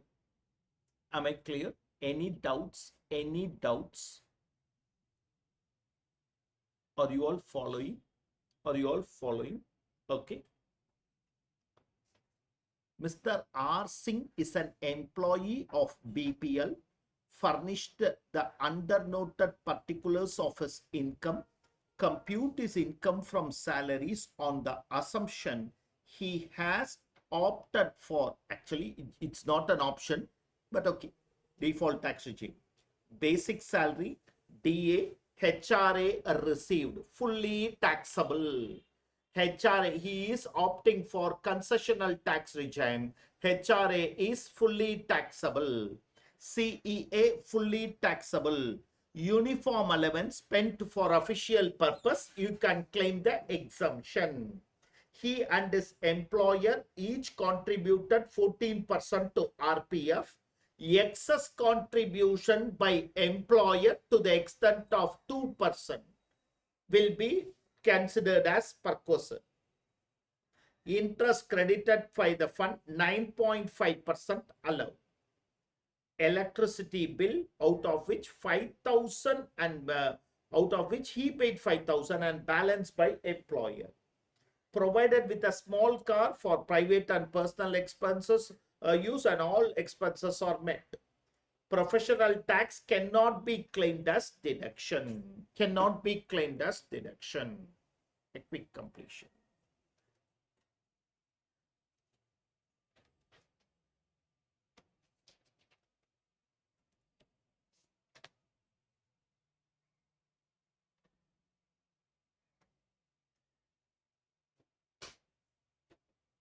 BPL India is not from government. No. What is BPL? It's not Bharat Petroleum and all. Even then, it's not. A government company is different from government organization. You're asking for entertainment allowance. A government is different from government company. Okay. Government employees is something like state government employees, revenue department, PWD department, like that. For them, not a government company.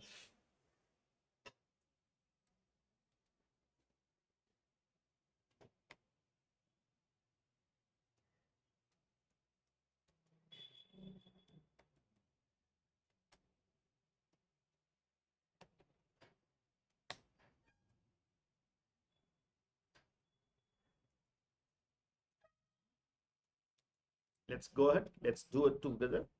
Let's do it together.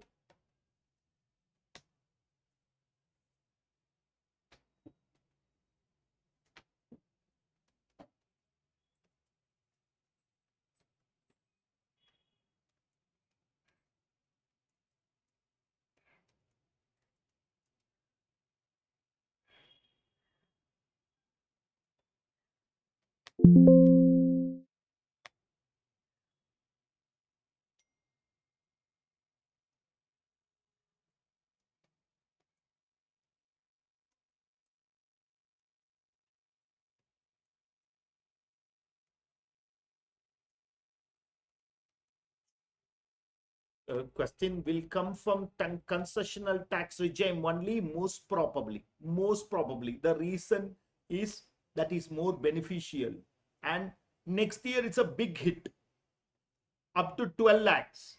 So obviously the finance minister in the budget said 60% have moved to concessional. Next year it will become 90%. Next year, it will become 90% move to concessional tax regime. So obviously, CA Institute will always love to test it on the recent. It will be mostly, that's why I am focusing more on there. 5,000 per month, per annum, per child for 2 children.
Entire DA forms part, so I have taken it.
Professional tax paid by employer is a perquisite.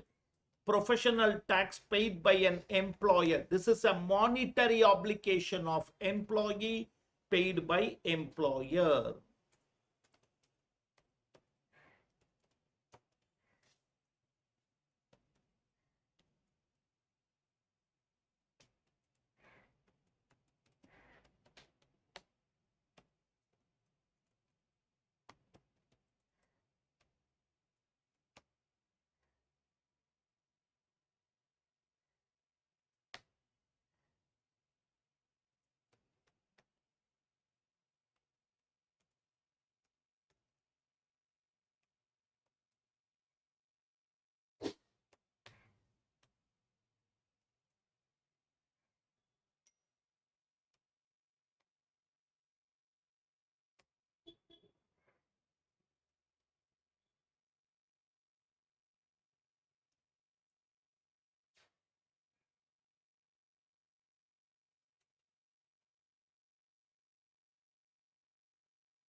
Am I clear to you? Am I clear to you? Friends, I wind up here today because of my throat starts choking.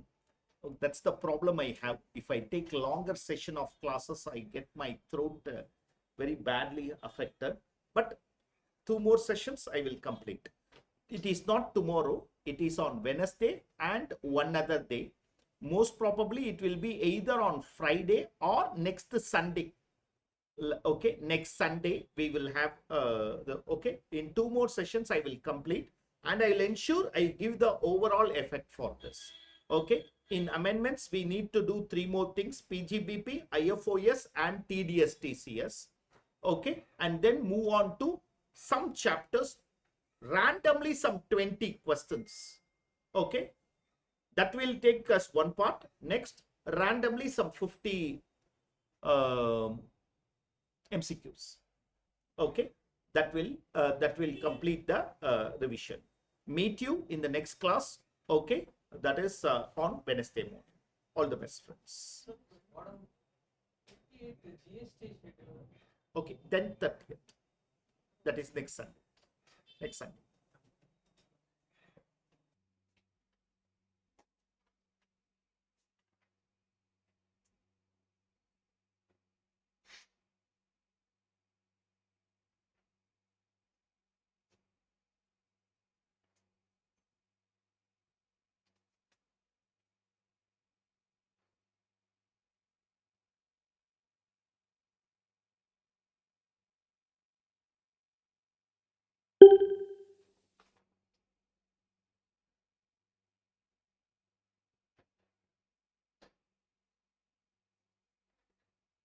Namaste.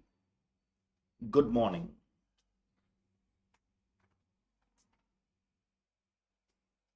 We continue with the amendments, the last few amendments. We saw the 2 important amendments. One, whole of capital gains we saw, and the standard deduction that has been increased in salaries for new tax regime people. And now there is no amendment in house property. I am now going to PGBP related amendments. Okay, In PGBP, there are totally 3 amendments. Actually, the third amendment is important and questionable. I believe that at least as a MCQ it will be tested.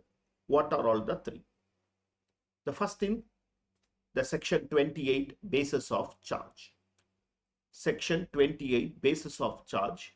There is a clarificatory amendment. What is a clarificatory amendment? It is not inclusion or exclusion. It is just clarifying. Okay. There are people who are, if I have 6 or 7 houses and let them out, I was treating that as business. I was treating that letting out as business income because that is my only source. I do as a business. What advantage you get if you treat it as a business income? You can claim all the expenditure, repairs, maintenance, depreciation, all expenses you can claim. Apart from also claiming the interest, municipal taxes, insurance, like that you will be claiming. Whereas if you treat it only as income from house property, only 2 deductions are possible. One standard deduction that is fixed, 30% of NAV, and another is interest. So this was an issue that was prevailing. Now in this budget it has been clarified. If it is let out of house property, it is only taxable under IHP. It can never be treated as business income. There is a small room. If it is let out for commercial purposes, it can still be business. But the law has clarified, okay, income from letting out of house property is taxable only under the head house property. It is identified by the department that some taxpayers are reporting their rental income by letting out of the house property under the head PGBP in the place of IHP. It has been clarified that any income from letting out of residential property or part of the property by the owner is never a PGBP. It is always taxable under IHP. It is taxable under IHP. It is a clarificatory amendment given by the law. It is a clarificatory amendment. So henceforth, if you see, suppose on the credit side of a sole proprietor, in the P&L account, rent from house property, be sure it is not taxable under PGBP. It is separately to be dealt within IHP only. Am I clear? The same before this amendment. We were doing the same. That's what I'm saying. This is just a, it is not even an amendment. It's a clarification again given by the department. It's not there in the list also. Section 28 has list. Income taxable under compensation, any benefit or perquisite received by a person, export incentive. It's not a list. It's a clarification that some people are treating so. This is the exact way. It is identified by the department that some taxpayers are reporting their rental income under IHP. Okay, so department itself says you are reporting. They are not saying it is taxed. You are reporting under IHP. No, it should not be reported under IHP. It should be, you are reporting the income of letting out under PGBP. No, it is not PGBP. It should be IHP. Okay. Yeah, as you said, it is only a clarificatory amendment. We have been always dealing with it. So, okay. Right. Now comes the next amendment is in section 36. What is that? Employers' contribution to pension scheme. Employers' contribution to pension scheme. Section 36 deals with the following contribution. Employers' contribution to provident fund, no restriction. Employers' contribution to superannuation fund, no restriction. Employers' contribution to gratuity fund, right, up to 8.33% of salary. Employers' contribution to pension scheme. Till last year, it is allowed up to 10% of salary. This year, they have increased that 10% to 14%. The allowable contribution is increased from 10% to 14%, with the definition of the salary remaining to be the same, with the definition of the salary being basic pay plus DA forming part plus commission as a fixed percentage of turnover, plus commission as a fixed percentage of turnover. The allowable remuneration has been increased to this much.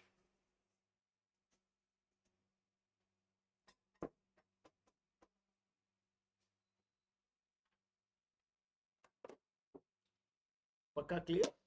Pakka clear? Okay, right. Now, I am going into the most important amendment. So let's write it in our notebook.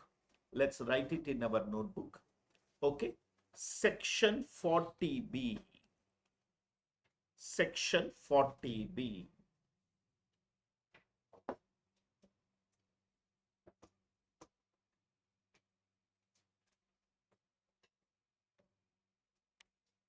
Section 40B. Remuneration to partners from firm.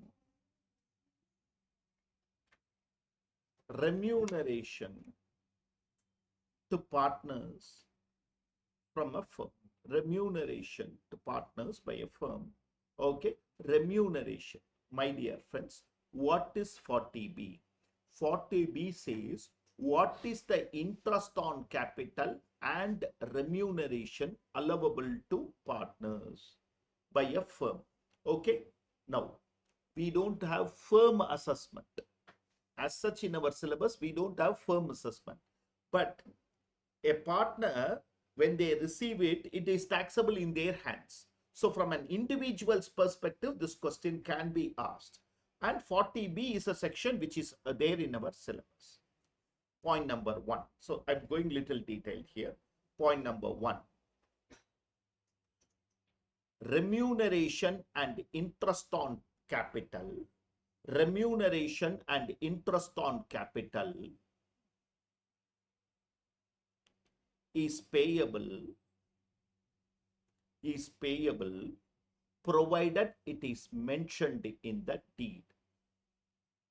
Provided it is mentioned in the deed.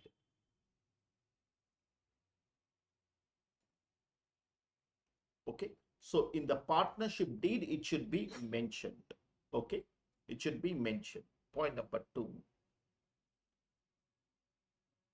Remuneration and interest on capital.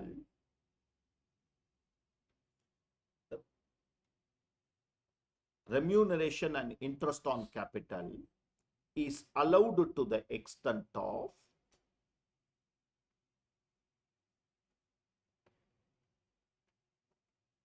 either as per deed or as per act, whichever is lesser.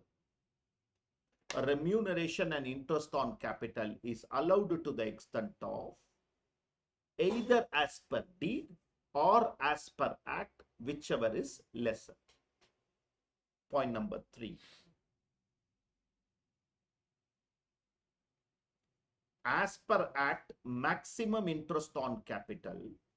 As per act, maximum interest on capital is 12% per annum. As per act, maximum interest on capital is 12% per annum. Are you clear? Is 12% per annum. So suppose, my dear friends, deed says 15%, we can only pay 12%. Suppose if deed says 10%, we will pay 10%, because either as per act or as per deed, whichever is lesser. Okay. Point number 4. Remuneration is based on the book profit of the firm. Remuneration is based on the book profit of the firm. Remuneration is based on the book profit of the firm.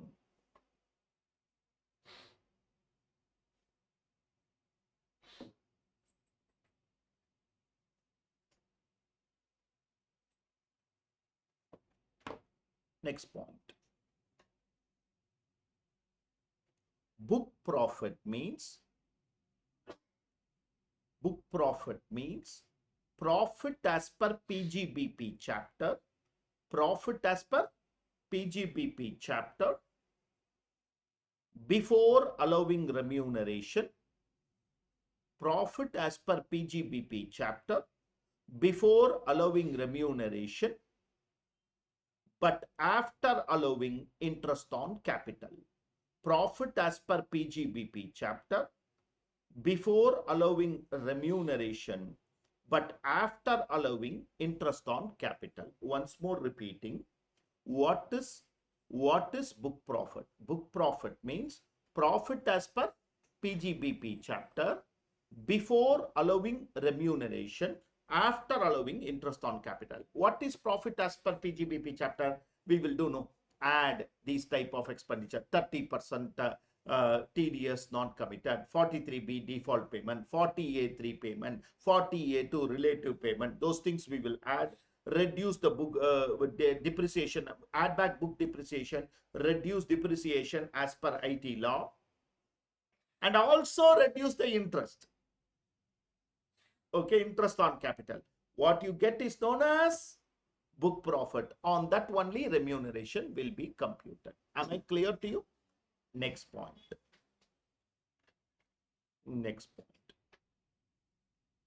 Maximum permissible remuneration under IT law. Maximum permissible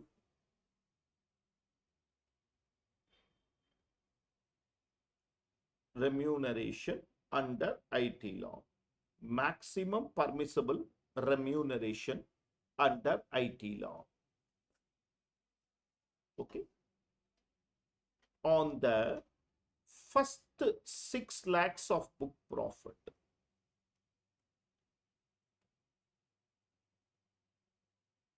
on the first 6 lakhs of book profit, 90% of book profit or rupees 3 lakhs, whichever is higher.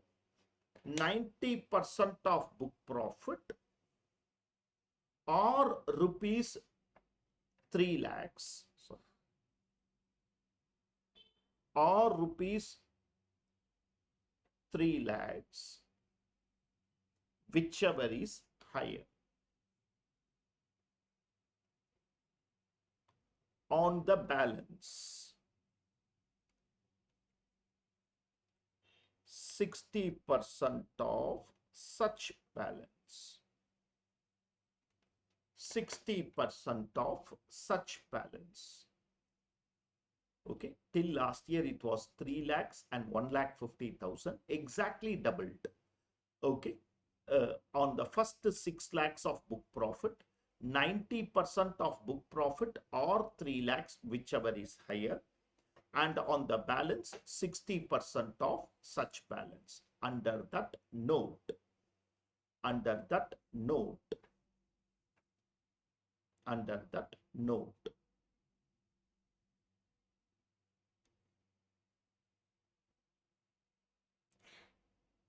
even a loss-making firm can pay remuneration up to 3 lakhs. Even a loss-making firm can pay remuneration up to 3 lakhs. Even a loss-making firm can pay remuneration up to 3 lakhs. Provided it is mentioned in the deed. Provided it is mentioned in the deed.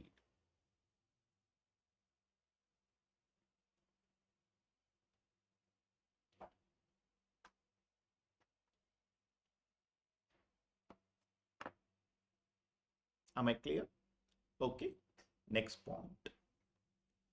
The allowable remuneration. The allowable remuneration and interest on capital.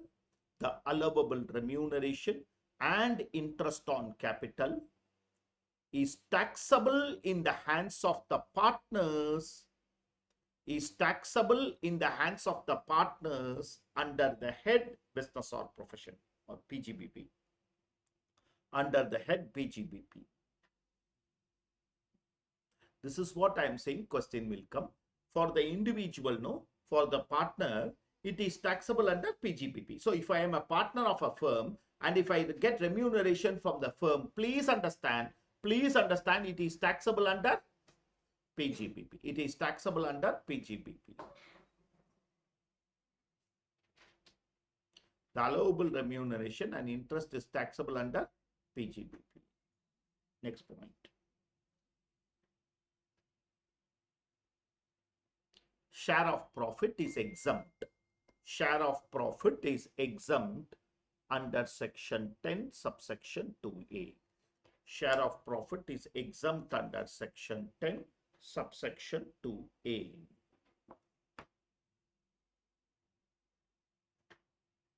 Please read it once.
Am I clear, friends? So the most important thing is the book profit amendment of, okay, please understand this can come in our MCQ also.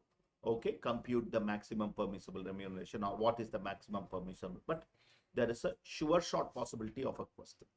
There is a sure shot possibility of a question. Okay, I'm going into working out of PGBP. I'm going today. After completing amendment also, I'm going to spend more time in PGBP so that we get the confidence in that chapter. Question number 7. Mr. Ganesh, a resident, an ordinary resident, aged 61 years, is engaged in the business of manufacturing furniture. He is subject to tax audit under 44 AB. Gross profit, rental income from let out of house property, which he always shows it as business reserve. Now from this year, he cannot show it as business reserve. It is taxable under IHP. Lottery winnings is taxable at IFOS. Bad debts recovered will be treated as business income provided it is allowed earlier as deduction. On the debit side, administrative, salaries, interest on loan, depreciation, which we need to add back and reduce the business depreciation, IT law depreciation, professional fees, rent rates and taxes, traveling and conveyance, loss on sale of asset used for scientific research. This is not possible. Why? Because when I purchase an asset for scientific research other than land, I would have claimed 100% as deduction. Please understand. Please understand. Section 35 gives me the benefit of 100% deduction for scientific research asset other than land. Books of accounts, I cannot claim 100%. Income tax law, I can claim 100%. So suppose I purchase the asset for 5 lakhs. I would have claimed the entire 5 lakhs. But in books of accounts, I would have got it depreciated slowly. And today its value, let us take 3,50,000. I sold that asset for 1,50,000. According to books of accounts, there will be a 2 lakh asset. But according to income tax law, that entire 1,50,000 is income. That entire 1,50,000 is income. Section 41 deemed income says bad debts recovered, deemed income. Sale value of asset used for scientific research. Because you would have claimed 100%, it is a deemed income. Sale value of asset used for specified business, you would have claimed 100%. It is a business income. You are understanding? Okay. So this is not possible in the income tax law. Municipal taxes on house property, repairs of house property, interest on loan taken for construction, net profit. Other information. Opening and closing stock of finished goods were undervalued by 10%. Opening stock 15,58,000 was shown. Salaries and wages include contribution 20% to the pension scheme under ACCCD regarding salary of an employee, Mr. Ramesh, who has withdrawn the basic salary 5 lakh and 40% DNS allowance. 50% of DNS allowance forms part. Some of the employees opted for retirement under VRS. A sum of 3,40,000 is paid. 1/5 is only allowed. 1/5 is because it is an amortization item. It should be amortized in 5 equal installments. 1/5 will only be allowed. Interest on loan includes interest paid at 15% on loan of 12 lakhs, which was taken for purchase of new electric car. The car is used for personal purposes. No amount is repaid so far. Depreciation allowable as per IT rules is 450, but during the calculation of such depreciation, following additions were not considered. Motor car 3 lakhs for supply of finished goods to dealers, 25 lakh around 25th August. An asset was purchased for 6 lakhs for conducting research and the deduction was claimed in section 35. This asset was sold for, that's why they have booked 2 lakhs loss. But please remember, for us, the entire 4 lakhs is income. The entire 4 lakhs is income. Are you following? The entire 4 lakhs is income. Administrative expenditure include 175 paid to a research association approved for research.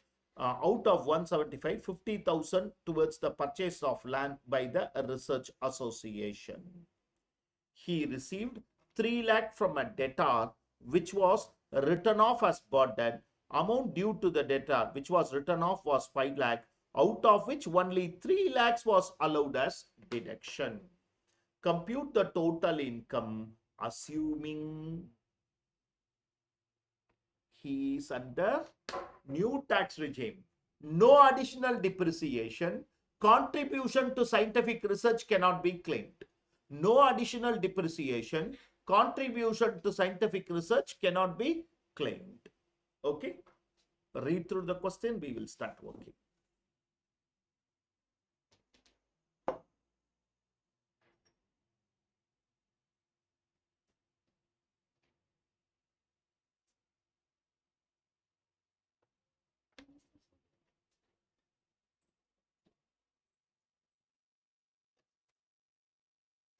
Online friends and friends in classroom, this is the question. I think the first information was missing, that's why I took it. It's our RTP question. Opening and closing stock of finished goods were undervalued.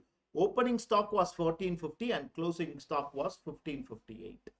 Okay, I think while typing I missed that aspect. Opening and closing stock of finished goods were undervalued by 10%. Opening was 1450 and closing was 1558. Okay, please remember. When opening stock increases, profit reduces. Opening stock is a debit item. When opening stock increases, profit reduces. When closing stock increases, profit also increases. Profit also increases. Okay, shall we start the solution?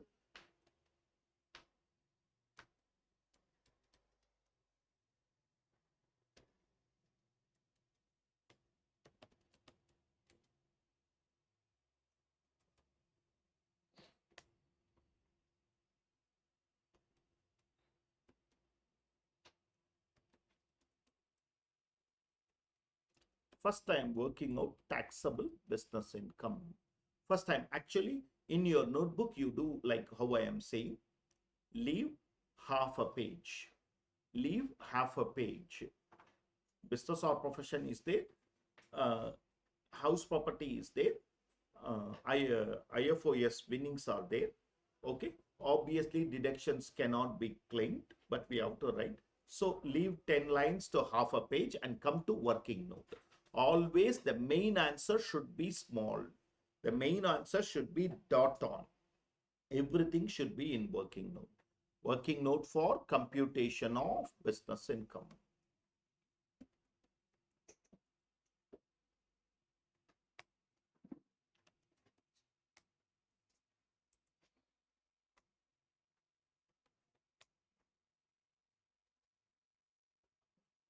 Net profit as per profit and loss account. Net profit as per profit and loss account, 53 lakh 74,500. Net profit as per profit and loss account, 53 lakh 74,500. 53 lakh 74,500. First I will do the adjustment for stock. First I will do the adjustment for stock.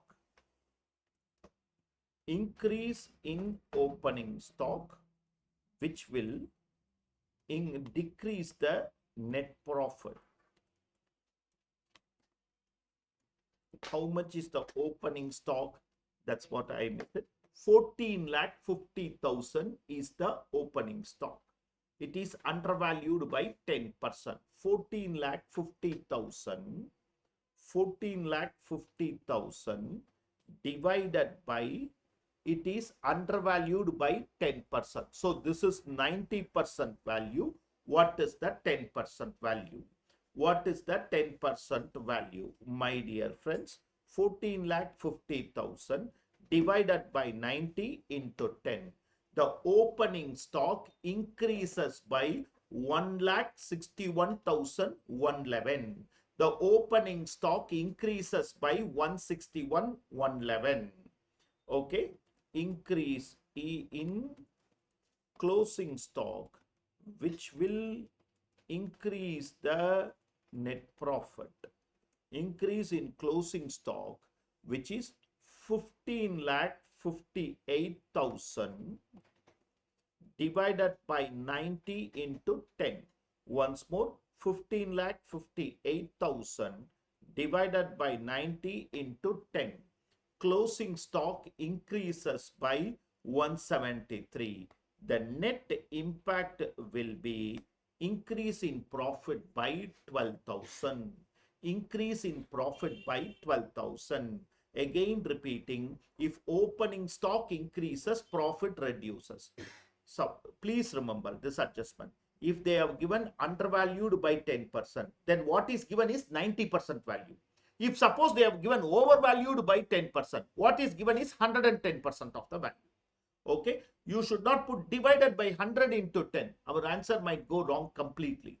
Okay, what is given is the undervalued or overvalued values. Okay, let's complete this so that we proceed faster.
As of now, I am removing the bad debts recovered.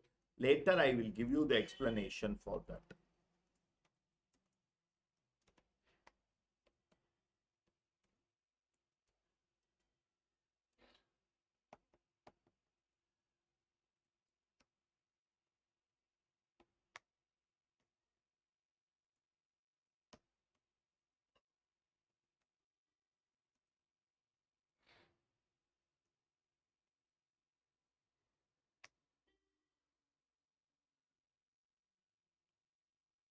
I'll give you the explanation for bad debts. I'll give you the explanation for bad debts. Items debited but not allowed. Administrative, no problem. Salaries and wages, no problem. Interest on loan. We saw something with regard to interest on loan. Interest on loan includes 15% per annum on loan of 12 lakhs, which was taken in 2022 for purchase of EV of 15 lakhs. The EV, the car is exclusively used for personal purposes. So the interest will not be allowed because the car is used exclusively for personal purposes. The interest will not be allowed. So 12 lakhs into 15%.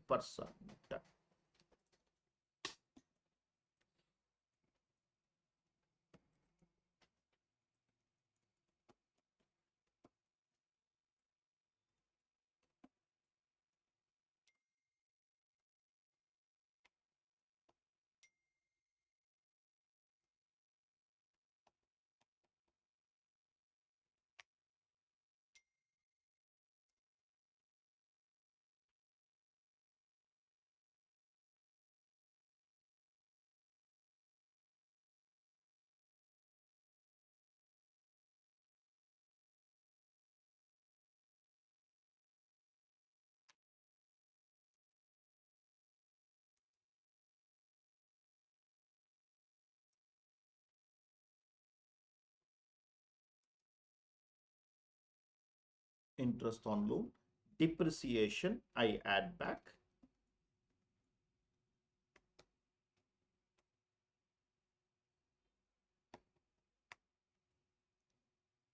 Professional fees, rent rates and taxes, traveling expenses, loss on sale of asset used for scientific research, 2 lakhs. Municipal taxes on house property, 36,000. Repairs,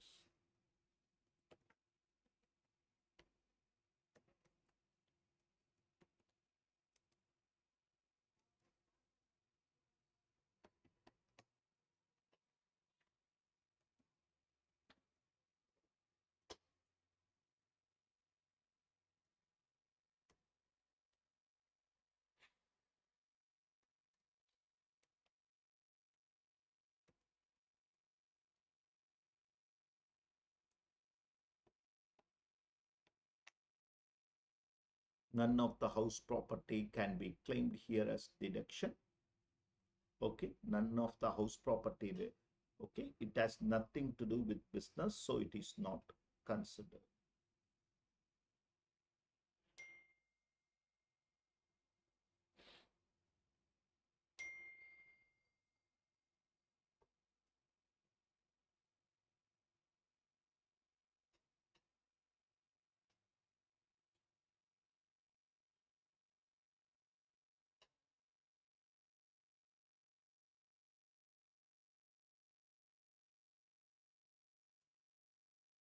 May I progress? May I progress? Okay, can I have your attention now?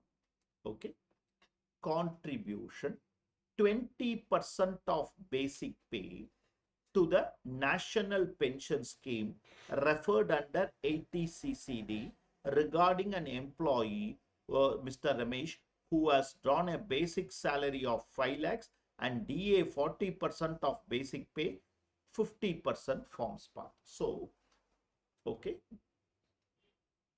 amount listen first. Excess contribution by employer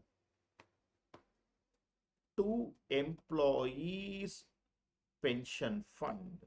If it is provident fund, there is no excess pension fund. Please listen. Actual contributed, okay, 20% of basic pay, that is 5 lakhs into 20%, 1 lakh. You're all following? 1 lakh. Maximum allowed after the amendment is 14% of salary. 14% of salary. Salary is 5 lakhs plus DA forming part. DA forming part. Okay, DA will be 5 lakh into 40%. 5 lakhs into 40%, 2 lakhs into 50%. Okay, DA will be, okay, 5 lakh into 40% into 50%. The whole into 14% is allowed. The whole into 14% is allowed. So 6 lakhs into 14%. May I know how much? 84,000. So the excess 16,000 is disallowed. The excess 16,000 is disallowed. Once more repeating, 20% of basic pay is contributed. The amended law says 14% of salary, not basic pay, of salary. What is salary? Basic pay plus DA forming part plus commission as a fixed percentage of turnover. So basic pay is 5 lakh, DA 40% into 50%, another 1 lakh. So this will be only disallowed. Please write it neatly.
Am I clear to you all? You're all understanding, right? Please be sure of these type of adjustments in the upcoming examination because of amendments. Because of amendments. Some of the employees has opted for VRS, okay, according to section 35 DDA, VRS expenditure will be amortized over 5 years. Hence, this year only 1/5 can be claimed. The balance 4/5 to be disallowed. The balance 4/5 to be disallowed. 3,40,000 into 4/5.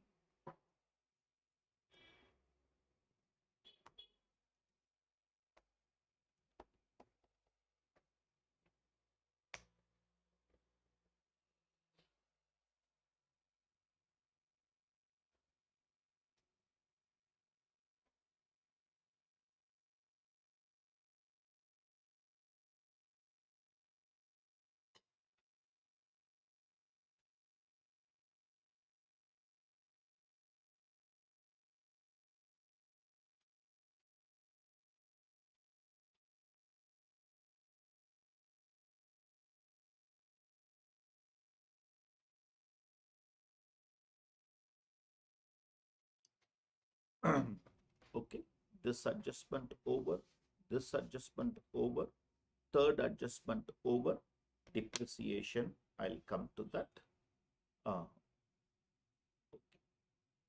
Administrative expenses include 1,75,000 paid to a research association under approved scientific research program, not allowed. Okay, contribution to research association is not allowed as deduction in the new tax regime.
May I, friends?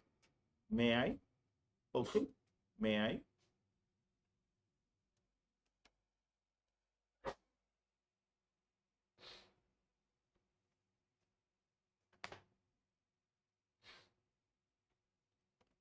Less depreciation as per IT law. Depreciation as per IT law. Please, let's read it. Depreciation allowable as per IT law 450, but in calculation of such depreciation, following addition was not considered. Motor car purchased for 3 lakhs for supply of finished goods to dealers. Okay. As computed is, depreciation as computed is 4,50,000. Add motor car not included, 3 lakhs into 15% used for 180 days or more. Okay, 3 lakhs into 15%. Okay, so the depreciation comes to 4,95,000. Note, additional depreciation cannot be claimed under new tax regime.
May I?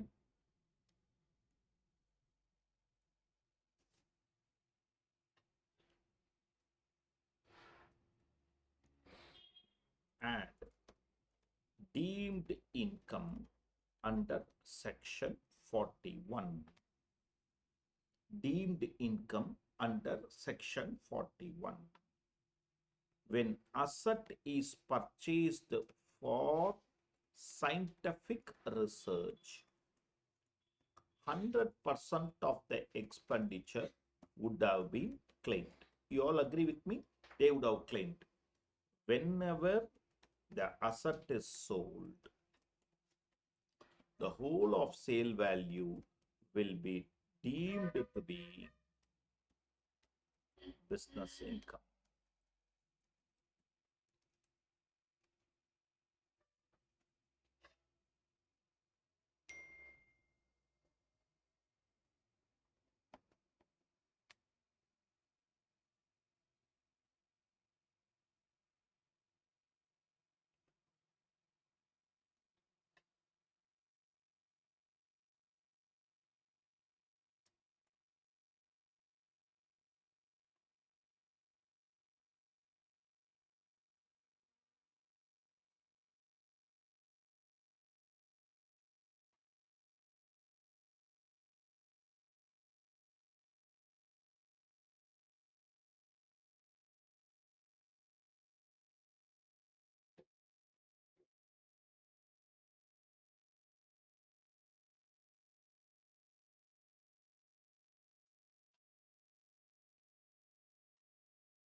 Understand this.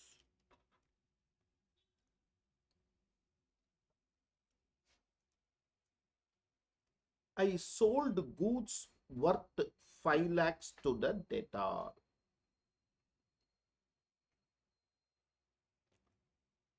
3 lakhs was written off as bad debts.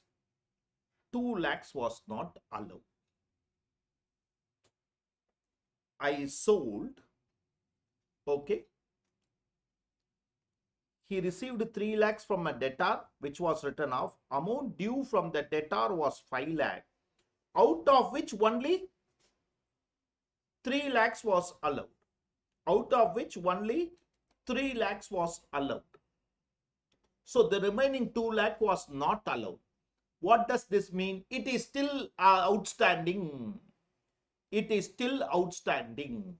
Now I recover 3 lakhs.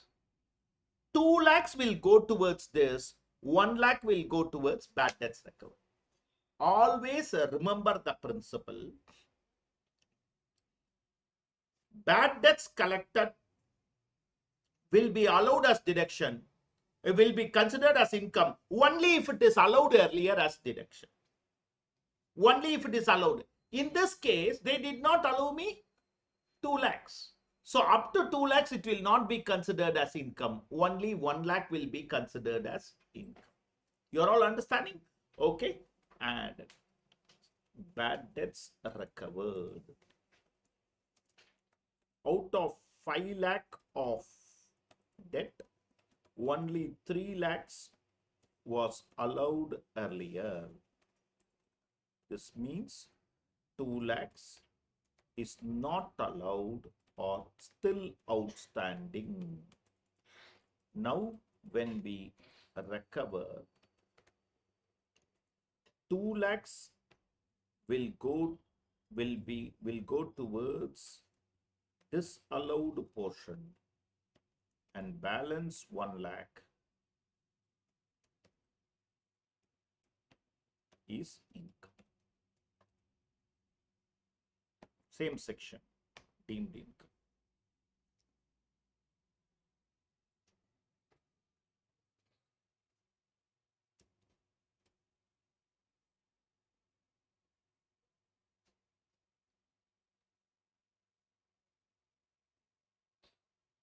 But we can also assume that the entire 3 lakh is received from the allowed part also. How can you assume so? You are a sale, you sold goods to me for 5 lakh. You claimed 5 lakh as bad debt, only 3 lakhs is allowed, which means 2 lakhs is still pending in your books. Now I give you 3 lakhs. Will you take it towards the disallowed, the bad debts portion? If you take also, now you have to write off 2 lakhs. Anyhow, the net impact is 1 lakh.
May I proceed? Yeah.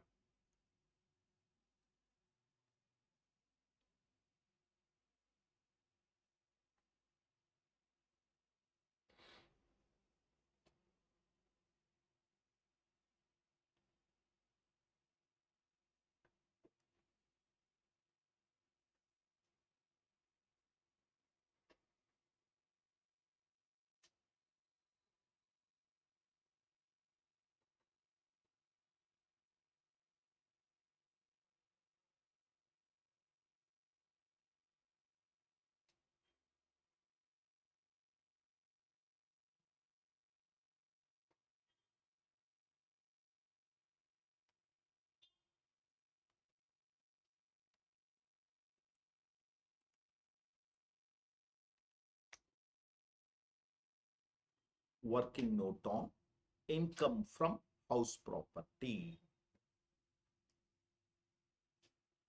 Rent received.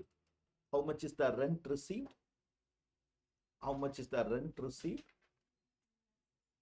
3,60,000 less municipal taxes paid. It is assumed to have been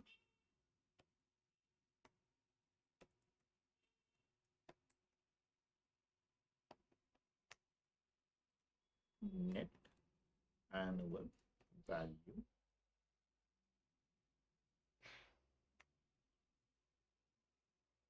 deduction under section 24, standard deduction 30% of NAV.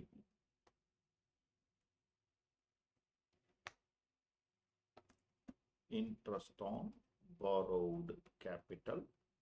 How much is that? How much? 1 lakh.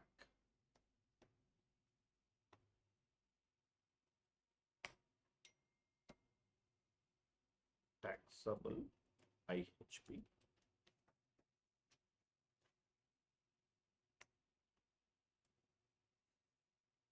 Note, it has been clarified by Finance Act that any income from letting out of house for residential purpose will only be taxable under IHP.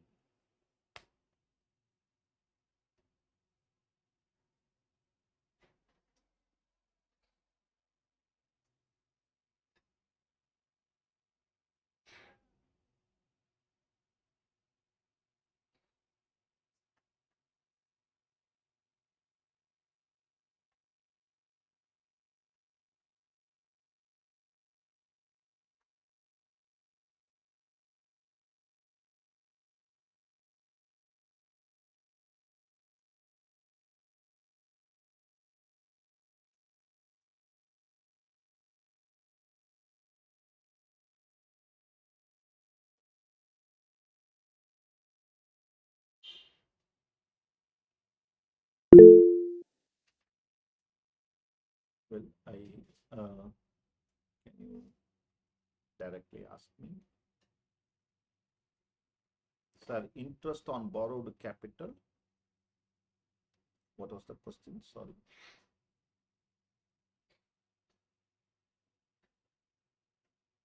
Sir, interest on borrowed capital not allowed under section 115 BAC is our friend's question. No, my dear friend, only interest on borrowed capital for self-occupied property not allowed. Let out property can be fully claimed. Your question, I'll take it. Interest on loan taken for construction or purchase, if the property is self-occupied, we allow up to 2 lakhs. That cannot be claimed under new tax regime. But interest on loan taken for let out property can be claimed, my dear friend. Now come to your main answer. The half a page which you left. Come to your main answer. Computation of total income.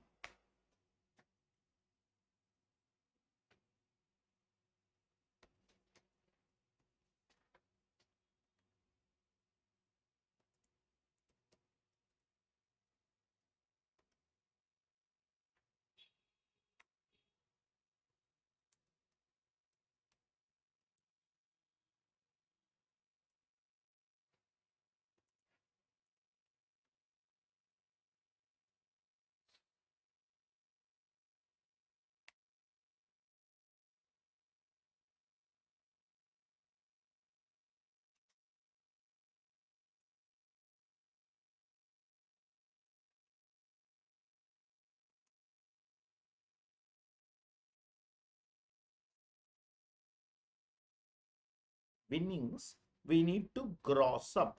Winnings, we need to gross up. We can see in the balance, in the P&L account, it is 31,500 net. It is 31,500 net divided by 70 into 100.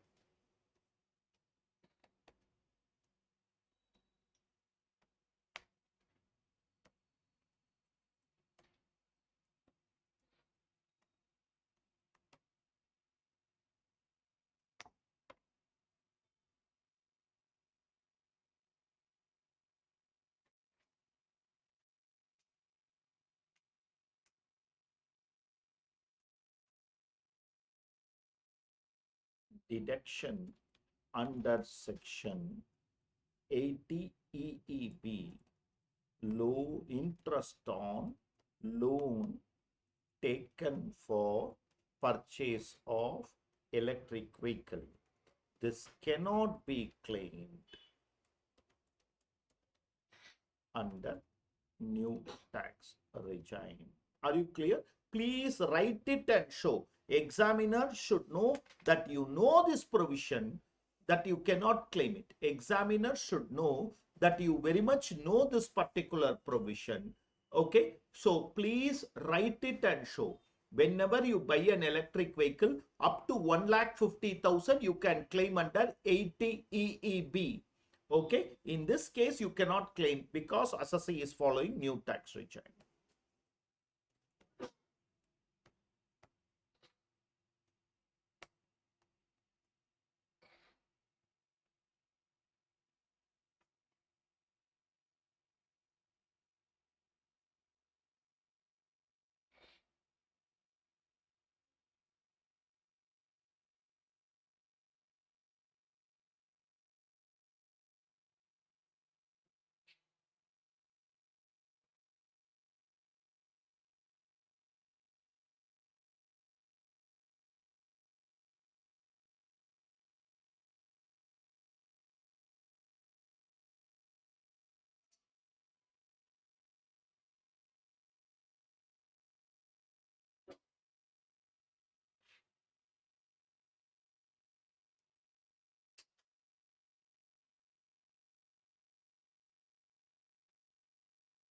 Computation of tax. Computation of tax. Okay. Winnings taxable at 30%. under section 115 BB. Okay, so 45,000 into 30%. Other income taxable at slab rates. My dear friends, 66 lakh 31 minus winnings of 45 minus 15 lakhs into 30% plus 1,40,000 plus 1,40,000. Are you understanding? Up to 15 lakhs, we know it is 140. So this.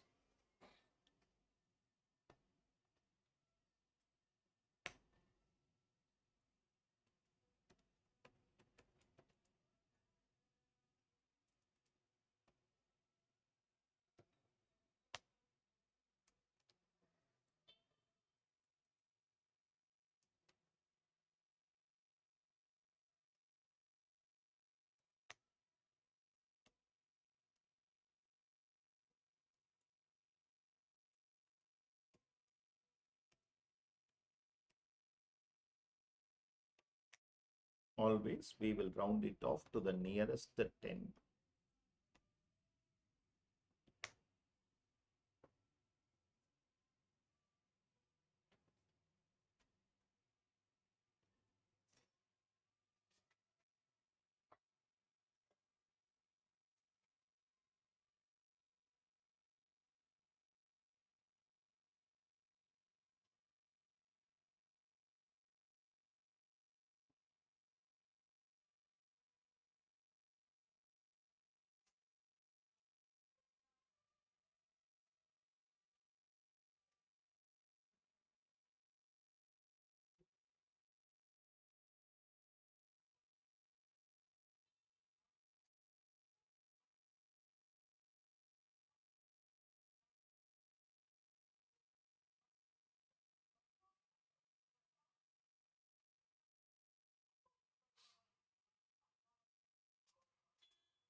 May I?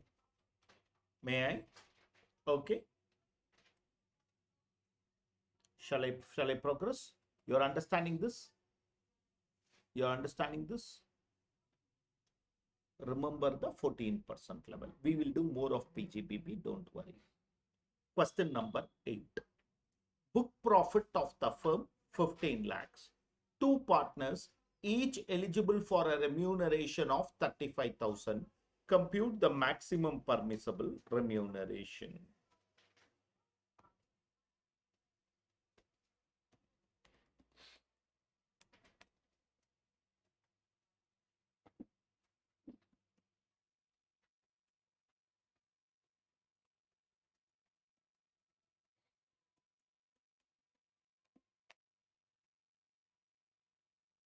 Computation of maximum permissible remuneration. Book profit is 15 lakhs. As per deed, the partners are eligible for 35,000 per month, each of them. So 35,000 into 2 into 12. As per deed, 35,000 into 2 into 12. 8,40,000. As per Act, on the first 6 lakhs of book profit, 90%, that is 5,40,000. On the balance 9 lakhs. How I got 9 lakhs? 15 lakhs minus 6 lakhs gives me 9 lakhs into 60%.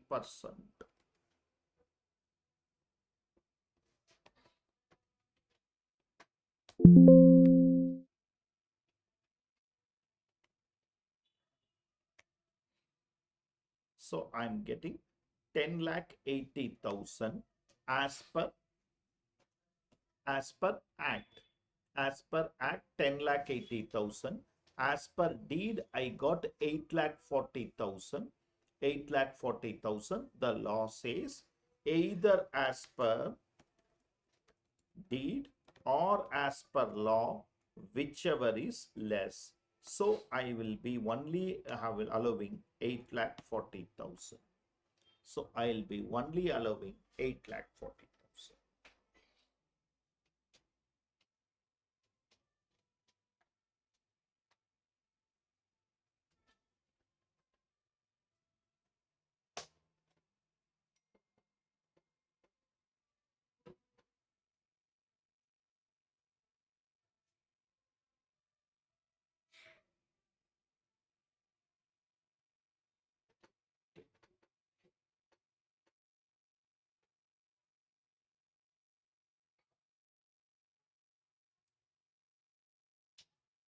Question number 9.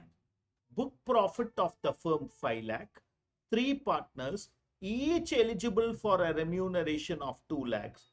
Compute maximum permissible remuneration.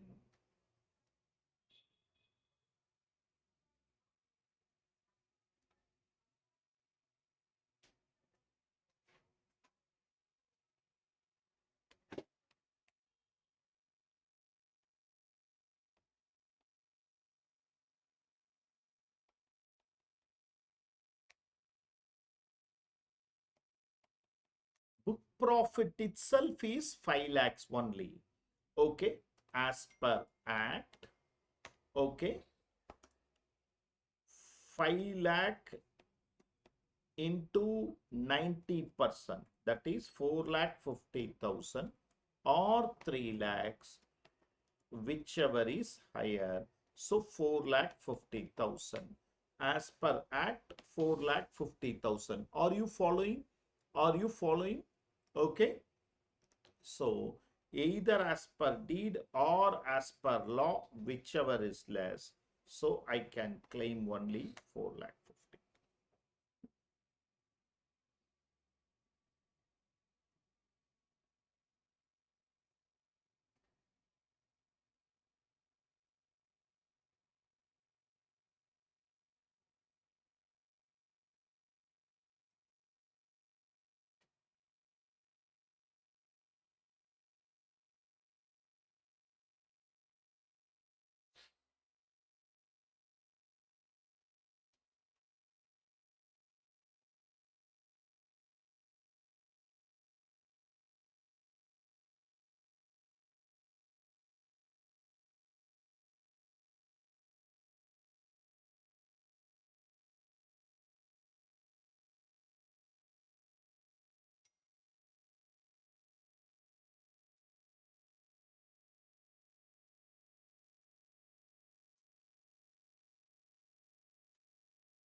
Question number 10. The net profit of the firm after deducting interest on capital 9 lakhs of rupees 9 lakh, which is 15% of capital, is 21 lakhs. Compute the maximum permissible remuneration. So the net profit itself is wrong because the maximum allowed interest on capital is only 12%. So I need to rework the net profit and then compute the answer.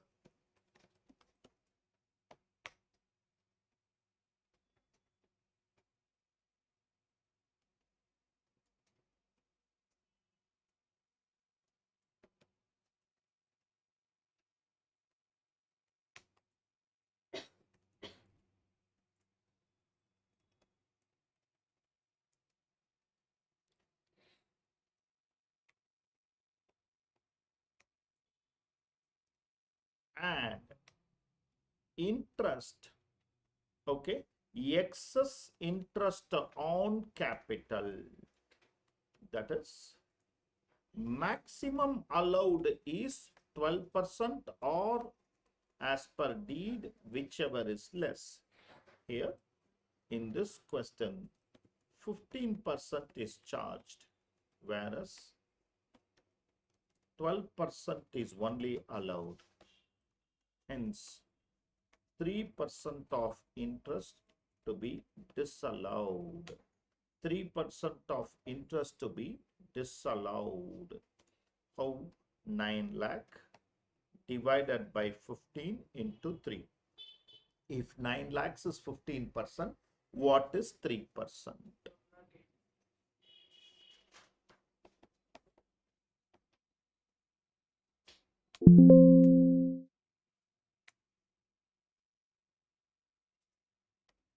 Book profit.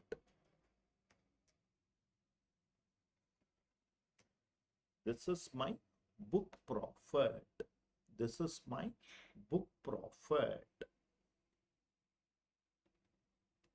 Maximum permissible remuneration, okay, on the first 6 lakhs at 90%,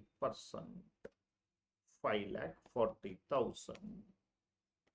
On the balance, that is 22,80,000 minus 6 lakhs into 60%.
Clear? Move on. Move on, friends. Shall we move on? Okay. So these are all things of PGBP. Again, we will come back to PGBP after some time today. So when I look into it, okay, this is over.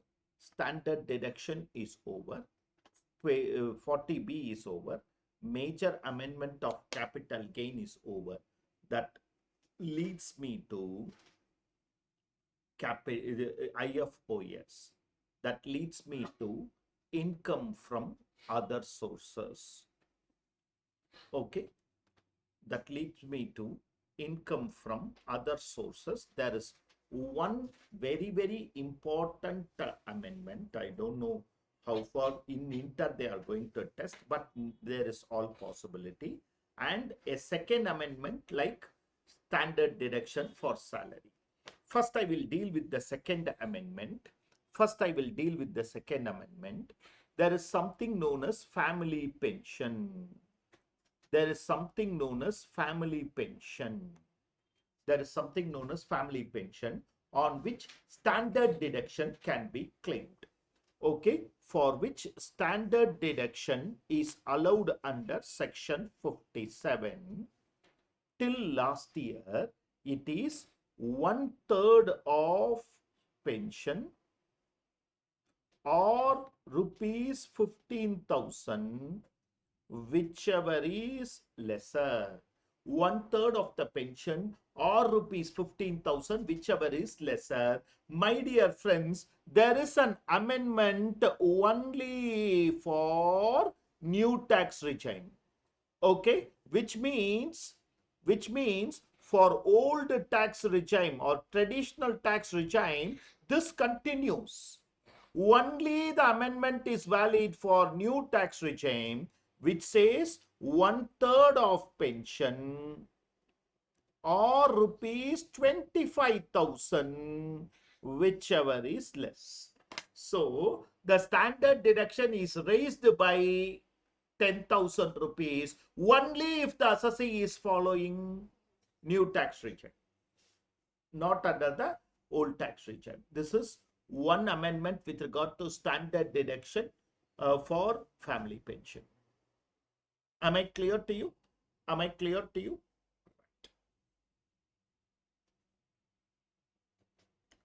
I want the class to be attentive for some time. I want the class to be attentive for some time.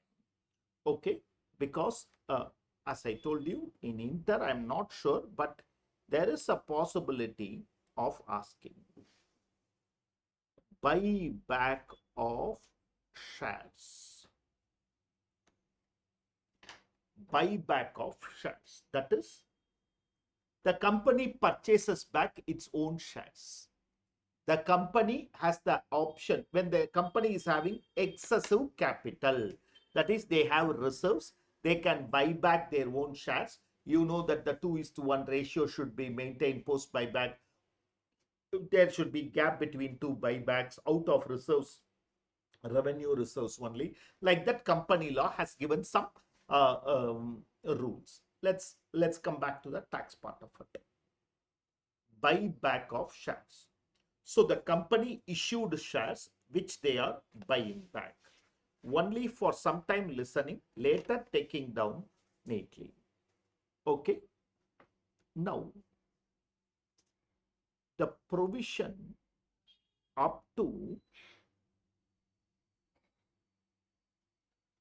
30th September 24. The provision up to 30th September 24. Listen only. Okay. Taxable for company. So it was not at all there in our syllabus. Taxable for company, exempt for shareholder. So it was exempt for the shareholder and it was only taxable in the hands of the company, But what happened is the provision changed. Provision from 11024, straight opposite. Okay, exempt for company. Okay, and then it became taxable for shareholder. Okay, the first change that happened is there was a section 1034A. Section 1034A exempted the shareholders from the buyback of shares because it was taxable in the hands of the company. But now the law changed from 11024. Even though the budget came on 23/7/24, this law was changed from 11024. It is no more taxable in the hands of the company. It is taxable only in the hands of the shareholder. Now, how it is taxable becomes important. How it is taxable becomes important.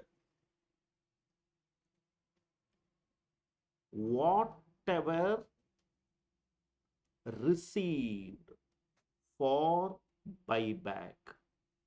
So the company purchases back from Kirti 1,000 shares. It pays her 100 rupees per share. It pays her 100 rupees per share. The entire 1 lakh is deemed dividend. Is deemed dividend, whatever received for buyback, whatever received for buyback, taxable as deemed dividend, taxable as deemed dividend under section 2 subsection 22 clause F. Whatever received from buyback is taxable as deemed dividend under section 2 subsection 22 clause F. Your understanding? Whatever is received for buyback is taxable as deemed dividend under section 2 subsection 22 clause F. Now, Kirti would have purchased those 1000 shares paying some 40 rupees, 50 rupees. What happens to that 50,000 rupees? The law says it is a capital loss. LTCL or STCL. If she is holding it for less than 12 months, STCL, otherwise LTCL. Okay.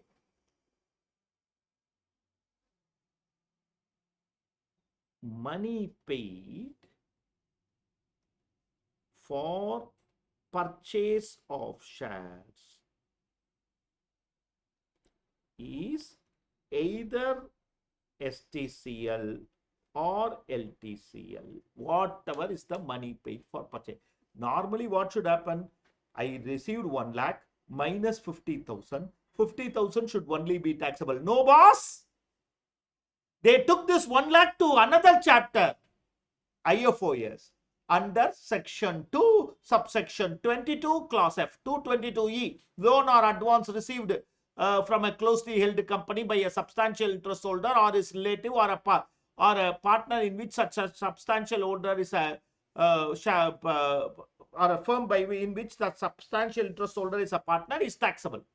224F, whatever received from buyback, whatever consideration received from buyback is taxable as deemed dividend. Is taxable as deemed dividend. Sir, I paid some money and got this shares. Take it as short-term capital or long-term capital loss. Adjust it with your capital gains. Am I clear? Please draw this chart.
shall I, friends?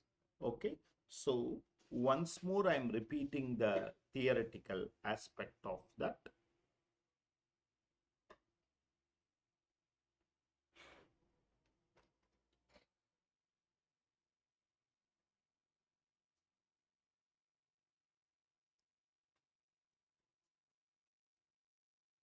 Buyback was taxable till 30th September in the hands of the company, exempt for shareholders.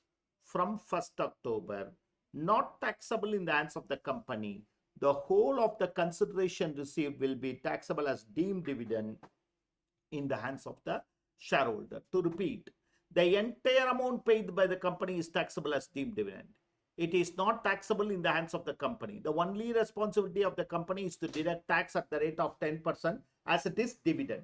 As it is dividend, you have to deduct tax.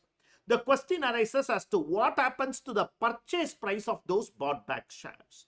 The whole of the purchase price of the bought back shall be treated as capital loss. Please understand, whatever I paid will be treated as capital loss. In other words, consideration will be nil. Buyback acquisition price will be reduced.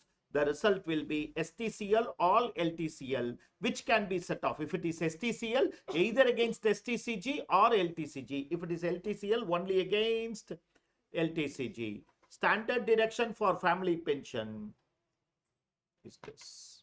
It has been increased, sorry. It has been increased to this. Remember, under the old tax regime, if he has opted out, it will constitute this. May I? May I?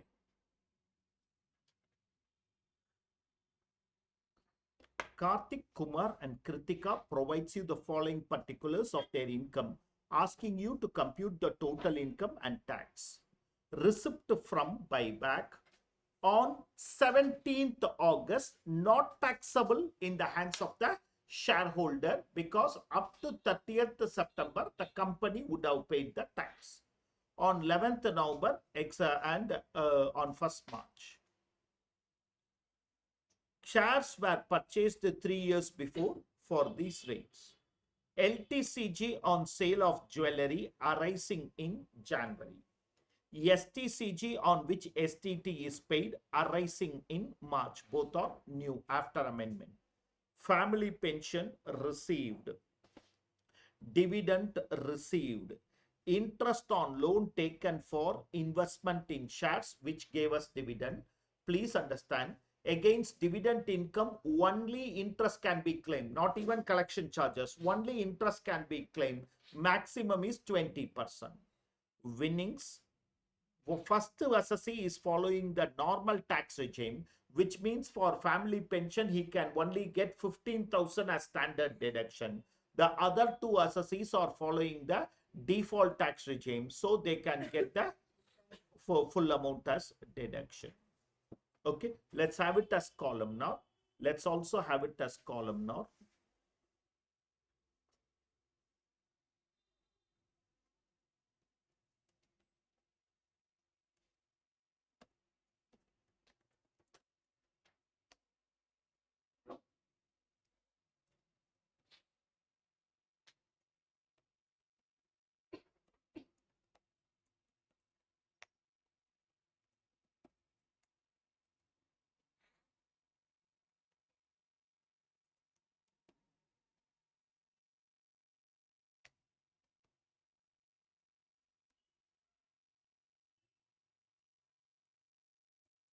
First, Roman 1, capital gains.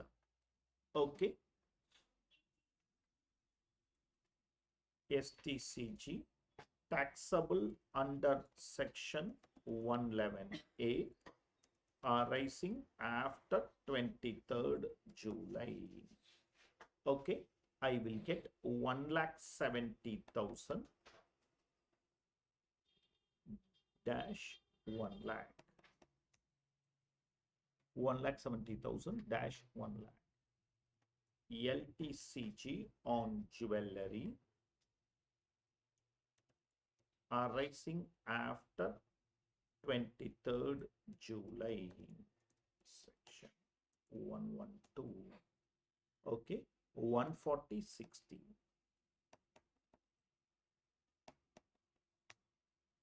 Now, LTCL on buyback of shares.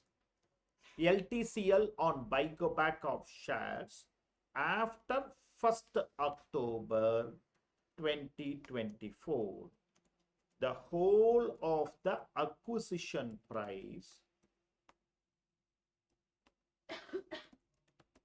is LTCL as it is purchased as it is acquired 3 years back. This LTCL can be set off against LTCG of jewelry. This LTCL can be set off against LTCG of jewelry. So for him, it will not be there. For him, the 1 lakh, for him up to 60,000, it can be set off. For her, the remaining 15,000 should be carried forward. Okay, so for him, minus 1 lakh, for her, minus 60,000. Okay, note, for Kritika, the balance LTCL of 15,000, the balance LTCL of 15,000 needs to be carried forward.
Are you understanding? For Karthik, it can only be 15,000.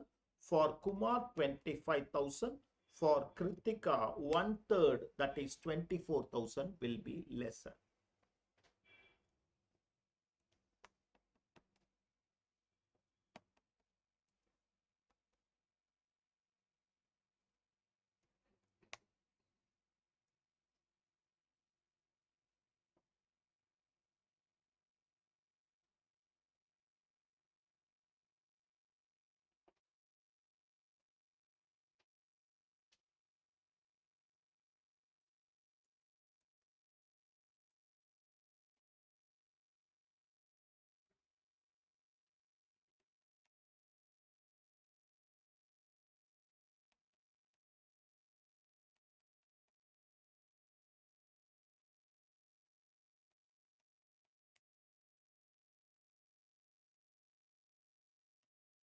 less. Interest on loan taken for investment, okay, restricted to 20% of dividend.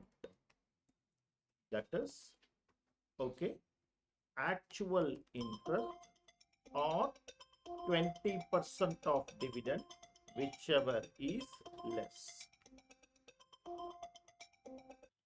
Interest on loan taken is only allowed and it is restricted to 20% of dividend. No other expenditure can be claimed. In this case, 150.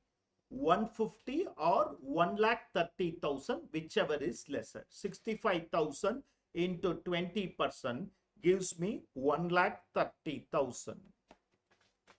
In this case, 5 lakh or 78,000.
May I?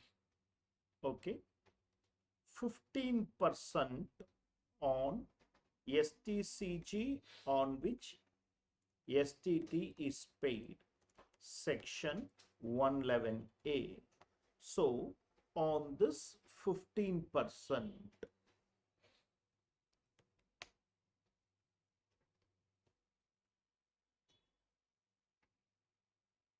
30% on winnings. 30% on winnings.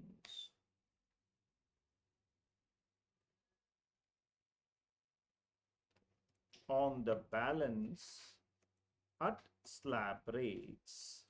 On the balance at slab rates. Please understand. Please understand.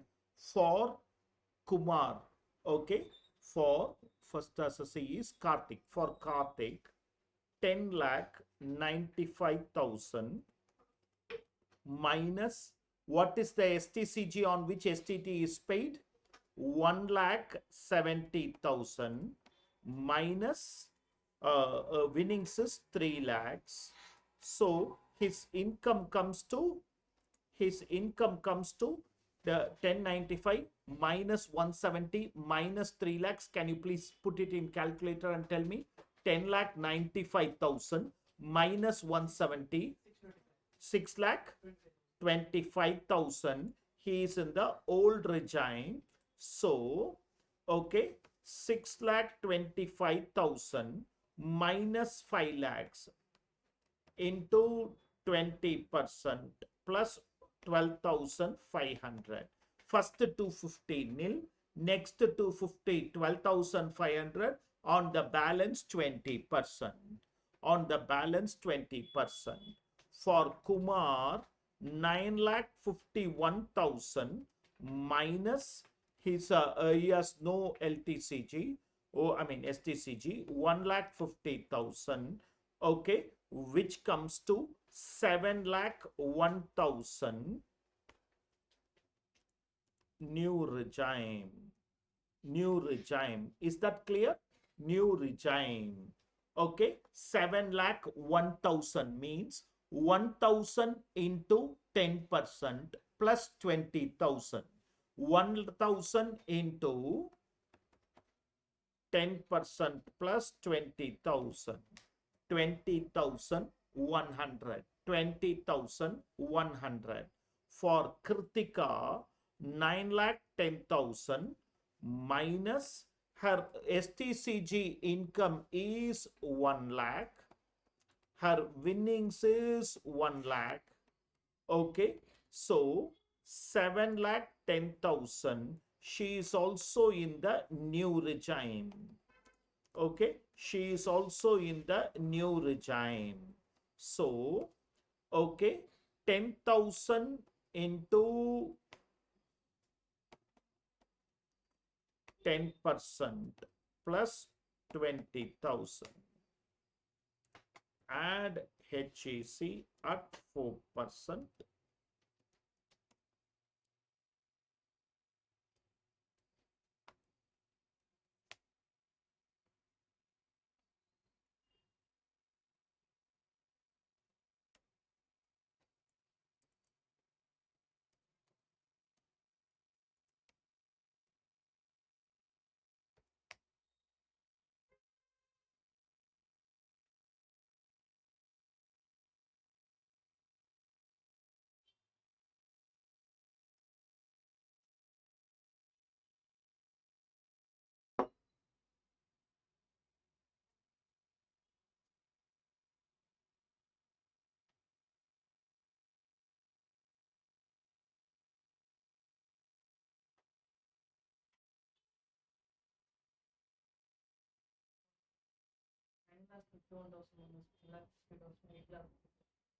Nine lakh?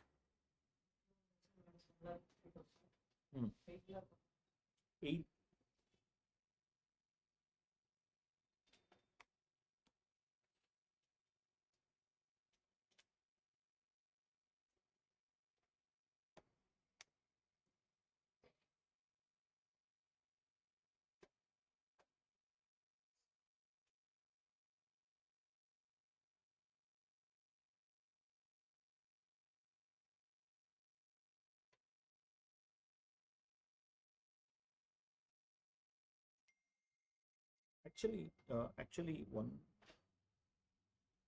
Actually, no. No, there is a mistake I'm doing. This is 20%. I'm doing the whole system. Sorry. Friends, please rework the tax. Please rework the tax. Okay. This is 20% on STCG. This is 20%. And there is an LTCG also which I am missing. Yeah, there is an LTCG which I am missing. Okay, 12.5% on LTCG on sale of jewelry. That is only for one assessee. That is only for one assessee. That is Kumar. 40,000 into 40,000 into 12.5%. So for Kumar, it will be here another 40,000 to be reduced. 7,61,000.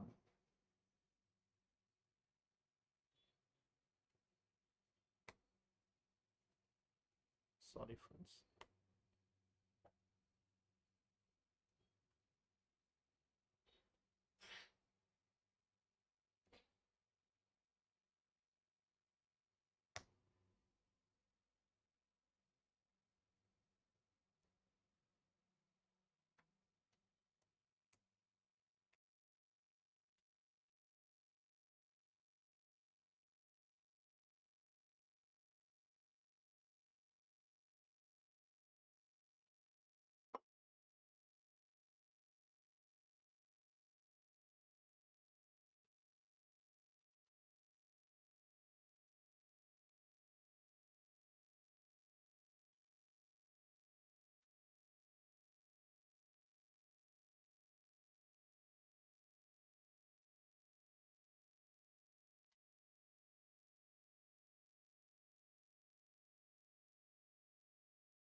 Clear?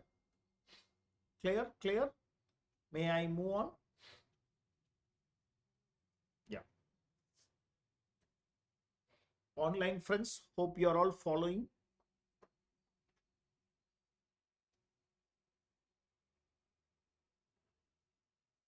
Online friends. Yes, sir. Yes, sir.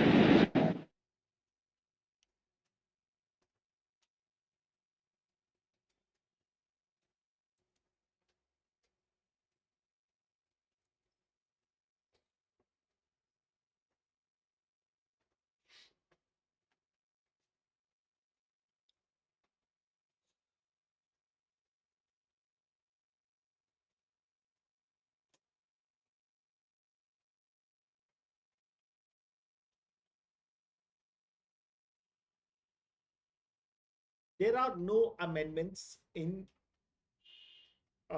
clubbing set off. And there is one single amendment in deductions chapter, which is very small in nature. 80 CCD subsection 2.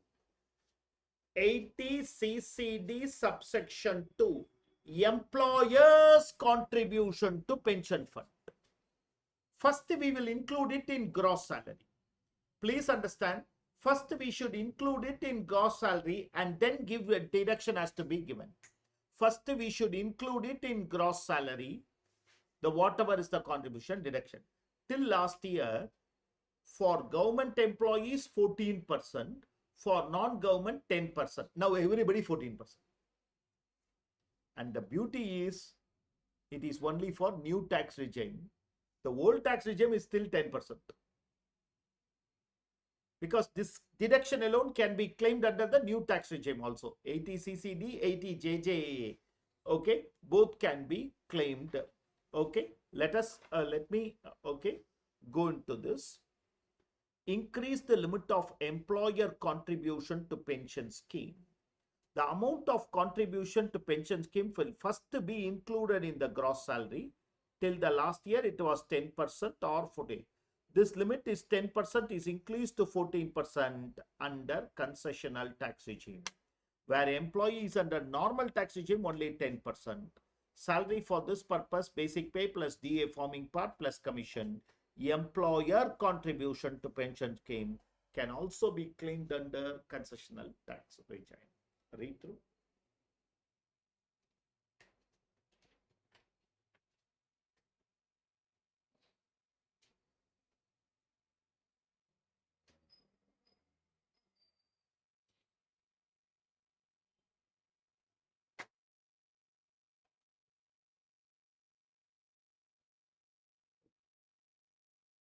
Radhakrishnan furnishes the following particulars of his income. Basic pay, DA 30% of basic pay, 60% forms part, HRA, rent paid by him, children educational allowance, motor car 1500cc, partly official, partly personal, employee and employer contribute to the pension scheme of the central government 15% of basic pay and DA forming part. He deposited 36,000 in PPF, invested for Sukanya Samiti 80C, other sources. Compute his total income and tax due under both regimes. Read through.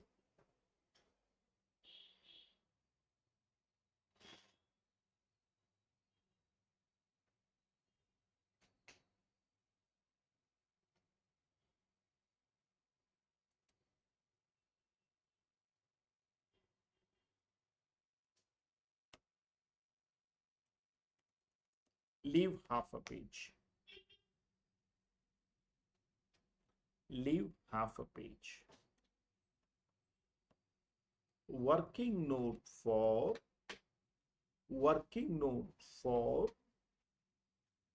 HRA exemption. Working note for HRA exemption.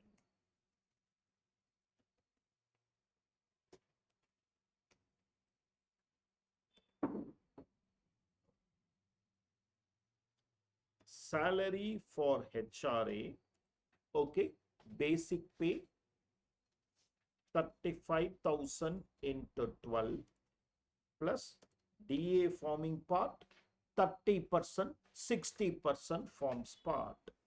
35,000 into 30% into 60% into 12. Once more, okay, 35,000 into 12 plus 35,000 into 30% into 60% into 12. 4,95,600. 4,95,600. Okay, HRA exemption under section 10, subsection 13A.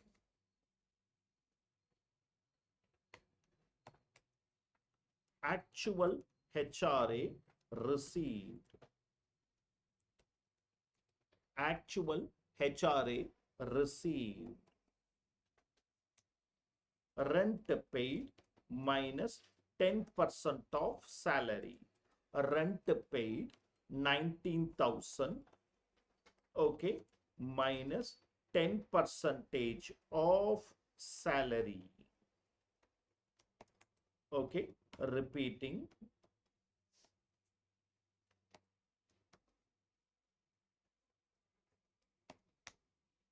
%50 of salary, accommodation in Delhi.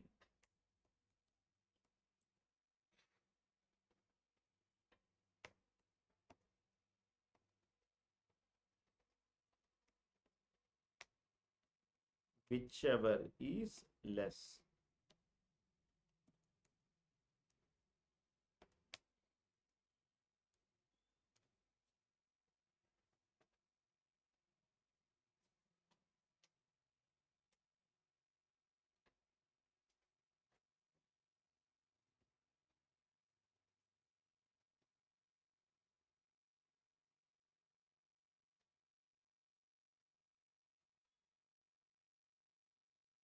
Working note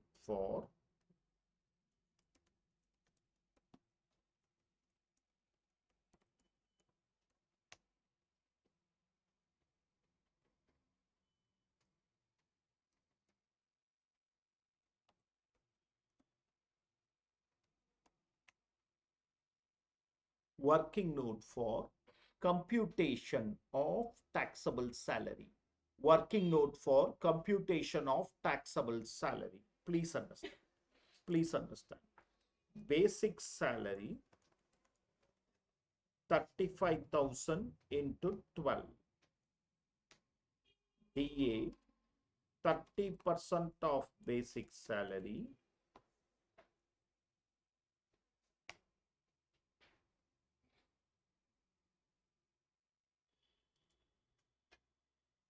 HRA received 2,16,000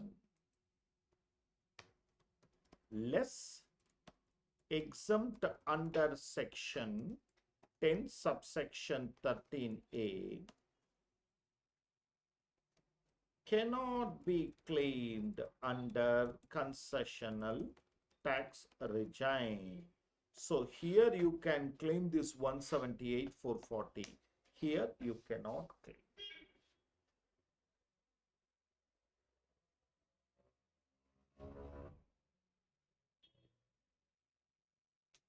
Are you understanding?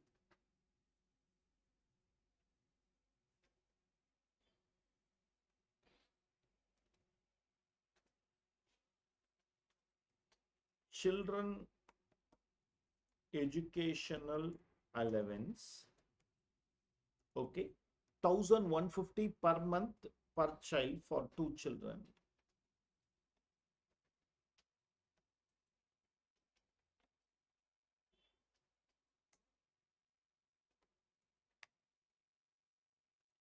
Less exempt under section 10 subsection 14 rupees 100 per month per child for maximum 2 children. So 2400 here you cannot claim.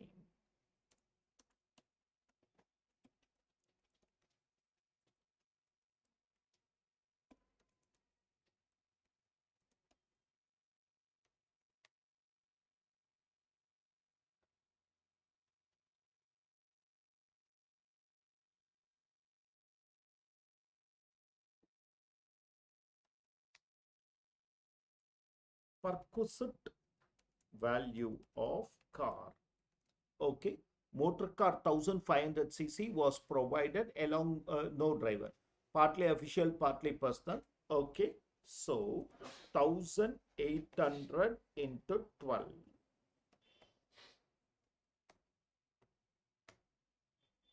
If it is more than 1600cc, 2400 per month.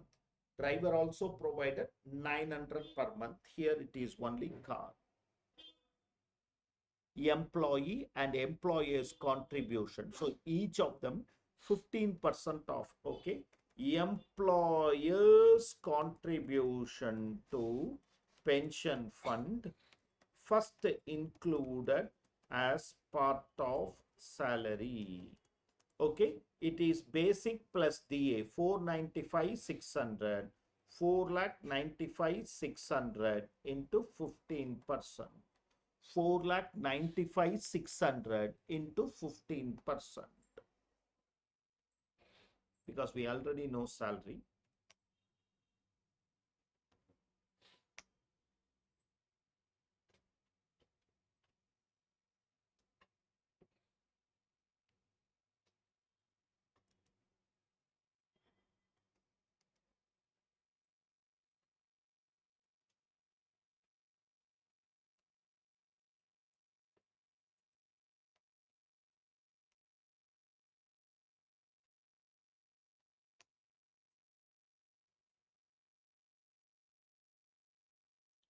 Standard deduction under section 16 subsection 1.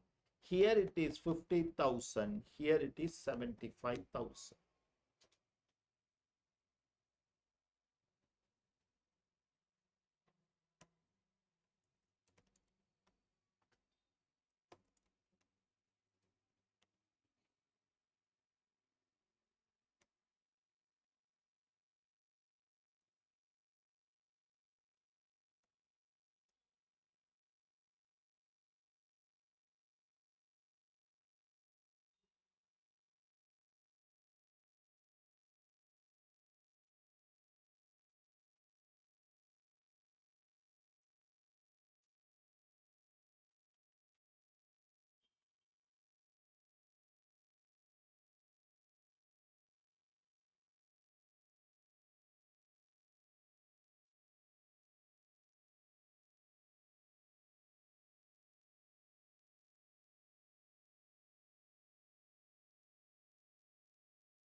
One more working note is essential. Working note for section 80C part 1.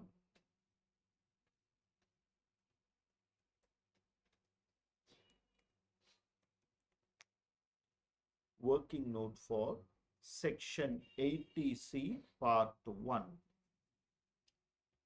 May I? Okay. PPF contribution 36,000. Sukanya Samriddhi account 40,000. 36, 40. Employees' contribution to pension scheme restricted to 10% of salary. Restricted to 10% of salary. Salary we have already computed 4,95,600 into 10%. Remember, this has not changed. This has not changed. This is continuing to be 10%.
Please go to the main answer.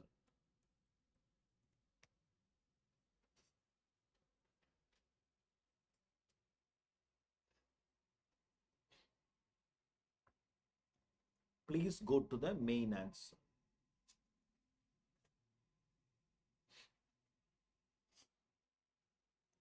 Shall I? Shall I? Computation of total income. Okay. Roman 1, salaries as computed. Again, we are going to normal and concessional.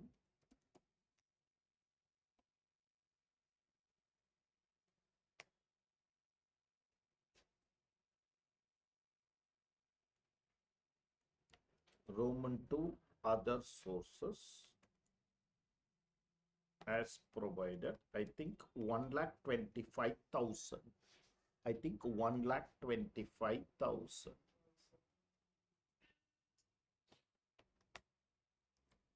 Gross total income.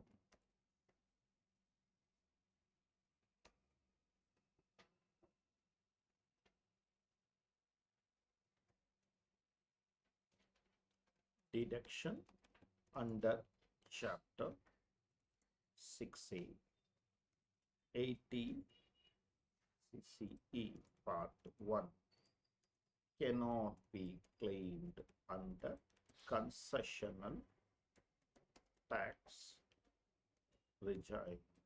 So here I can claim this 125,660, here not.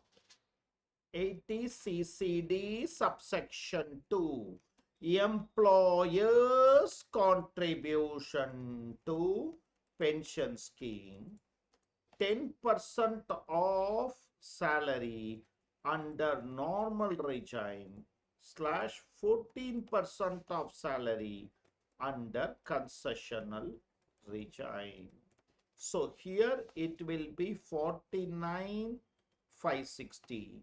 Here for okay 4,95,600 into 14%.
base tax here is this minus 5 lakhs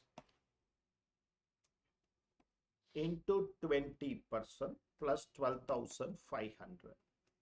Here is this minus 7 lakhs into 10% plus 20,000.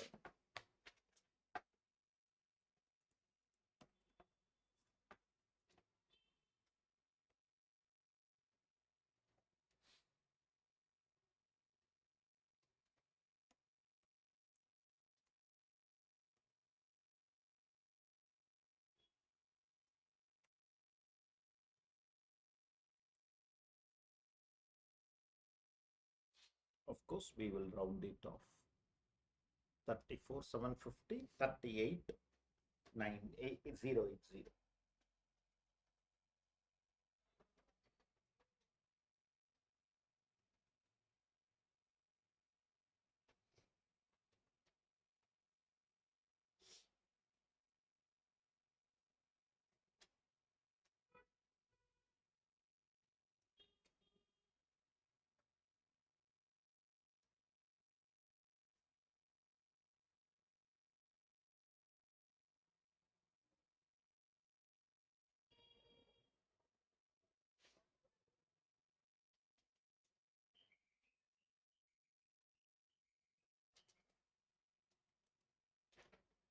So the next set of amendments is only on TDS.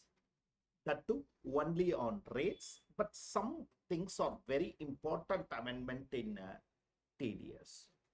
One of the finest amendment in salaries. What happened? It has no rate or anything that is changing. Please understand. Previously they said the employer has to deduct tax after taking all incomes of all other income of the employees, and if there is any other TDS, he has to reduce and then reduce the balance. Are you understanding? Any other TDS is there. Unfortunately, they use the word only TDS, not TCS. Suppose employee buys a car. Suppose employee goes on a foreign tour, overseas tour program. In all these cases, the person is collecting tax. The other person is collecting tax. That also needs to be reduced. That's the only amendment. Section 192 provides employer is liable to compute the tax after considering all details furnished by the employee and deduct such tax over the number of months. The details is in the nature of proof of deduction, exemption, benefit. Any TDS of the employee can also be claimed. So far, only the word TDS was present, but amended laws has also included TCS pertaining to the employee should also be deducted. Okay, securities, don't worry about it.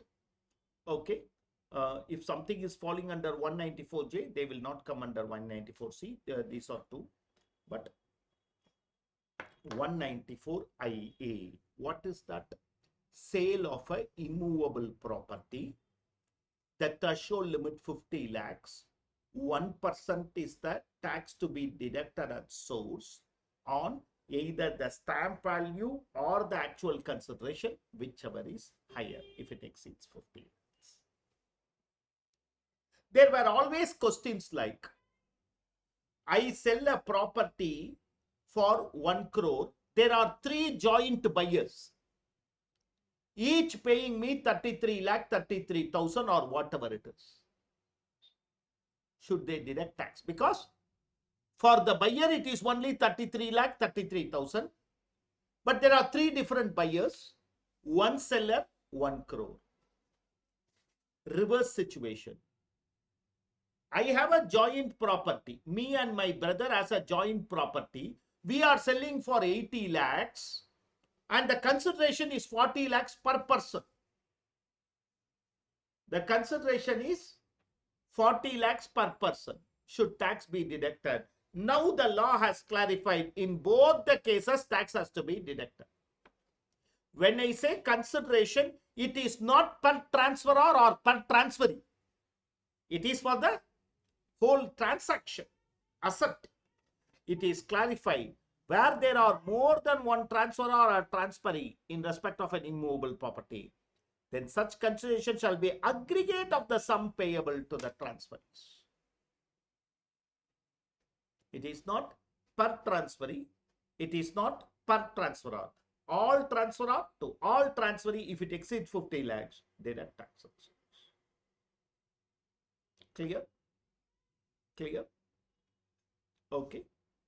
Otherwise, there are some rate changes which you need to remember. 5% has become 2%.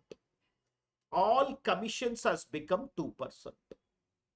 194 IB and 194 M, non-business cases, has become 2%. Maturity proceeds of life insurance corporation, wherever we had 5%, that has become 2%. But remember, it is only from, not from 23rd October, it is only from 1st of, not from 23rd July, 1st of October. Please read this table once.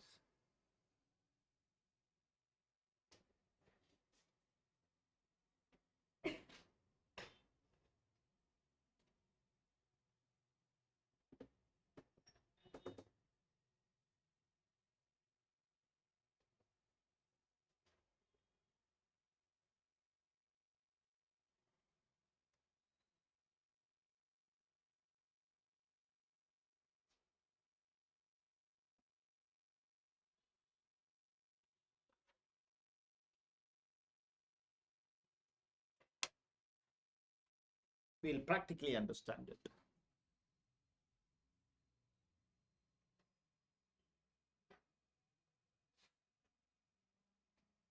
My dear friends, since the power is not there, this part of the video will be very, without my face being clear, but the screen will be clear. Okay, so, but let's complete the thing. An insurance company seeks your advice. You have the material, right? An insurance company seeks your advice on the tax to be deducted at source for the following transaction. Employee Mr. A, whose gross salary 280 per month. Employee has provided that 80C is 160, 80D is 30. Employee further declares interest income of 175. Okay, and also provides that bank deducted 10% on such interest.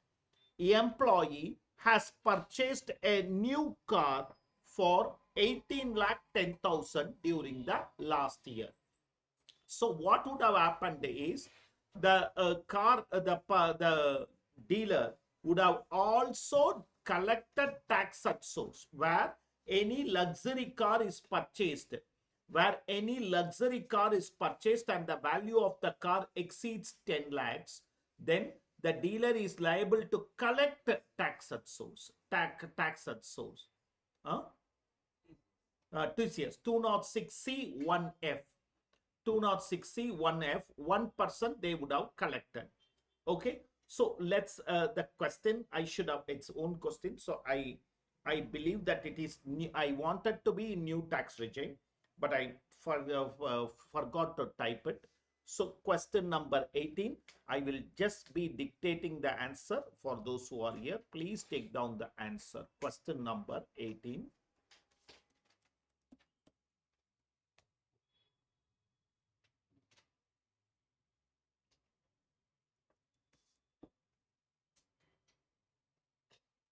So I am computing the salary now.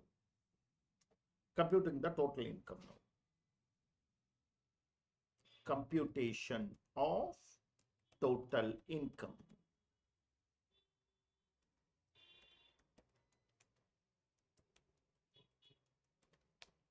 Computation of total income. My dear friends, gross salary 2,80,000 into 12.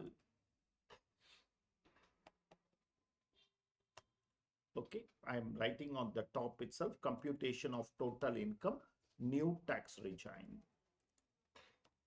If the question is silent also, we have to go by that only. standard deduction under section 16 subsection 1, standard deduction under section 16 subsection 1, I can claim 75,000. I can claim 75,000. So I get 32 lakh 85,000. I get 32 lakh 85,000. Okay. And the question says income of 1,75,000 is declared by him as okay, interest income 1,75,000. That takes him to the gross total income slash total income. Gross total income slash total income is 34,60,000.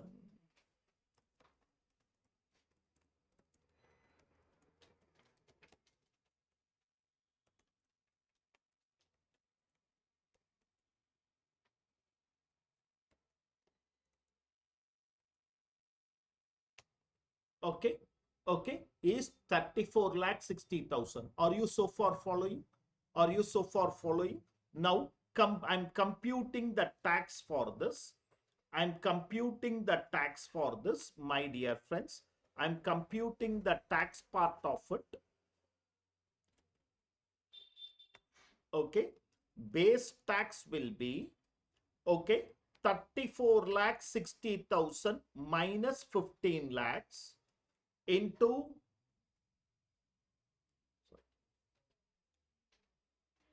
into 30% plus 1,40,000.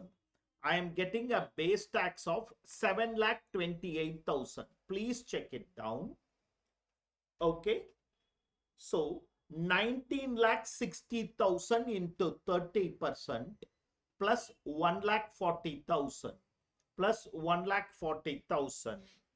Add HEC at 4%. Add HEC at 4%.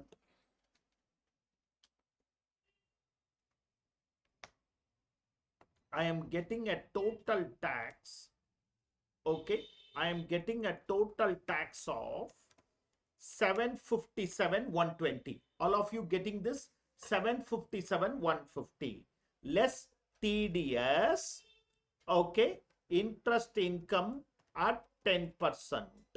Less 1,75,000 into 10%, 17,500.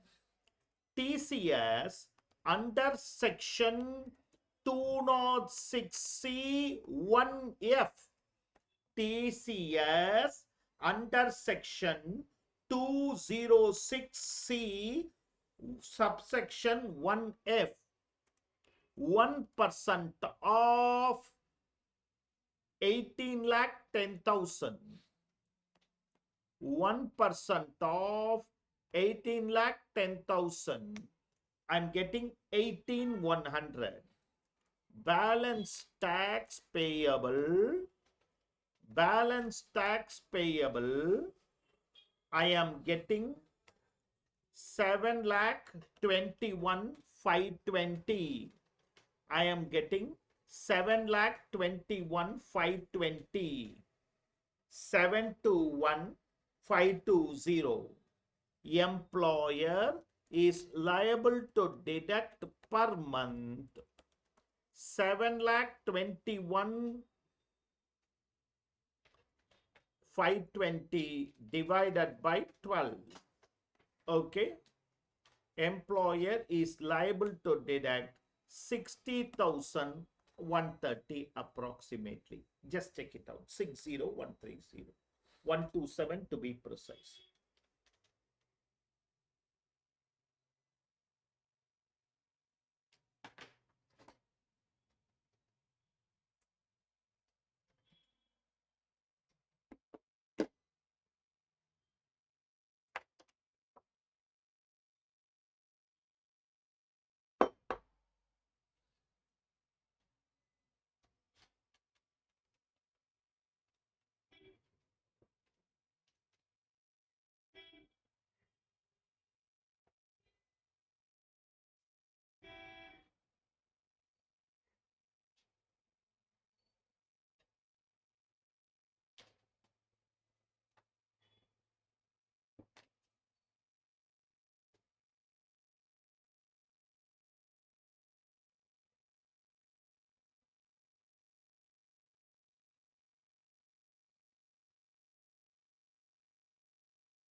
Like this, I'm getting 60,127.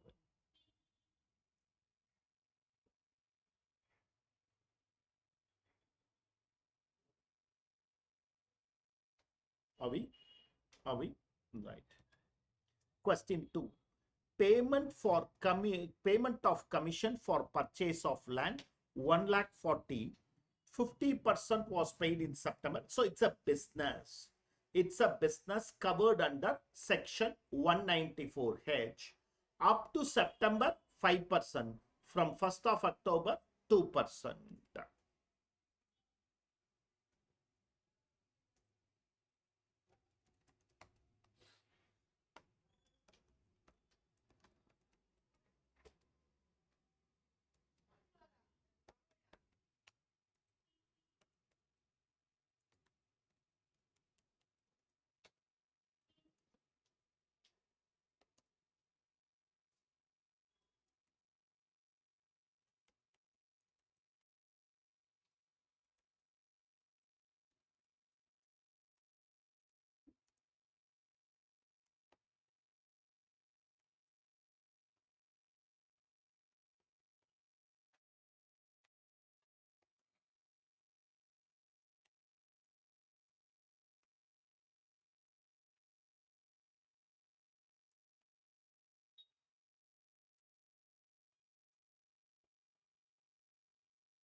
Purchase of land 30 lakhs from three crores from three different transferees who are joint owner. First transferee 170, second 1 crore, and the third 30 lakhs.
Am I clear? Am I clear? Okay. 4. Maturity proceeds paid to 3 different insurers who have taken the policy after 2012. Please understand, if policy is taken after 2012, if the premium exceeds 10% of sum assured, the maturity proceeds becomes taxable. Difference between maturity proceeds and premium paid is known as income. On that 10% will be the on that 5% will be the rate of tax up to 30th September, 2% from 1st of October. The first one, the sum assured was 15 lakhs, premium paid 180, exceeds. Total premium 11 lakh, maturity value 18 lakhs, paid in October to the spouse on the death of the insurer, no tax. No tax.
The second one had a sum assured of 20 lakhs, premium paid 250, exceeds, so 1750, and maturity value, okay.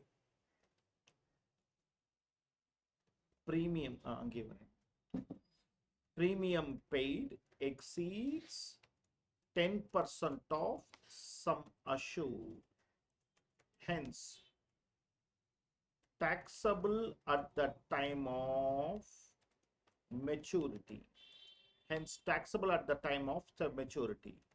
Maturity value is 25 lakhs less premium paid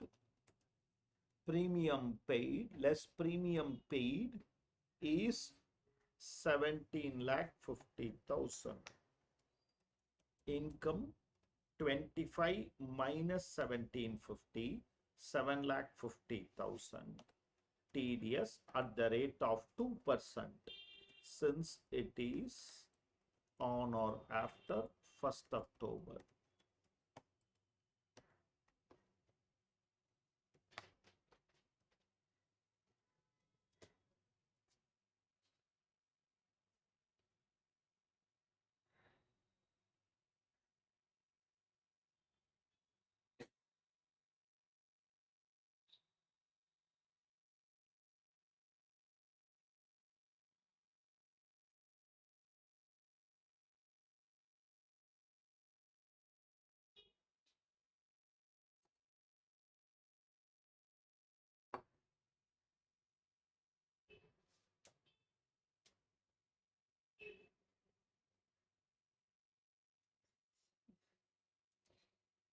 The third one had a sum assured of 25 lakhs, premium paid 2,50,000. No problem.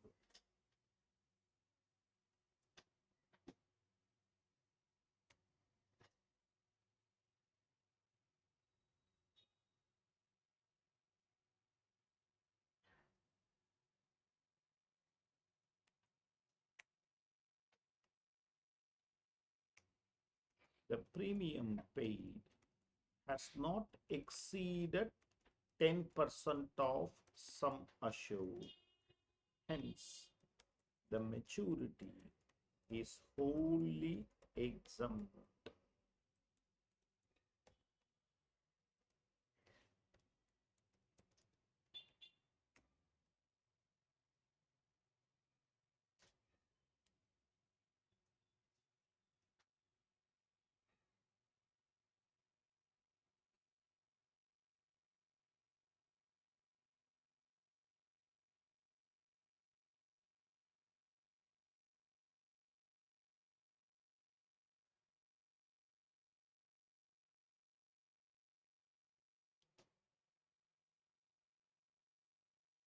Pakka clear?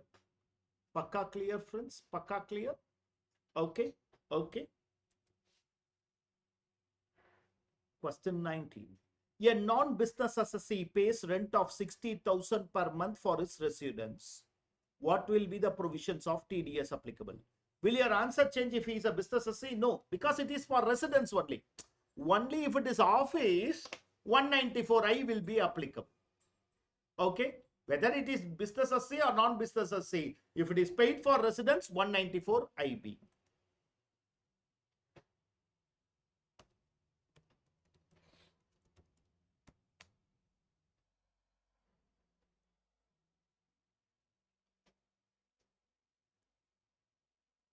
This is covered under section 194IB.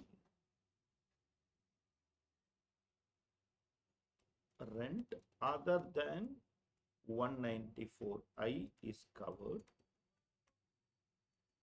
and the threshold is 50,000 per month. Taxes liable to be deducted only in the last month of the year or tenancy. So if he is vacating before March, in that month. Otherwise, last month of the year. Last month of the year or tenancy.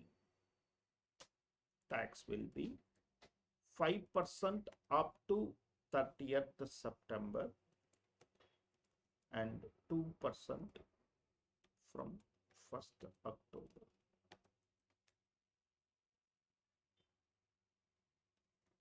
Total rent 60,000 into 12.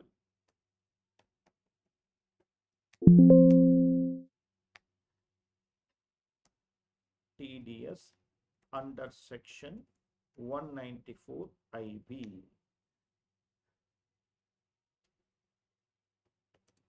5% on 3,60,000.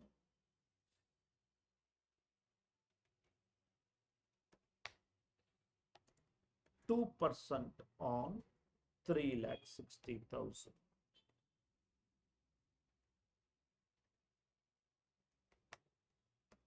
Total TDS for March month.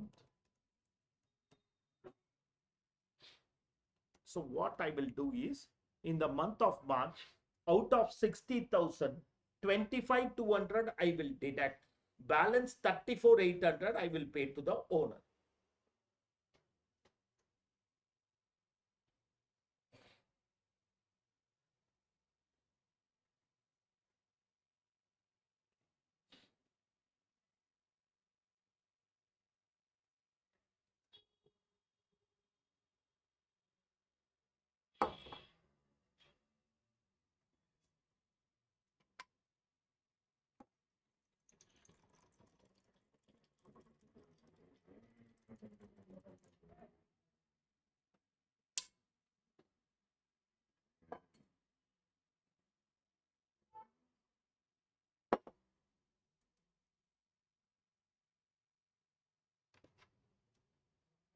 Question number 20.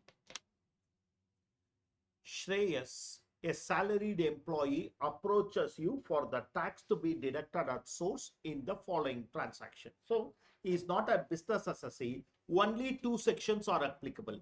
194 IB, which we saw now, and 194 M. 194 M says contractual, professional, or commission paid. In okay, the threshold limit 50 lakhs. Rate is 5% up to October 1st, and after that it is 2%. Purchase of land for construction of house 194 IA 1%. Brokerage paid for negotiation of purchase nil because it has not exceeded 50 lakhs. Construction of house, okay, 194 M, okay, all between Jan to March, 2%. Interior decorator, again 194 M, 2%. Okay.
Am I clear?